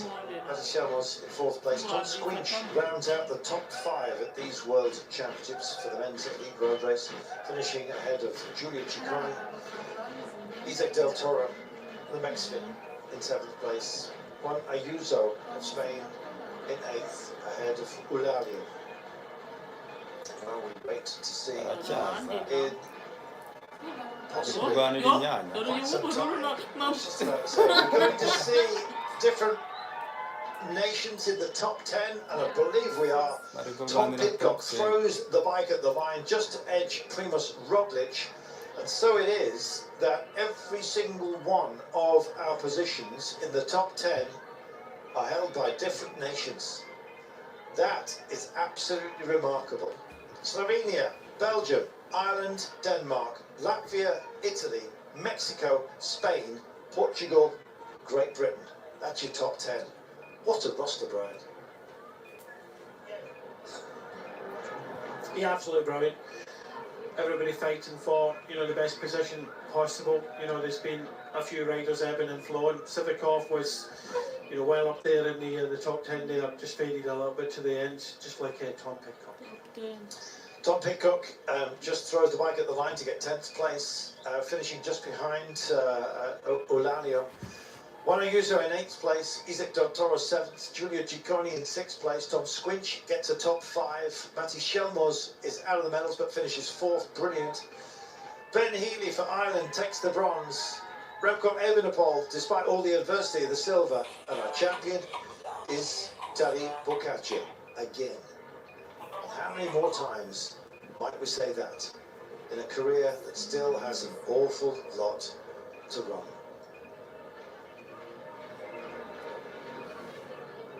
What a result. 6 hours, 21 minutes, and we'll be hearing from Tadej Pogačar in just a few moments' time.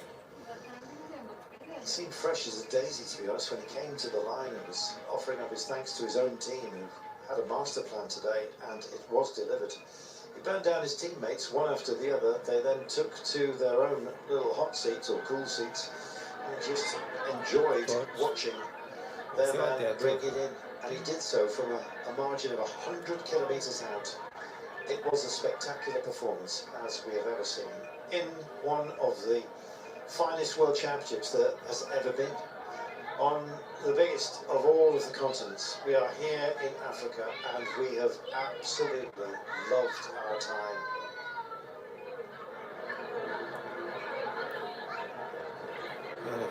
But it's been brilliant. Yeah, I echo those words. Been brilliant from the time trials last weekend. You know, even some surprises this week, and in almost every race that we've seen possibly the favourite come to the front. Yesterday, maybe an outsider, a bit of a surprise, but I think the crowd have enjoyed themselves. I think we have, and the riders, well, after they finish, I think they will be satisfied that this torture is over. Yeah, indeed. They continue to cross the line here, and Eritrea,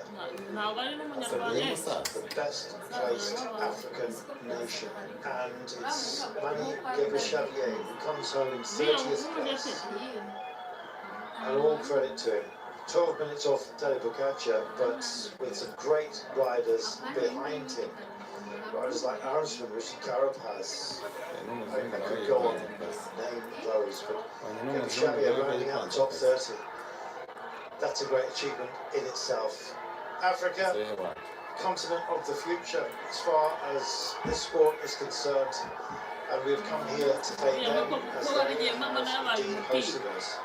It's been an absolute privilege to have witnessed it. Rwanda, we thank you.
Abisheshe ni mu gisirimu no kutazana twagiye ejo bundi aho kugeza ahantu hari imisozi ngo ujye inyuma yayo urebe uri hafi ahantu usanga urugo rumwe rutuye hano urundi rutuye udafite ikarito y'ibiriti wazahatura. Tadej Pogačar is our champion, and we will wait for him to be feted on the podium. This is how your top 20 rolled out. Roglic just beaten to the line by Pidcock, but the top 30 indeed completed with Gebreselassie of Eritrea, the top African rider after this World Championships.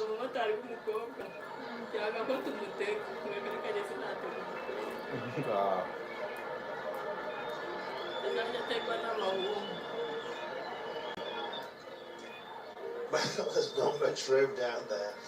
The podium is going to be raucous. I quite frankly, I can't wait. There's going to be a massive roar. The people of Rwanda can be extremely proud of what they have produced here. It's been just a whole sequence of wonderful days of racing. What a way to finish. But the man himself, Tadej Pogačar, going on an all-out assault from 100 kilometres out. They left some bruises out there, not least, of course, with Del Toro played his part. Ayuso got shaken out. Ultimately, the same fate awaited everybody as Tadej Pogačar went on to take the title.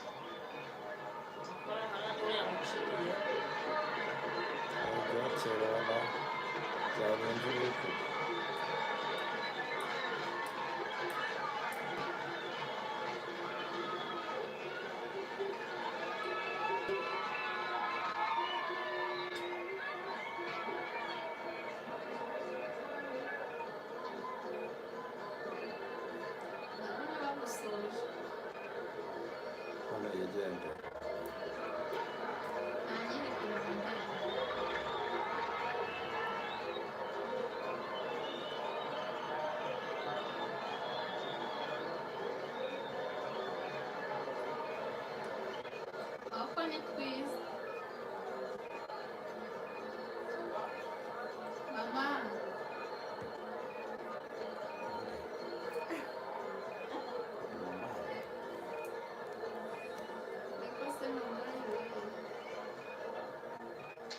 Today, world champion again, but you wanted to do it even better than last year in Zurich, taking off with 105 kilometers to go.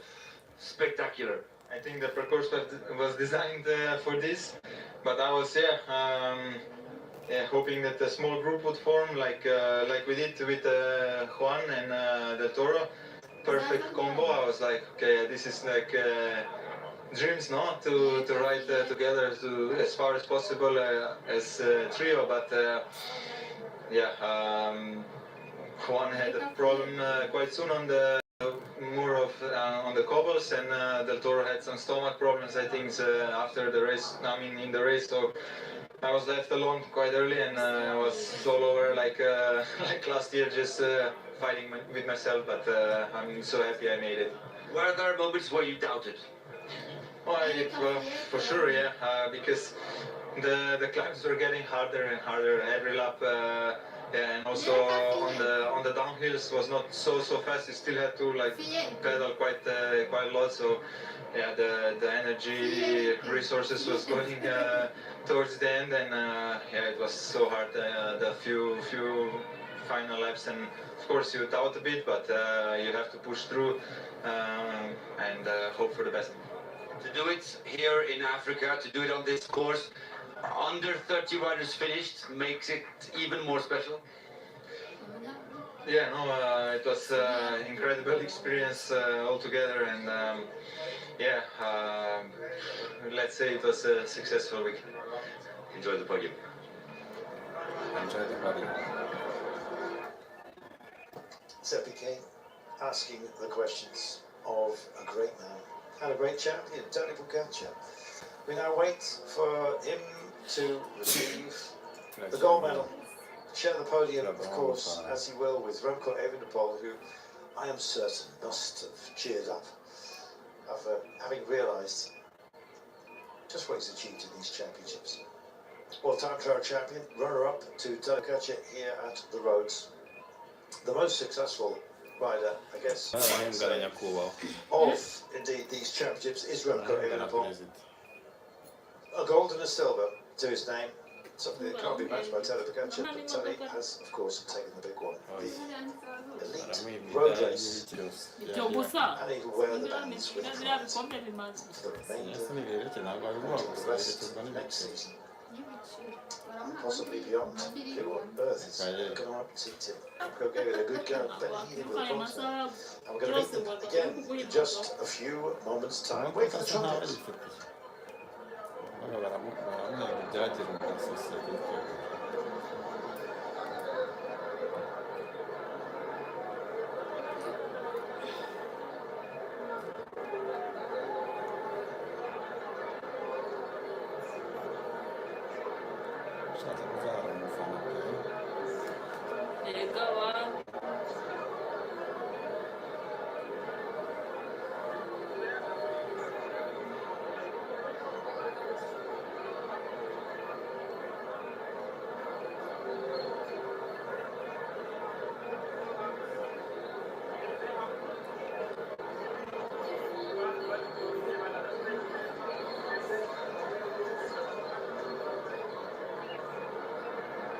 DJ wese ashyiramo akaririmbo k'iwabo.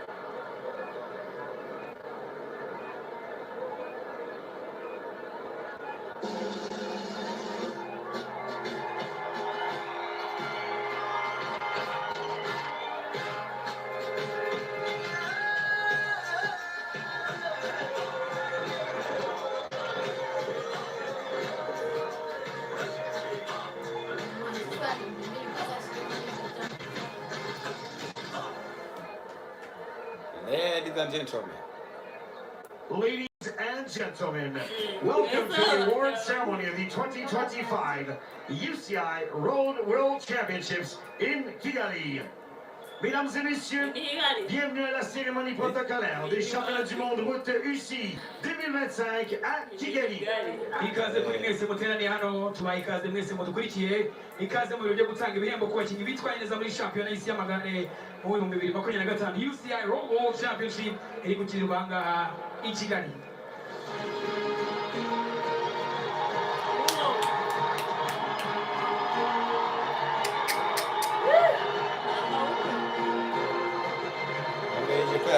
no kujya kwiyambura bariyambura iki Bubiligi yarakaye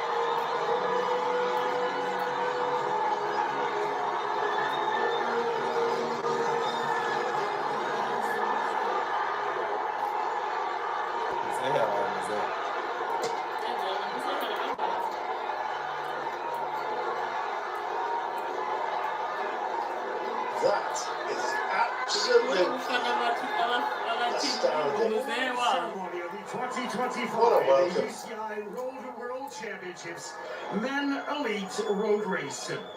Cérémonie protocolaire des championnats du monde route UCI 2025, course en ligne homme élite. Muri shampiyona y'isi y'amagare mu 2025 mu bagabo Men Elite Road Race.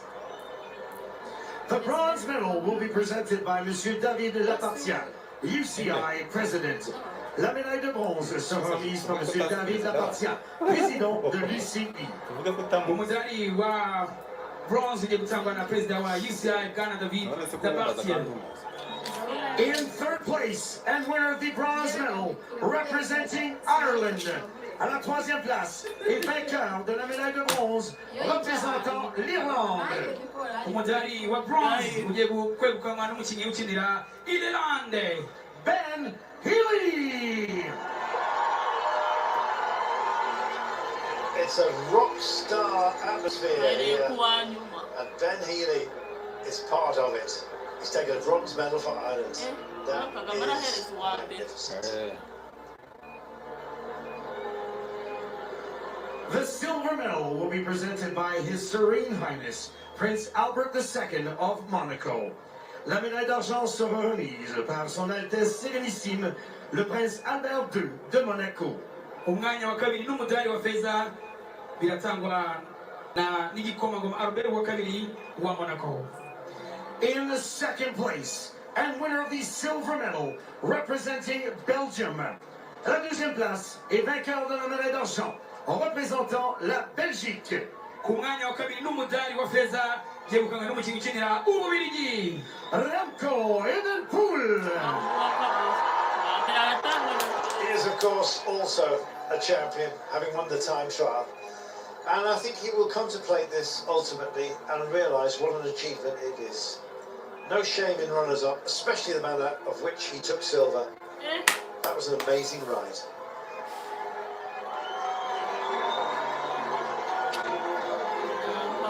The rainbow jersey and gold medal will be presented by His Excellence Paul Kagame, President of the Republic of Rwanda, and Mr. David Lapartia, UCI President. Le meilleur arc-en-ciel et la médaille d'or seront remises par Monsieur Son Excellence Paul Kagame, président de la République du Rwanda, et de David Lapartia, président de l'UCI. umwambaro watsinze n'umudari wa zahabu iratangwa na nyakubahwa perezida wa Repubulika y'u Rwanda His Excellence Paul Kagame na perezida wa UCI Bwana David Lapartia. In the first place, UCI World Champion and multi-gold medal representing Slovenia. À la première place, champion du monde UCI et gagnant de la médaille d'or représentant la Slovénie. shampiyona y'isi yo gusiganwa ku magare n'umudari wa zahabu yegukanywe n'umukinnyi ukinira Slovenia Tadej Pogačar.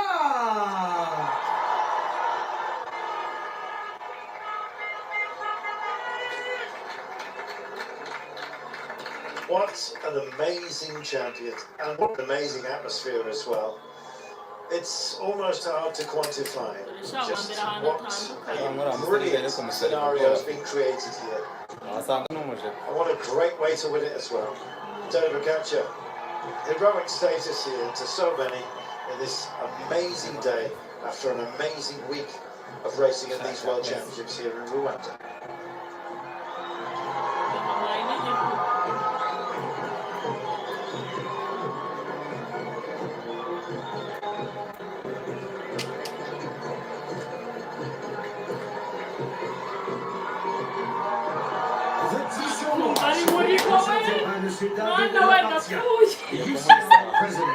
La montre Tissot sera présentée par M. David Lapartien, président de l'UCI. impano y'isaha ikorwa n'uruganda Tissot igiye gutangwa na bwana David Lapartien akaba ari umukuru wa UCI.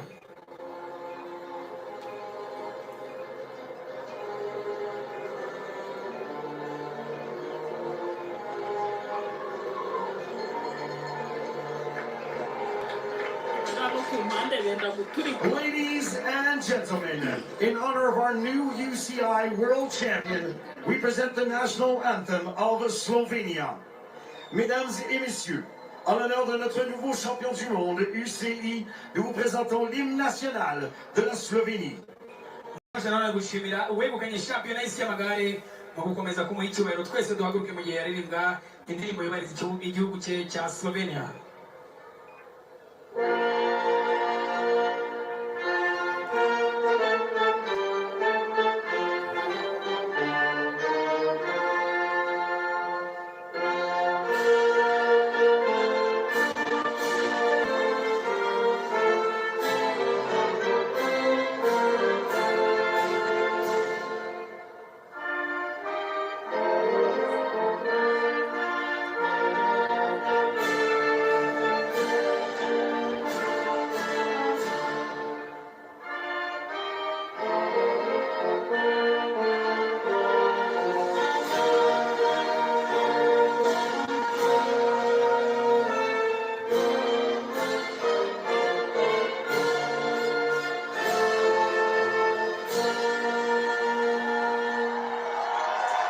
Ladies and gentlemen, please one more time your applause for our medalists. Mesdames et messieurs, veuillez applaudir une dernière fois nos médaillés. Murakoze cyane twongere dushimira abegukanye imidari muri irushanwa mu byiciro bitandukanye aribo gold medalist and world champion Tadej Pogačar, silver medalist and médaillé d'argent Remco Evenepoel, and bronze medalist and médaillé bronze Ben Healy. Brian, have you ever experienced an atmosphere like it? It's like a rock concert, for goodness sake. Well, these are rock stars, so yes, maybe not cycling, but certainly at a rock concert. But yeah, look, everybody's deserved a medal today. I know there might be some disappointment, especially from Remco, but I think when he looks back at it, he'll be happy. I am certain of it. We most certainly are. Well, we'll be hearing from Tadej Pogačar as he is interviewed as world champion in just a few moments' time. He's surely going to have to bite the medal again. No gold teeth, but plenty of gold medals, and indeed our appreciation as well.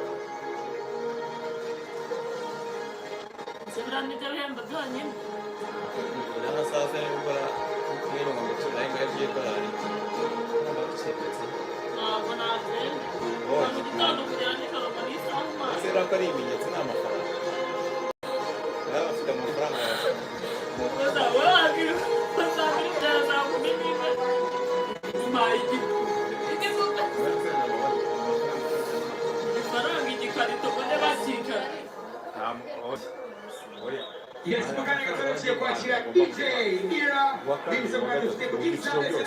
DJ